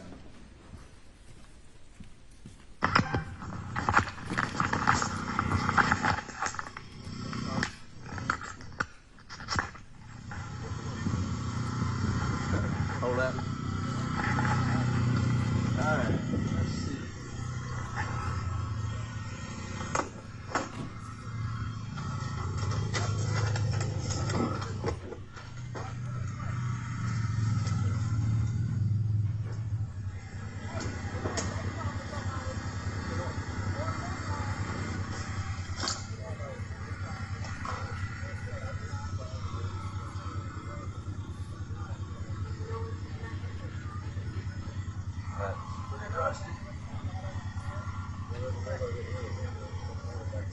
All right, for the record, I'm stopping at 1 minute and 14 seconds. I'm going to show you again what's been marked as State's Exhibit 21. And are there, in fact, shotgun shells present in there? There is. All right, and where were those collected from, those red shotgun shells? It's depicted on the video on the Murdaugh property right near the waterway All right. at the shooting range.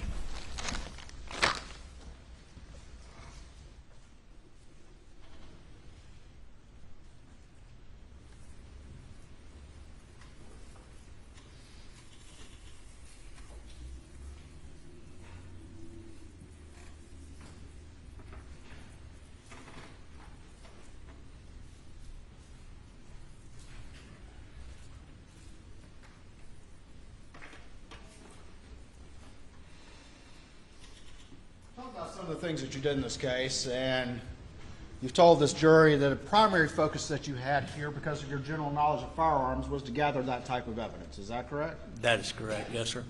But you also participated in interviews in this case as well, didn't you? Yes, sir, I did. You talked about interviewing Rogan Gibson. You talked about interviewing John Bedingfield, right? That is correct, yes, sir. Did you interview the defendant or participate in an interview with the defendant? Yes, sir, I did. You remember what day that was that you participated in an interview with the defendant? I don't remember the actual date. Let me show you Exhibit 243 and see if you recognize this exhibit. Okay.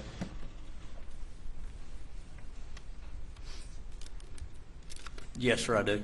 All right. And what is that disc? This is a recorded interview which was conducted with Alex Murdaugh on 6/10 of 2021. Are your initials on this disc? They are.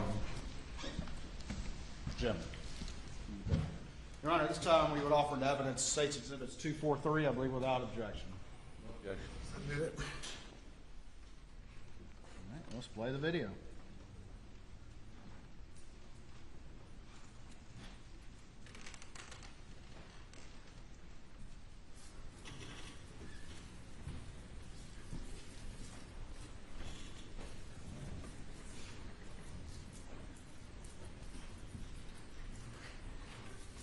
While you're setting that up, might I move gun cases out? The defendant can't see the jury. Excuse me. That's not my problem.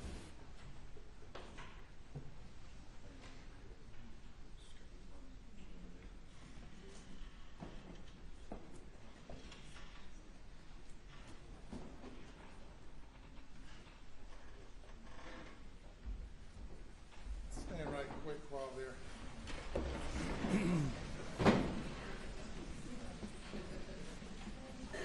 May I, Judge? No, that's good. Sure.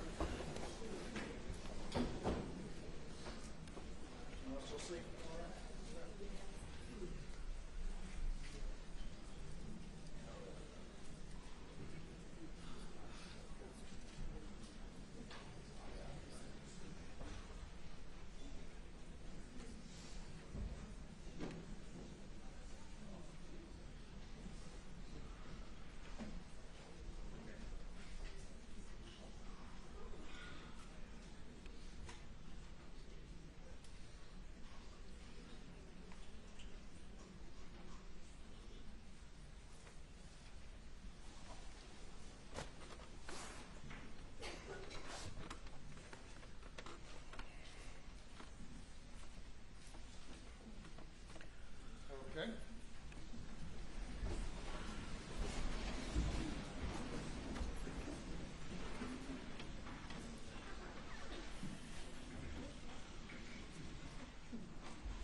Just do a quick bit of housekeeping. You talked earlier about your inquiries to John Bedingfield about the 300 blackouts. Is that correct? That is correct, yes, sir. And I want to show you what's been marked for ID only 245 at this time and see if you recognize that document. You pull it out of the sleeve.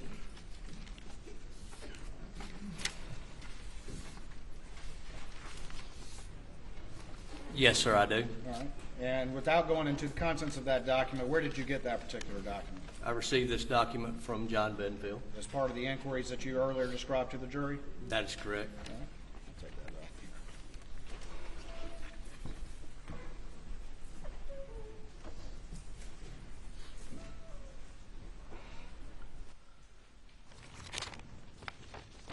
The interview of the defendant on June 10th, 2021, where did that take place?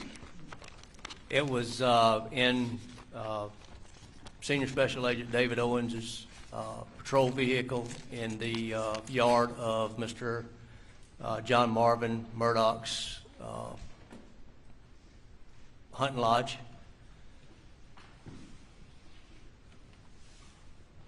Your Honor, this time we're going to play Exhibit 243, the second interview of Alex Murdaugh.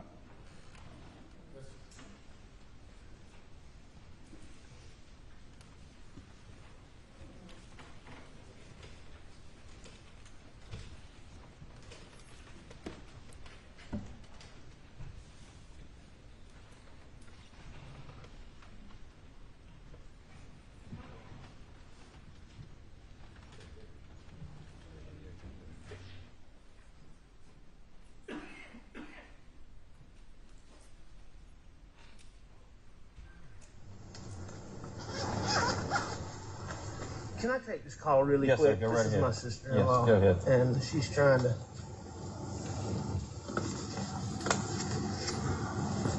Hey, Marion.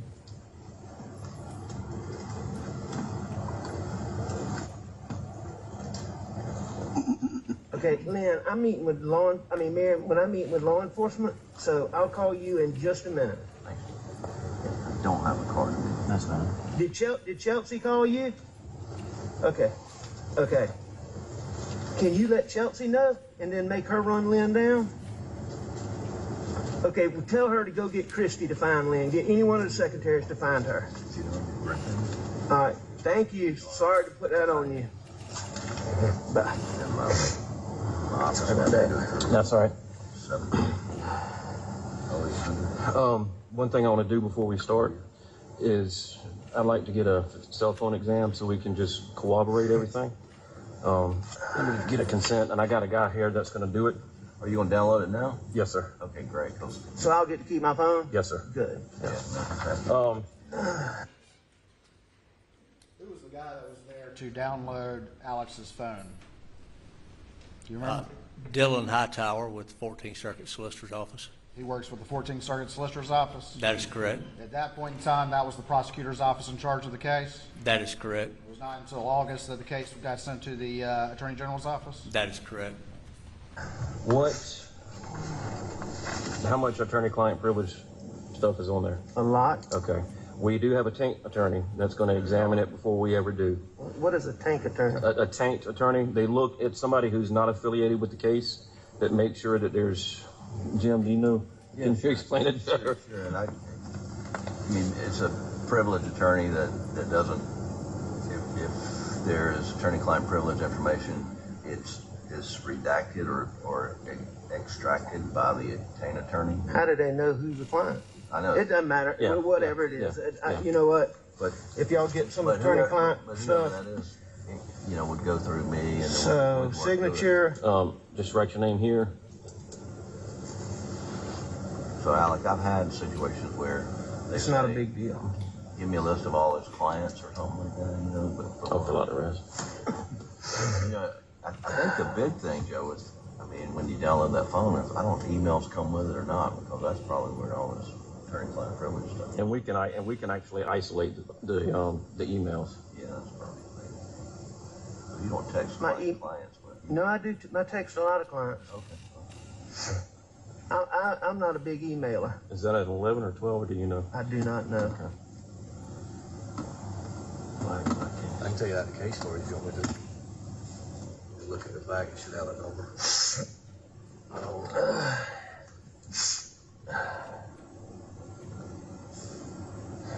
Give me a shout later. Yeah, what was your date of birth again, Mr. I have Murdaugh? 2768. 10.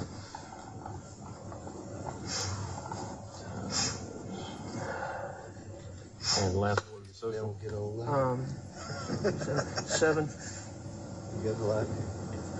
7483. I'm sorry. That's all right. Doesn't say anything on it. No, most of the new ones don't. Probably have to open it up. Oh, well, this guy. Jim, you want to witness that for me, please?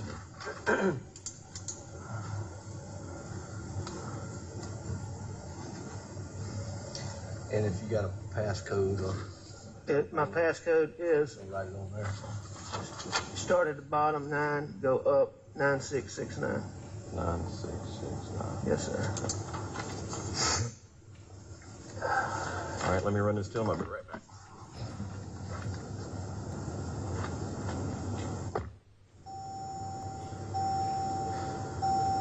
Where are you from, sir?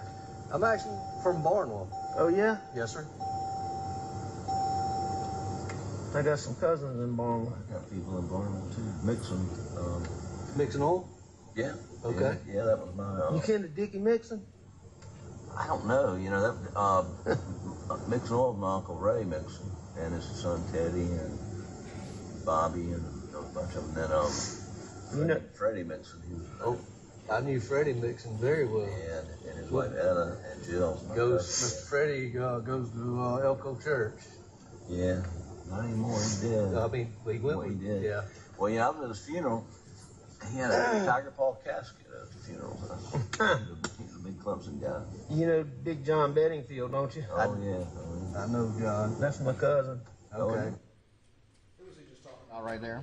John Bedingfield, the DNR officer, who is also the one that built the AR-style rifles, 300 blackout for him. And Sweet Caroline. John's son and my son are the same age. They were in school together. So, did you grow up in Barn? Yes, sir. All right, sir. So he's got it, and he's taking care of that. But I get it back. Yes, sir. Yes, sir. All right, sir. So when we spoke the other night, I got kind of a basic overview. Yes, sir. And it was pretty traumatic. That's okay. Yeah, I know so, you yeah. need to ask me. You ask me what you need to. So I want you to, let's start Monday morning and take me through your day. Monday morning, you know, did I do Monday morning? My wife and my older son had gone to the baseball games that weekend.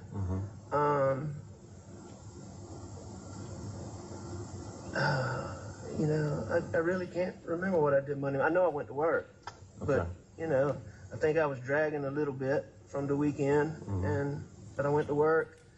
I usually mess around on my farm, and then I go to work. I was at work. You know. Were you at the office in Hampton, or? Yes, sir. Okay. Yes, sir. I was at my office in Hampton. You know, I mean, I was just at my office doing Legal work. Yes, sir. I'm sure I can go back and probably recreate some specifics if you need me to, but I can't like sit here and recall on the top of my head exactly what I was working on. I know one thing I was working on was we had some big motions coming up in a Dominion Energy case. I was getting ready for those. And I was getting ready for some motions. I'm a defendant in a civil case involving my son. I told you about the boat wreck. Yes, sir. And there were some motions coming up in that on Thursday, and I was mostly just getting ready for those things. And then This is in response to a question as to what he was doing the day of the murders. That is correct, yes, sir. And he said he was working on some motions in the Dominion Energy case, and then also where he's personally a defendant in the boat case. Is that correct? That is correct, And that's yes, what sir. he said he was doing the day of the murders. Is that right? That is correct, yes, sir. Thank you. other junk. What time did you leave the house to go to the office? I'm not sure. Who all was at the house when you left?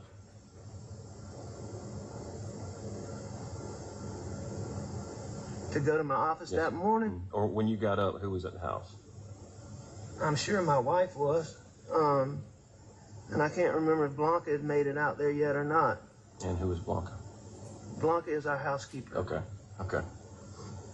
And she comes different. She doesn't have set hours, but she comes most days. She'll be able to tell you if I was there when she left or not. Okay. I can't remember. And so you went to the office. You did, some motions. What time did you leave the office? Real quick, what was the name of the housekeeper? Blanca? Yeah. Yeah, when she left or not. Okay. I can't remember.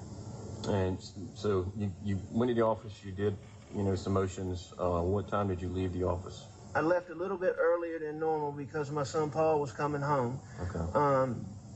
Because he had not been with us during the weekend, and he was coming home. We were going to replant some sunflowers the next day. Okay. And so he was calibrating, doing and getting everything ready. So he got home a little early. I left a little early, so he and I could knock around, and we knocked around for, just doing things we like to do out there. Okay. We're riding around looking at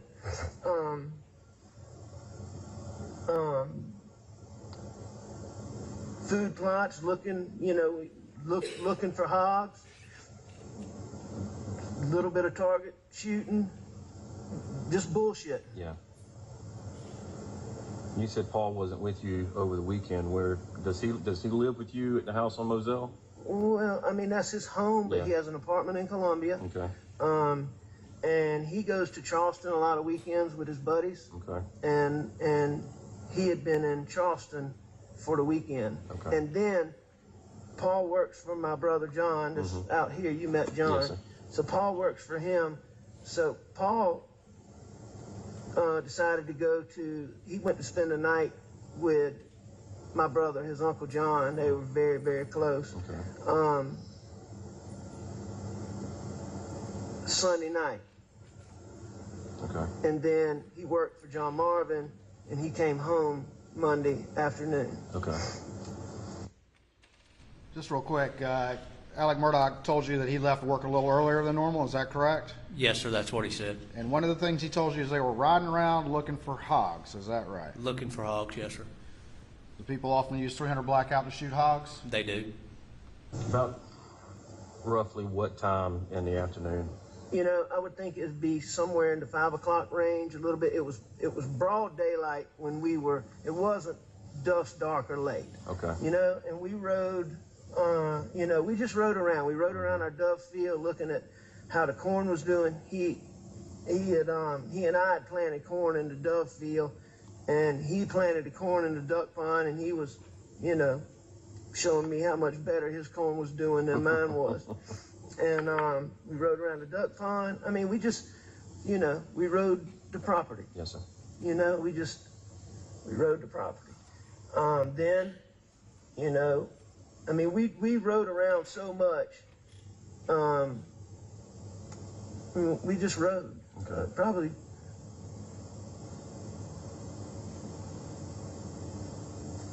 It was a good little while. It was more than 20 minutes or 30 minutes. Okay. And, you know, was it 2 hours? I don't know. I'd say it was more than an hour probably. Really wasn't keeping track of time? And it wasn't, you know, it wasn't getting dark. Mama wasn't home yet. She had gone to a doctor's appointment. So, you know. Yeah. Just out of curiosity, target practice, what y'all shooting? Just a little bottle. You give me what gun? Yeah. A .22 Magnum. Rat shot? I think. No, it wasn't rat shot. I think he shot 2 times and I shot 1 time. Okay. He told you that they shot just a couple of times. The target shooting at a bottle, .22 Magnum. Is that correct? That is correct. And is .22 Magnum, is that a very small round, or is that a much larger rifle round like 300 Blackout? That is a small round. 22 is about as small as it comes. They make them smaller, but it is small. Okay. So after y'all got finished riding around, try to take me through the rest of the evening. All right. You know, at some point we were all back at the house together. Maggie had gotten home, and, you know, we sat down, we ate supper, which we usually eat supper together. The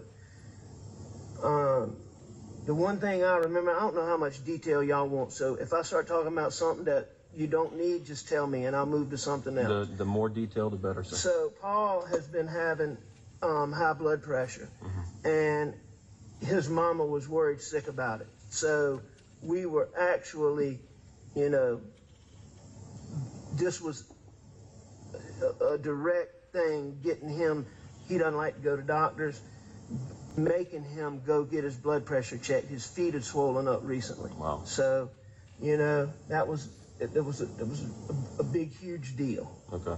You know, we hung around the house for a little while. I know that Maggie went to the kennels. I don't know exactly where Paul went, but he left the house too. Okay. How did Maggie get down to the kennels? I don't know exactly, but on normal occasions she would drive a buggy, drive a four-wheeler, or very common for her to walk. Okay. How about Paul? Paul wasn't much of a walker, but he would use all of the others. Okay. But I mean, it could be anyway. Okay. You know, I don't know exactly. I wish I could help you with that. So they left and went down to the kennels. Well, Maggie went to go to the kennels. Okay. Paul left. And I'm assuming, you know, Paul left. Okay. Because of, you know, Gotcha. what happened. I mean, I'm assuming Paul Yeah. went to the kennels. Okay. And what did you do once Maggie and Paul left? I stayed in the house. What did he tell you he did after Maggie and Paul went to the kennels? He stayed in the house.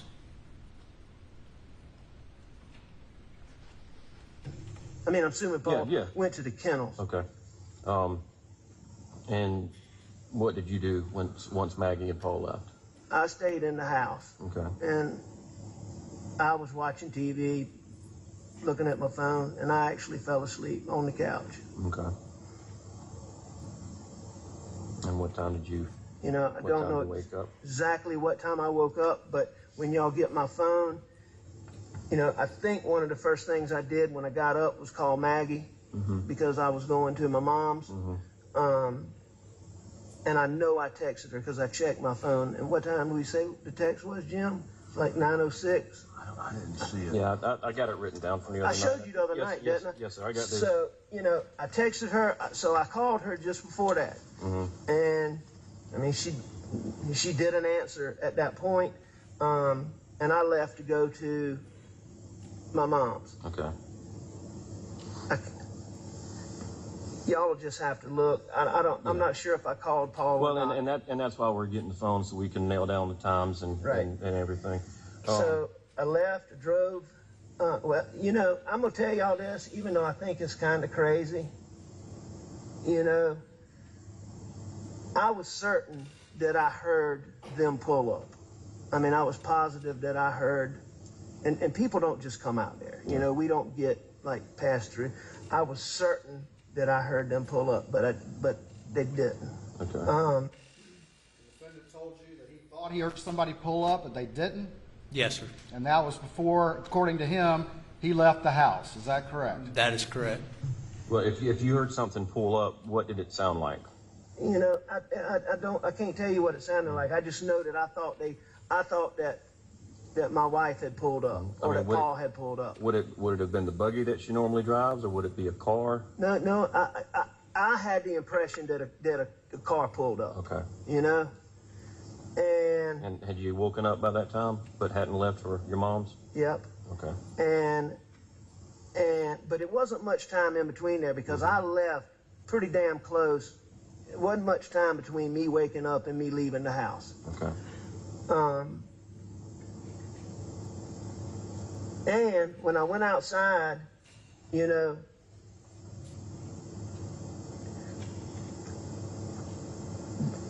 there's a wild cat that lives around that house. Okay. I'm pretty sure it was the cat that ran from my car, but, you know, I never had the impression it was a person, but there was something. Okay. You know? At this point, the defendant tells you something about a wildcat running.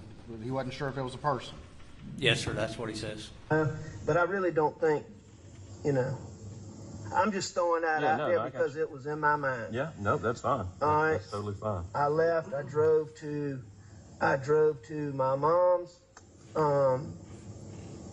I checked on my mom. She lives right out here, correct? She lives at Alameda. Okay.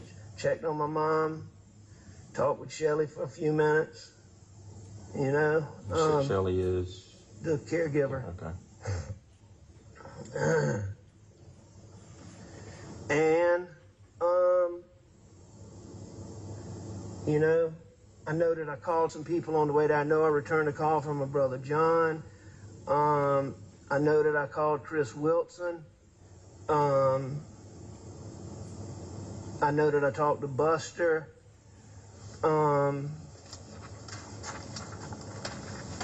So I made a few phone calls. Okay. And where was Buster? Buster was in Rock Hill. Okay. Is that where he lives, or? No, he lives in Columbia, but he just started a new job. He's going back to law school in January. Okay. So he's working a little part-time job with Wild Wings. Okay. Through January. Gotcha. You know, just kind of killing time. And he was in, his girlfriend lives in Rock Hill. She's studying for the bar exam, so he had to be in Charlotte, so he was staying with her in Rock Hill, her and her mom. Okay. Can I open the store? Yes, sir.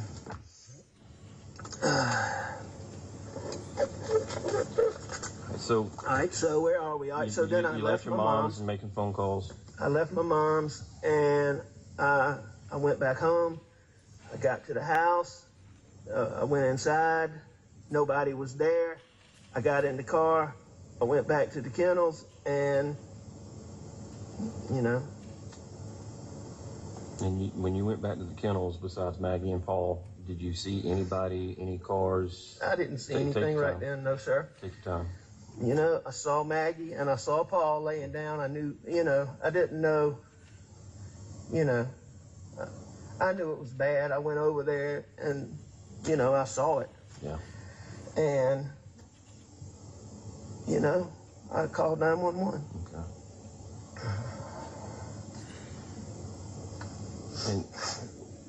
And what made you decide to go back to the house and get a gun? Yeah, I just think the whole scene had me freaked out. Okay. Did you take your car back up there, or did you run up there? No, I drove. Okay. How did Alex Murdaugh say he went back to the house after finding Maggie and Paul to supposedly go get a gun? He drove. And of course, the shotgun that we have is the one you brought back. They were asking me earlier. I'm not sure which one it was. Jim, it was a 12 gauge. And yeah, Ronnie had the question if it was 12 or 20. It was a 12 gauge. And it was that camo, though, right? Yes, sir. I think it was the 12 camo Benelli. I think so. But that's about all you got, Benelli out there, right? And we talked about this a little bit the other night too. I know Paul had been getting some threats and getting some being assaulted from, you know, the boat.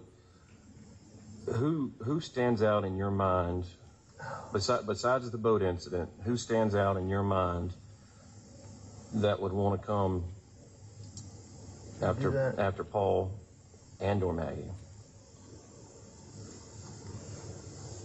I mean, sir, I can't think of anybody who would want to go to that extreme. You know, I mean, he got a bunch of threats, mostly from, you know,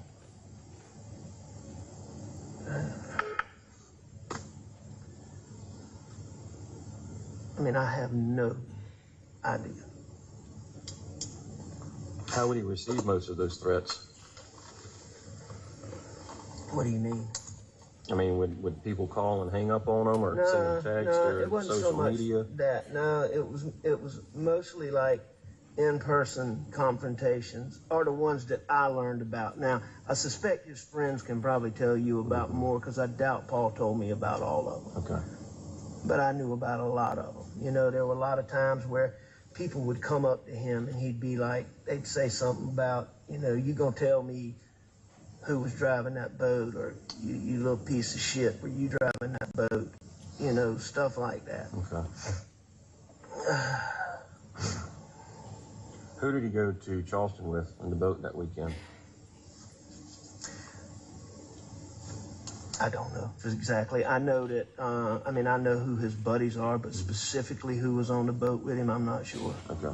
You know, but I can give you a list of names of who it probably was. So, Joe, I don't know if you want me to weigh in here, maybe put your pens down, but a good buddy of mine's son went fishing with me yesterday out in the ocean, and he has a best friend, and his dad's name is Lee Chapman, but yeah, the kid said, Lee's son said that Paul slept on his couch in Charleston 2 nights before he was murdered. And so it's Lee Chapman's son. I can give his name. You probably know Lee's son. I don't, but he goes to the Citadel. But that's where Paul was. Okay. And I learned that yesterday out on the fishing trip, which is I have to stand.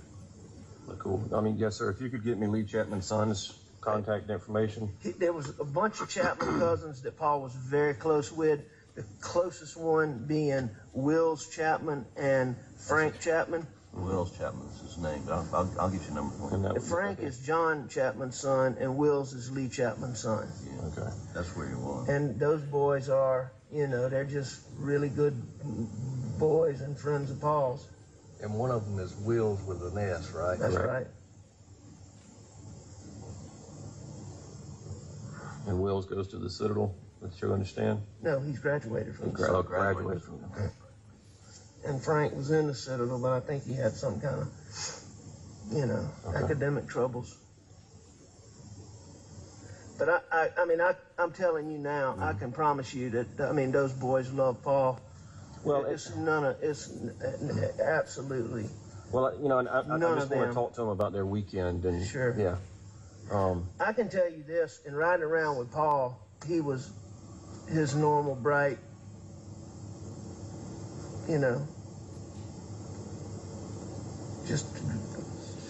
was a really great kid.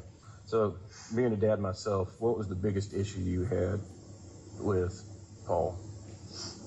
When you had to call him down and scold him or correct him, what was the biggest issue you had with Paul?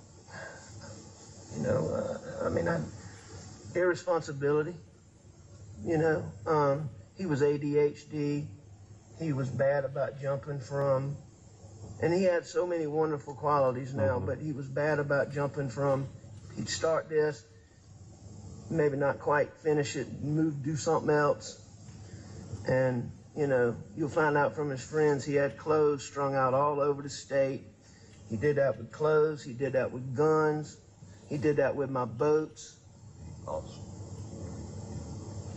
So. He lost what? He would misplace stuff or just, leave stuff behind, right? Yes, everywhere.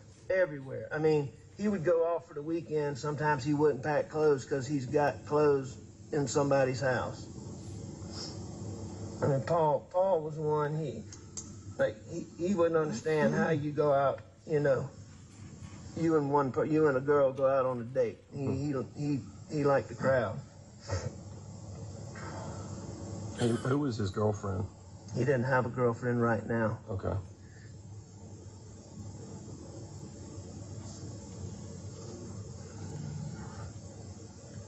Alex, last time I talked to him was like 2 weeks ago, although we texted.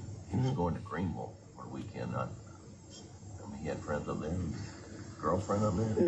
No, we had a family thing in Greenville, and Paul didn't play golf. He came up on Friday and stayed Saturday, and then he left to go to Charleston, and we stayed another day to play golf. Okay. My niece on my wife's side is having a baby, and we went up for that. And you said on Monday Maggie had a doctor's appointment in Charleston.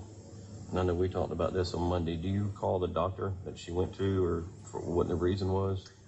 Maggie had a couple little things going on, and I personally think she was going to see Dr. Gordine, but I'm not positive. Okay.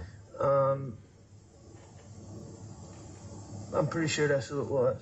I can find out specifically though. Her mom will know. Okay. And you said she and Buster were at the ball games all weekend? Yes. With me. With you? And what ball games? Carolina Regional. They didn't make it past those, did they? No. Okay.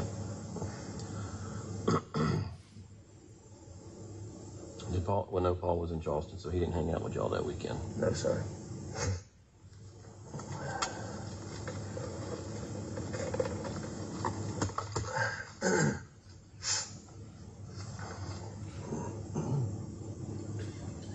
And what time did Maggie get back home Monday night?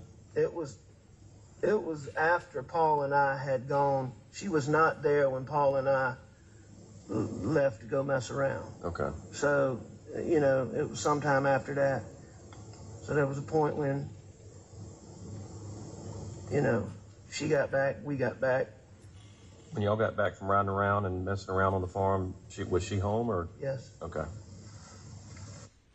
The defendant told you that Maggie was home when they got back from riding around the property. Is that correct? That is correct, yes, sir. So, and I don't believe she'd been home too long when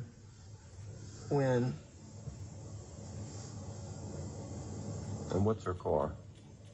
That Mercedes that's out there? Yes, sir. Okay.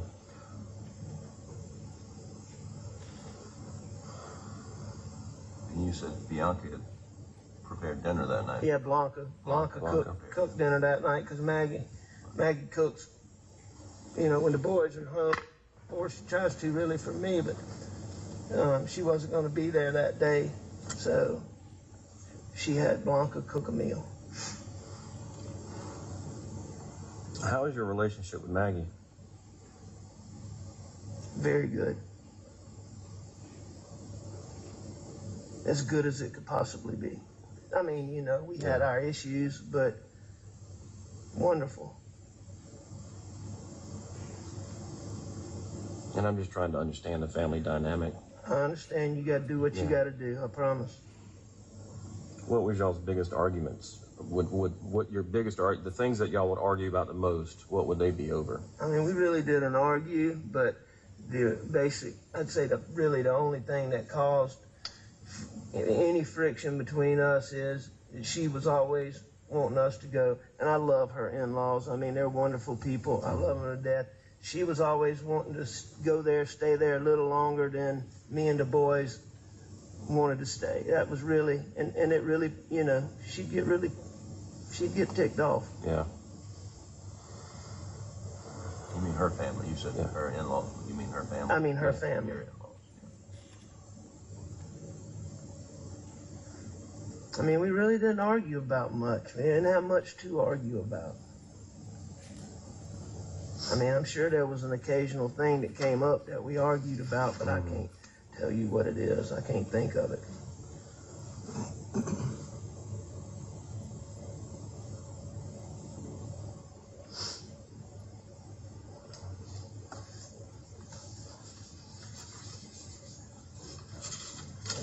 Yeah.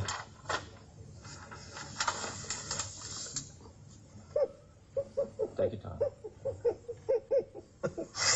Go. Tissue. I'm sorry. You good?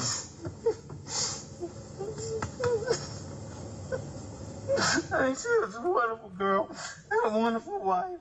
And she was a great mother. She, you know, she didn't work. And she always said it was her job since she was privileged enough not to work. She was going to make sure she took care of me and the boys. And I mean, she did everything. She did absolutely everything. I'm sorry. No, you have every right to do that.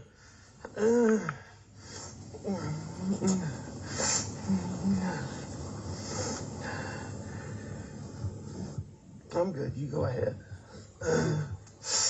That afternoon, or during the time you and Paul were running. Yes, sir. Did y'all go up to around the kennels or anything? Did y'all do anything up toward the kennels? I'm sure we did. You know, that's our main shop is, you know, right there. But, you know, I mean, we're normally in there for long times tinkering, and I will say that particular day, we did not tinker around there a bunch, you know?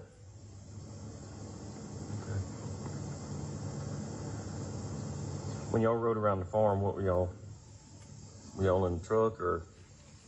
Well, we were actually in two trucks. We rode in one truck, and then we rode in another truck some. One was the black one, and one was the white one that was out there. Okay.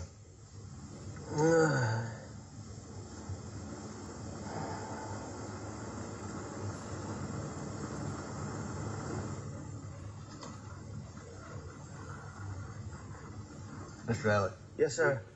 You know, the other day when we were there, we came in and we were talking with John a little bit. Sure. And you obviously got a lot of, I say a lot, you said 20 or 25 weapons. Yes, sir. And you know kind of what you got as far as any kind of, what kind of weapons you may have? I'm pretty much, yes, sir. I know you might not remember them all, but can you kind of run down what you, for us, kind of what you had, what you got, you know, right there? That I own or that's in there now? That you own. All right. That I Or own. that's in there, you know, or wherever they're at. And, you know, I mean, Paul has guns scattered all over the place. So, you know, some of our guns aren't there. But, so you want to know all of them, or you want to know what I think is in my house? Or what was in my house on Monday? Yeah, what was in your house? Let's start with what was in your house on Monday. Okay, whatever was in my house on Monday is exactly what was there, minus one shotgun that y'all got. Okay. No guns have been moved for, you know, there hadn't been any guns moved in and out of there other than when Paul was home. You know, when Paul came home, he would ride around and shoot hogs a lot. What would he shoot hogs with? You know, I mean, primarily he would shoot them with Buster's gun. Because Okay. Paul had a 300 blackout. Okay. And it got, you know, he says it got stolen. You know, and it's been gone for some time. What did he say Paul liked to do? To this repeating what the tape says. The jury can hear the tape, and just stopping and repeating exactly what Mr. Murdaugh says on the tape. This witness was actually present, and while there is a recording, he's also fair to relate to the jury what he heard being present for that very conversation. I overrule the objection. Thank you. But anyway, And let me ask the question again. What did Mr. Murdaugh tell you that Paul liked to do? Ride around and shoot hogs. And what did Mr. Murdaugh tell you that the weapon was he used to do that? He used his brother's 300 blackout. so he would use his brother's blackout a lot of times. So Buster also had a 300. I gave them both one. Okay. When was that? Uh, About. years ago. Okay. More than a year ago. More than a year ago. Okay. All right, so, but he would do anything. Paul had this, you know, like a little light that I used that night. Paul would take that thing up to, you know, my 308, and I mean, he was always rigging something. You know, so. Sometimes shotguns, when he would go try to kill the hogs, because, you know, the piglets would be grouped up, but normally he would have a rifle when he went to shoot the pigs. So, all right, so going back to the guns, y'all want me to tell y'all what was in there? Or don't y'all, I mean, have an inventory? I videoed that the thing. I didn't write down everything that you had. I just took a random, just like a recording of what was on the gun rack or on the gun wall in the gun room that day. And there are some more guns that aren't in that gun room, you know. I don't know how many, but, you know, like I do know there's a shotgun in my bedroom. Yeah, I think Miss Agent Katie, walked with John and saw that one. Okay. And I imagine there's probably some in some other rooms. I know that, I think it was we have two gun cases, one small one and one big one, and I moved some guns from the little case to the big case just because, you know, her mom and dad were in there, and I just took all the guns to the back room. But that's after the fact. This time, could I request a brief break? All right, ladies and gentlemen, we'll take a break for about 10 minutes.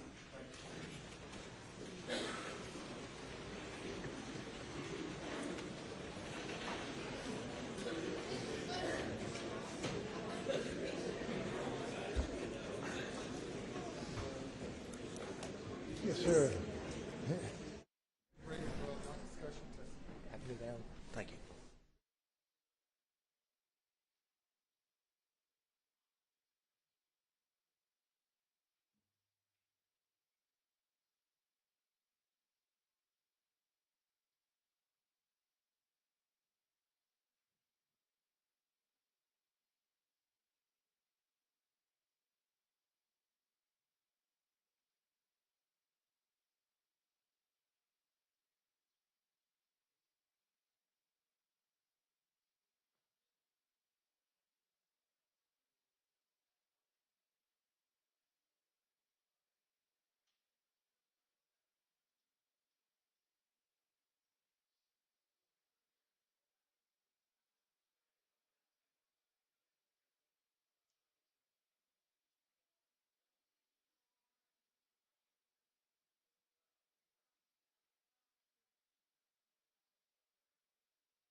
Bring the jury, please.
Thank you. You may proceed.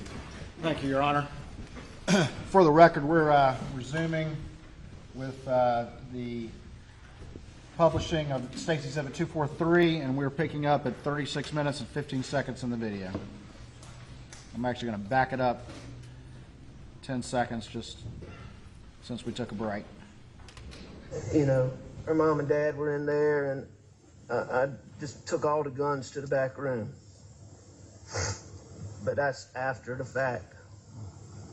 Were those guns, would those guns have been in the room, in the gun room when we came up there with John? I can't remember exactly when y'all came, but probably. I think y'all came a little bit, because it was a good while before y'all came. You had earlier shown some body cam footage of your search of the gun room. Is that correct? Yes, sir. Ultimately, that day on June 8th, 2021, did agents also go to other areas of the residence to look for any other firearms that fit the description or fit the caliber of the two weapons from the murder scene? Yes, sir, they did. And by two weapons, I should say two calibers from the murder scene. Yes, sir. And that would be 300 blackout and 12 gauge. That is correct. All right. So ultimately, these weapons that were seized, those are the only ones recovered matching those two calibers. That is correct. Right. Yes, sir. Thank you. Yeah, it was probably 2 o'clock or so that afternoon before we got here.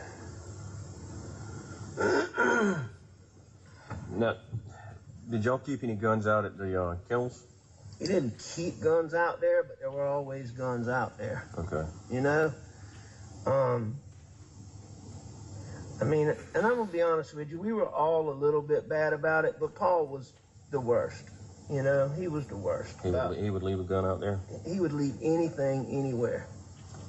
And, you know, it was not unusual for there to be guns out there. Did y'all take the, But, like, I can tell you that, I mean, they told me that a 300 blackout was used in this. That 300 blackout, you know, it was not out there. so y'all didn't use that for target practice, or he didn't have it out there with him on Monday? No. Okay. No, that's right, because it was in the house. What did the defendant tell you about whether or not there was a 300 blackout present at the kennels on the night of the murders? He said it was not out there. So Paul said that one was stolen or lost, and it was some time ago. Was that reported anywhere? It wasn't officially reported because I wasn't totally convinced it was stolen. Okay. You know, as opposed to lost. But, I mean, you know, there was people told about it. Yeah. I know that I told John Bedingfield about it. I know that I told some other local officers about it, you know, just in case it turned up in a drug thing. Okay. But I didn't do an official report. Okay.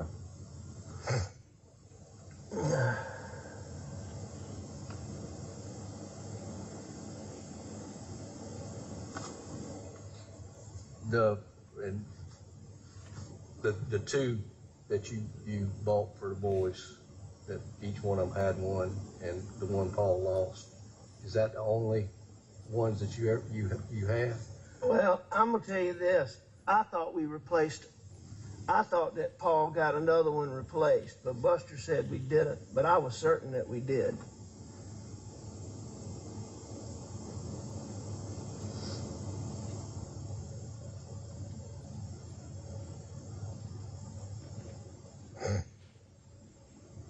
But, I mean, my memory is it's been gone for a substantial while too. After that long pause, what did Alex Murdaugh, the defendant over there, tell you about the third blackout? To his memory, it had been gone for a substantial amount of time, too. Do you remember anything about them as far as were they the same colors? They were identical except for colors. Okay. Which one was Buster's? Buster's the one we still have. Paul's the one that lost his. Okay. What were the two colors? Black and tan. Buster's is black, Paul's was tan. Okay.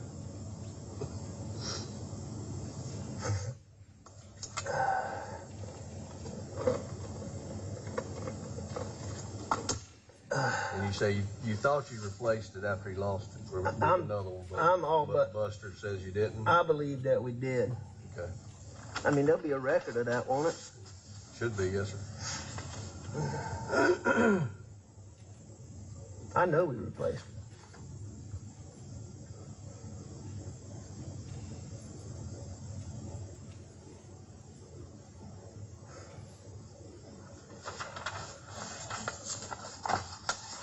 But, you know, I know we replaced it because I wouldn't replace it again. Maybe I just think that now, I don't know. But I'm certain we replaced it.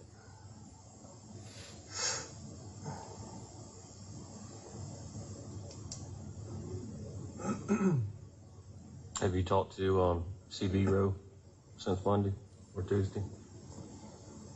Yes, sir. Because I know we talked about what he had done on the farm. Is he still employed? He's still employed because I got to have somebody keeping it clean, but I can't keep him. I mean, he's an idiot. Yeah.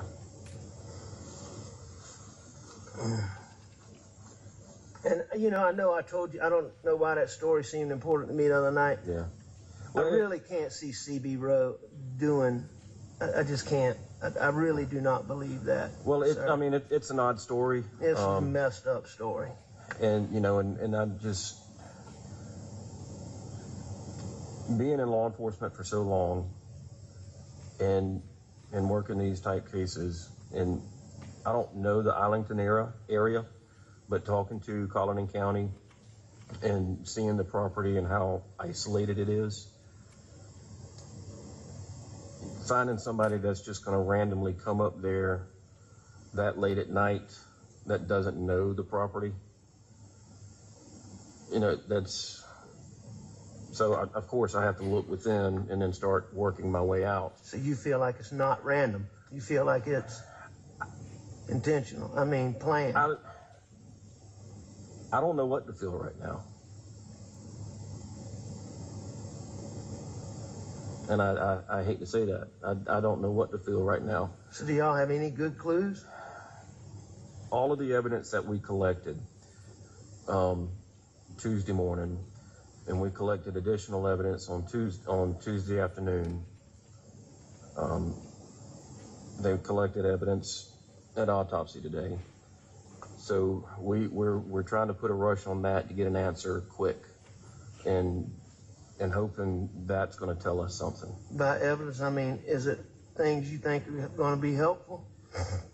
Well, I mean, like the shot shells out there, the casings, the DNA swabs that we took from the door handle to see if anybody touched the door handles, any other places that we think somebody may have touched while they were out there. You know, we're trying to collect DNA from that and analyze that, which at the conclusion of this, what I'm going to also ask is that we get a buccal swab, a DNA swab from you. No problem. Your DNA is going to be there, but we need to eliminate it once it's developed. So, you know. We don't need so- that unknown yeah. when it actually is a family member. There's no problem. I mean, we have talked to close to 100 people trying to track people down, and we're still tracking people down. And that's why, you know, who Paul was with. I want to tell you one thing while I'm thinking about it. Yeah. Paul was really an incredibly intuitive little dude. Mm-hmm. And I mean, he was like a little detective. And I mean, Paul would, you know, you know what Yeah. I'm trying to say? Yeah. Which leads me to, let's go back to Paul right quick while we're on him. So we have his phone. Do you know his passcode? I don't. And I'm going to tell you this right now. There's a few people I can point you to, Yeah. but I can tell you that he was super, super, super secretive with that. I mean, cell phone. I asked his brother if he knew it. Did the ones that they got the other day didn't work? Did y'all get any the other day? Not for Paul's phone. No. Okay. I know they got Maggie's code. I know network. Maggie's. Yeah. And it works, or it worked. Yeah. I've not gotten it, but there's a lot of people out moving parts that, you know, may have gotten that information, so we'll follow up on it. If you believe somebody gave us a code for Paul's, a possible code for Paul's? You know, maybe it was Maggie's. I don't know. Okay. But I'll find out. I will try to find out Paul's code. Okay.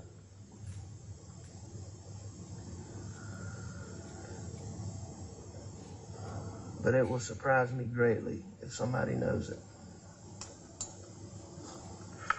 I mean, certainly, you know, talking about the investigation, certainly we're looking at every angle, trying to figure out what fits. And we're talking to, you know, people that were involved in the boat case. We're trying to track down people that Paul knew and were friends with. That's why I asked who he was in Charleston with, so we can go try and see if they might know something or try to figure something out. We're trying to get into his phone to see if there's any information, see if he got like a direct threat from somebody there. I mean, the people that are here are not the only ones working on this. We've got people out doing things right now. Thank you. I mean, we're trying to pull everything in. Just the area, Arlington, unfortunately, there's not a lot of people moving around. I mean, I've got somebody looking at videos right now back at the office, combing through hours of videos that we've gone out and collected. Well, thank y'all. Yeah. Very much. So. Mr. Alex. You don't have to call me Miss. You just call me sorry. Alex. Thank you for that courtesy. When you and Paul got back to the house, Miss Maggie's there, and y'all eat supper, which has been prepared, and you said you laid down and took a little nap, and when you got up, Maggie and Paul was gone, or did they leave when you laid down? Or before you laid down? I believe that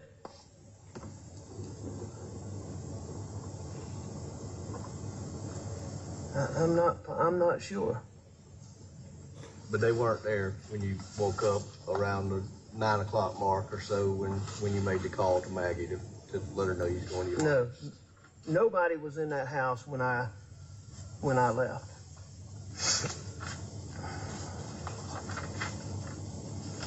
So, and just trying to narrow that, the last time that you saw Paul and Maggie's when y'all were eating supper. Yes, sir. Asked the defendant, when was the last time he saw Maggie and Paul? What did he tell you? When he was eating supper. Until you came back from your mom's and found what you found.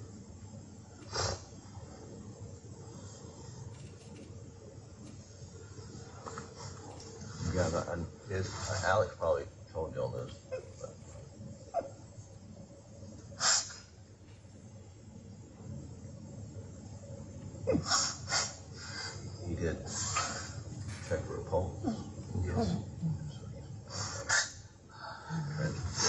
and that's why we want to do the DNA.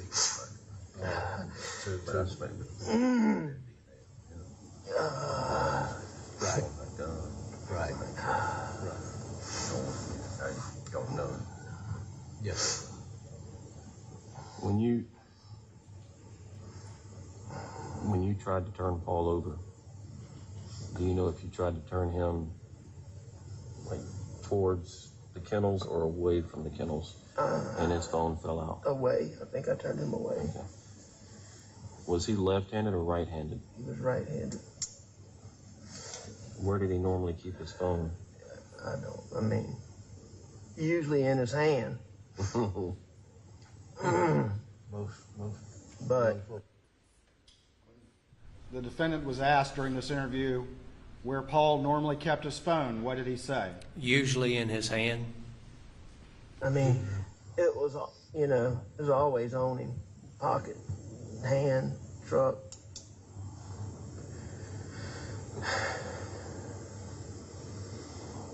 Where did Maggie carry her phone?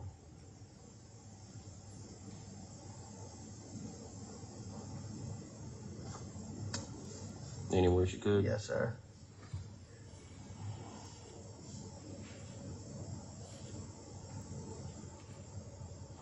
Did y'all get fingerprints on her phone? I haven't gotten that back yet.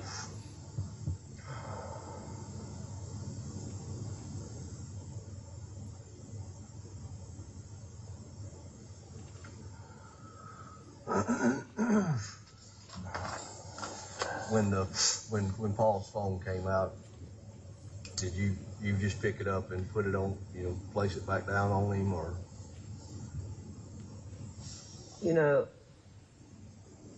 Yeah, I did not try to open it or anything. I don't know how I had in my mind that I needed to not mess anything up. I had that,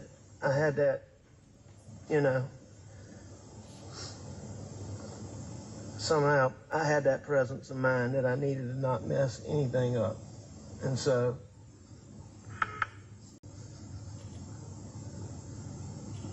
I tried not to. And you definitely saw a traumatic picture, and I know it's not hard, or not easy. I know it's hard.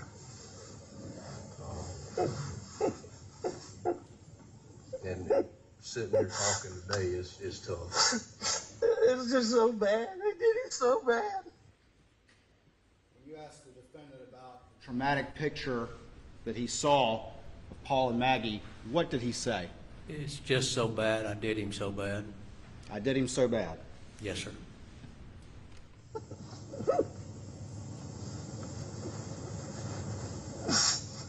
He's such a good boy, too.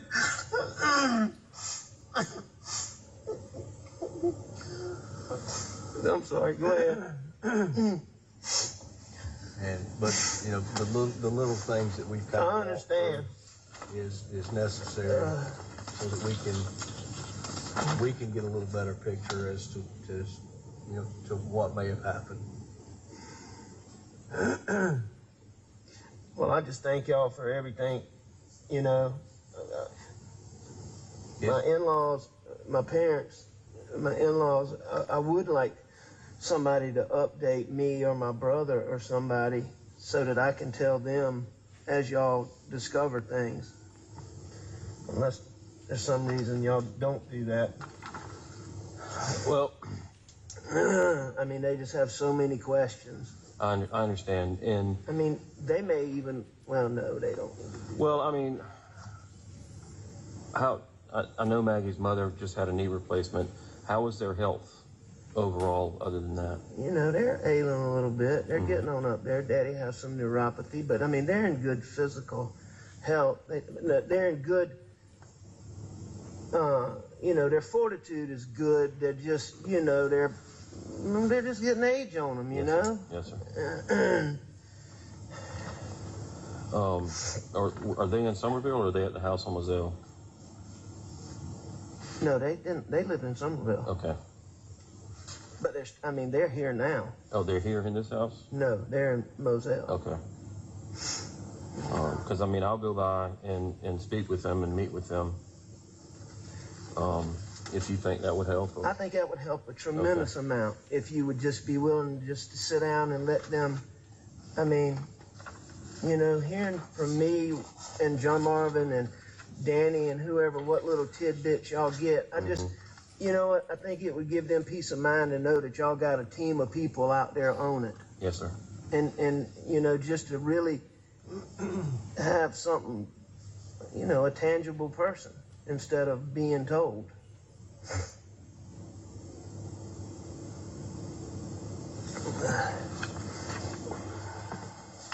You got a contact number for them? Yeah, I'm getting ready to get that. Okay.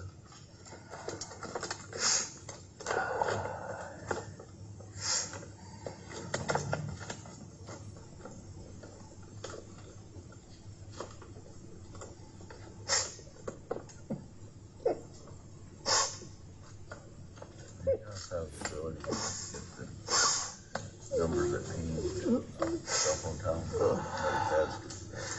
I'm so sorry. And I know if y'all have the phone, y'all can then. You're talking about the tower itself. Yeah. Her mom and dad are just such good people. I mean, they're just Doing all wonderful that, some of the people. other guys are back at the office. Love her so much, and Everybody we can deal with. it really would make them feel good. What are their names? A lot of technical. My father-in-law's name is Terry. But yes, we My mother-in-law's name is Kennedy, can also get and they're Brandstetters. And my sister-in-law, who in her Spell Brandstetter for me. Branstetter,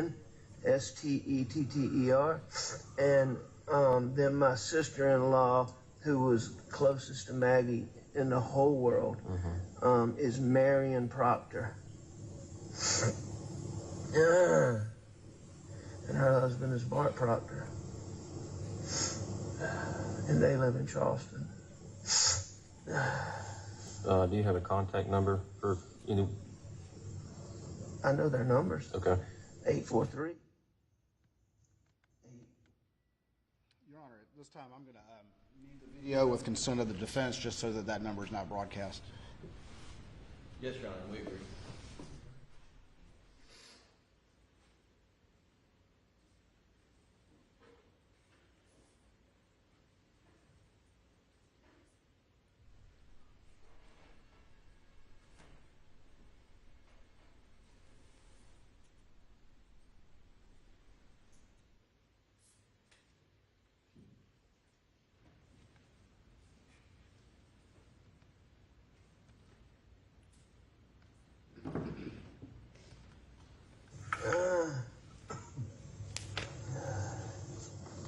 Promise you, Alex, someone that my life depended on it, I couldn't tell anybody, my mother-in-law or father-in-law. I'm telling you, man, I've been the luckiest person in the world with in-laws. I mean, they are wonderful. Yeah, I tell people all the time, it's my in-laws that I like, it's my wife's in-laws I don't. There you go. Let me grab a piece of paper, I'll be right back.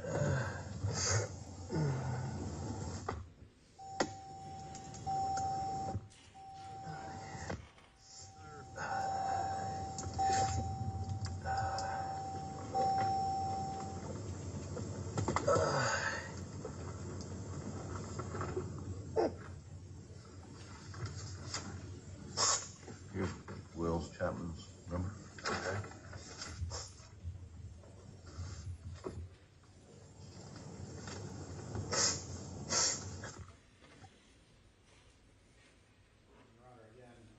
Mute it because another contact number is given, I believe, with consent of the defense.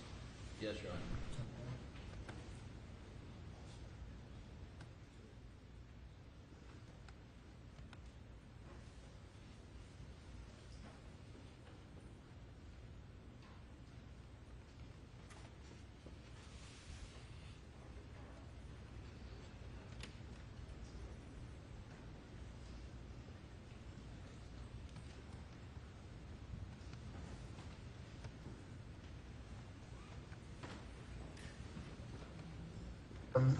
You want me to dig them up?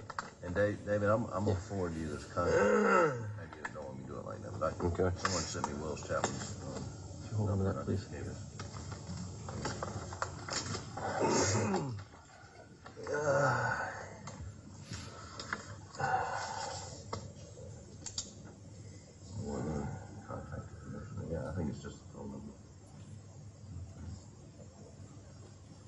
all y'all was on.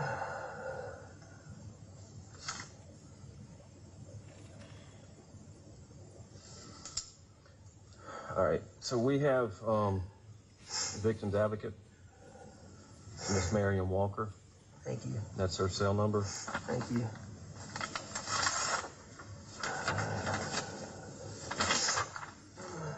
There's some information for you on the back. In the Victims Advocate Program, they help with different things. I think more specifically, what would be more beneficial, especially for you and Buster, is some counseling down the road, grief counseling. You know, I do some assistant solicitor's work, Yeah. so, you know. Yeah, you're familiar with it. Familiar with the thing, but thank you so Yes, sir. much. There was a discussion about victim's advocate. What did Mr. Murdaugh tell you about his career? That he did some assistant solicitors work, and he was familiar with the program. And again, what is an assistant solicitor? He's a prosecutor which prosecutes criminal offenses. Okay. Criminal prosecutor? Yes, sir.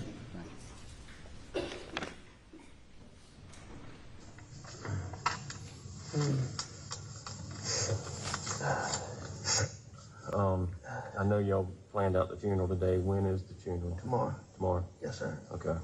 Y'all have Well, business? we're doing a service tomorrow. Maggie and Paul aren't going to be ready until next week. So we're doing a service tomorrow, and then we're going to have a private family thing one day next week. Okay. Okay. Are y'all doing anything tonight?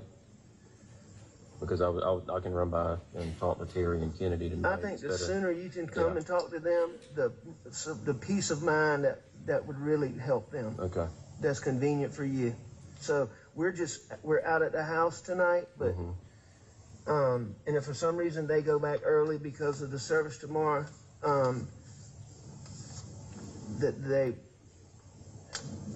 they may be staying tonight, they may not be, I'm not sure. Yeah. All of their cousins and family on the Branstetter side and the Hubbard side is coming in from Kentucky. And so they may be going back to stay with them. Okay. I'll find out and call you. I think you called me. Yes, sir. On this date of this interview on June 10th, 2021, to your knowledge, had there been another death in the family? At this point, it had not.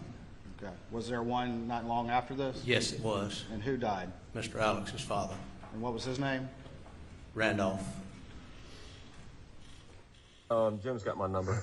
Okay. I gave him my phone. I'll find out and Okay. call you in just a minute. Okay.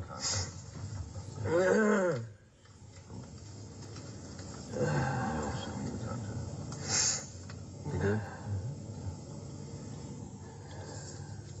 All right. Do you have any other questions that I might be able to answer right now that we hadn't gone over? No, sir. As soon as I get something, and if it's okay with you, John Marvin asked me to go through him. That's fine. So I'm not bothering you in case you're doing something. What time is the service tomorrow? 12 o'clock, Okay. Where is that going to be? Hampton, What, at the church or? it's Graveside. Okay. So if I get something around that time, I won't bother you. I'll wait 1:30 and. If you get anything important, you can call me anytime. Okay. Anytime. Okay.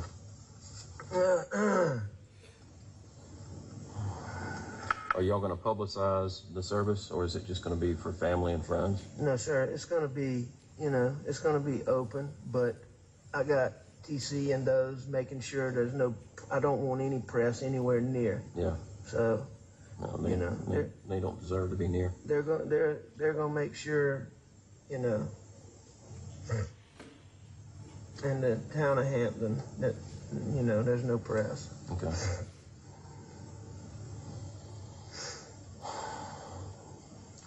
All right. Well, y'all got my numbers. I think you said with that phone, it's gonna take a while. I'm gonna go check on it. Y'all go back in the house. When it's done, I'll bring it to Let you. me do this. Oh, the buckle, yes. Real Let's do the quick. buckle swab right quick. You can sit where you have, Alex, and I'm gonna step out, but I got 12 up. And Oh, what? The buckle. There's a question Question asked about, do you think he's through with that phone? What were they talking about? Mr. Alex's phone, which he had given to us to do a download on. And who was doing that download again? Dylan Hightower. And that was occurring while this interview was going on? Yes, sir. Now you're discussing the buccal swab, is that correct? That is correct, yes, sir. The buccal swab, yeah. Do I need to spit out my tobacco? It might be better. Yes, sir. Yeah.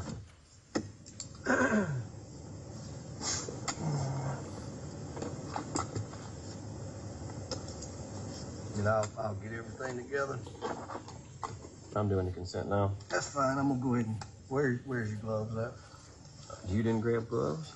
I did not, but I know one of these vehicles has got gloves. I'm not in mine.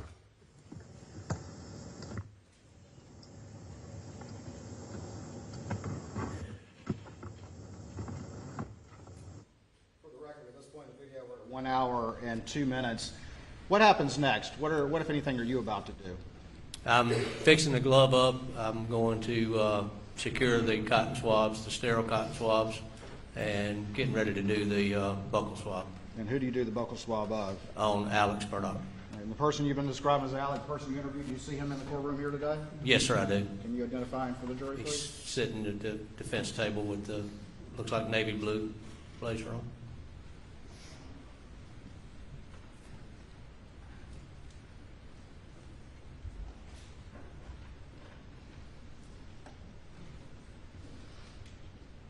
All right, can the record reflect he's identified the defendant?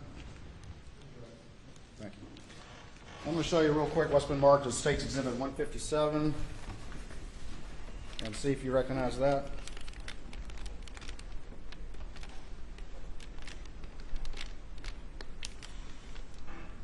Yes, sir, I do.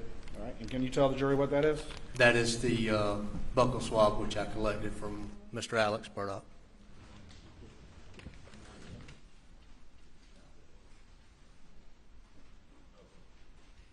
Your Honor, this time I would offer State's 157 into evidence, I believe without objection.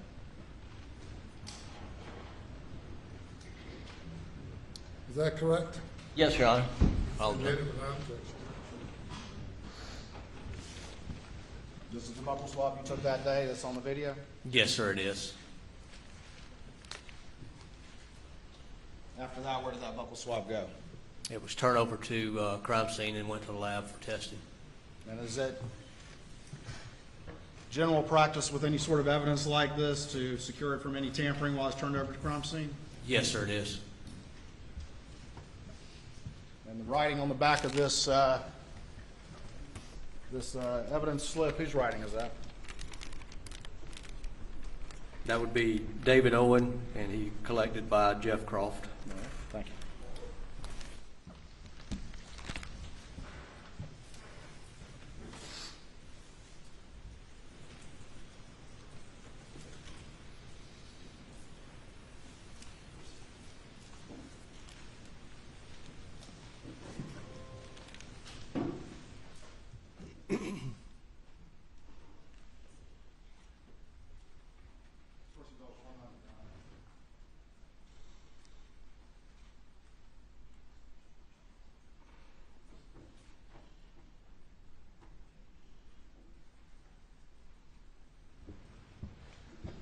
I'm going to show you what's been marked as States 218, States 219, States 220, and just generally see if you recognize those particular documents.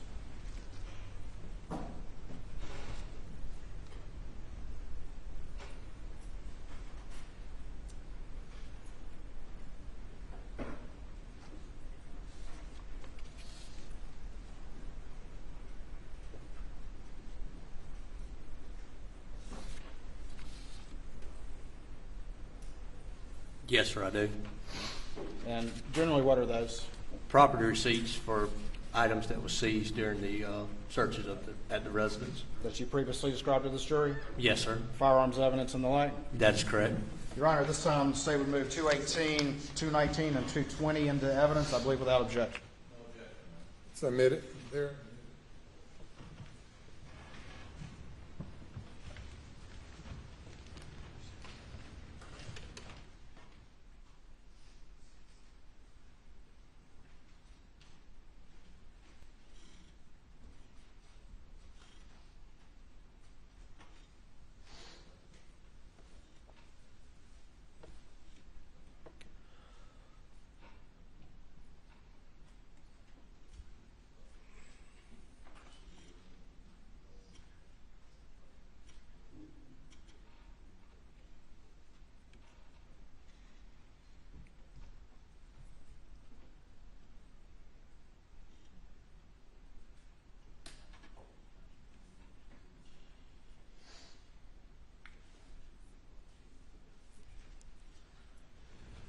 All right, I'm going to show you what's been marked as State's Exhibit 156, and I'm going to get you to pull out your, in fact, though, if the clerk, y'all have a pair of scissors I can borrow real quick?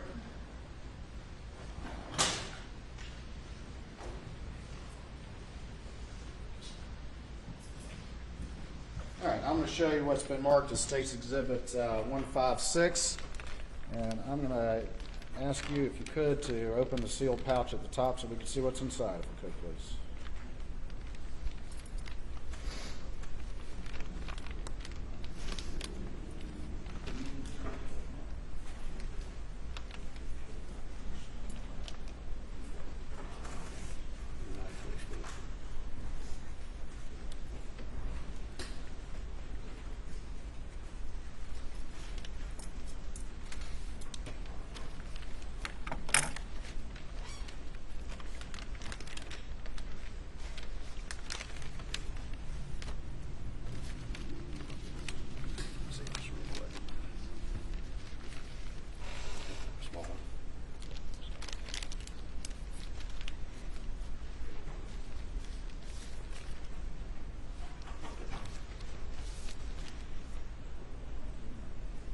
All right, now I'm going to ask you to hold on to that one.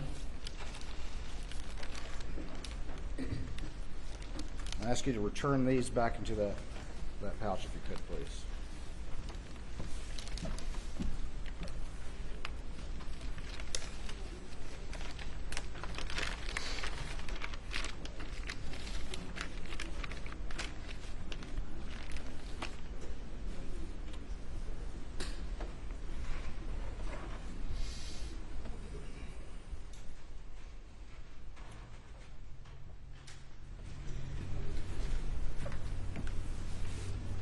All right, I'm going to put 156 on this particular exhibit, and can you tell the jury, if you recognize that, what that is, please?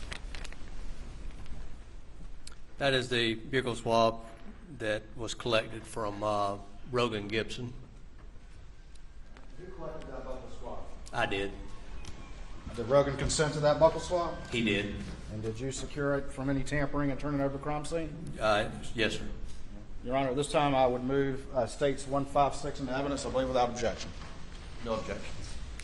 You're admitted, or it's admitted without objection.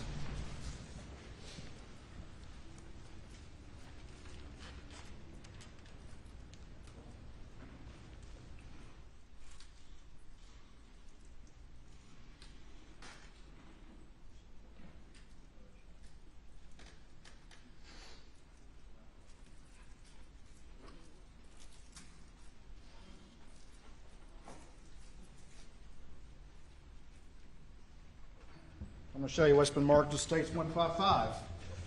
Identification at this time, see if you recognize this particular item. Yes, sir, I do. And tell me generally what that is, please. It's a property receipt for the buccal swab that we took, or I took from Mr. Alexander Murdaugh.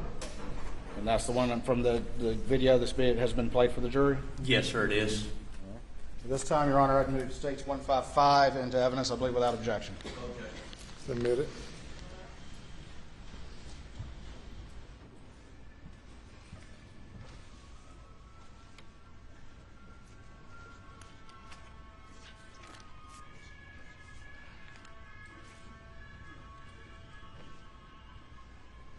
Court's indulgence, 1 moment.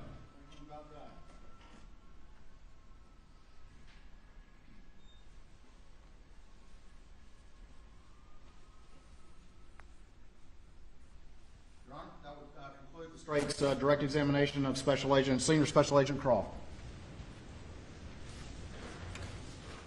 And I think we will call it a day and start at 9:30 tomorrow morning. Please do not discuss the case.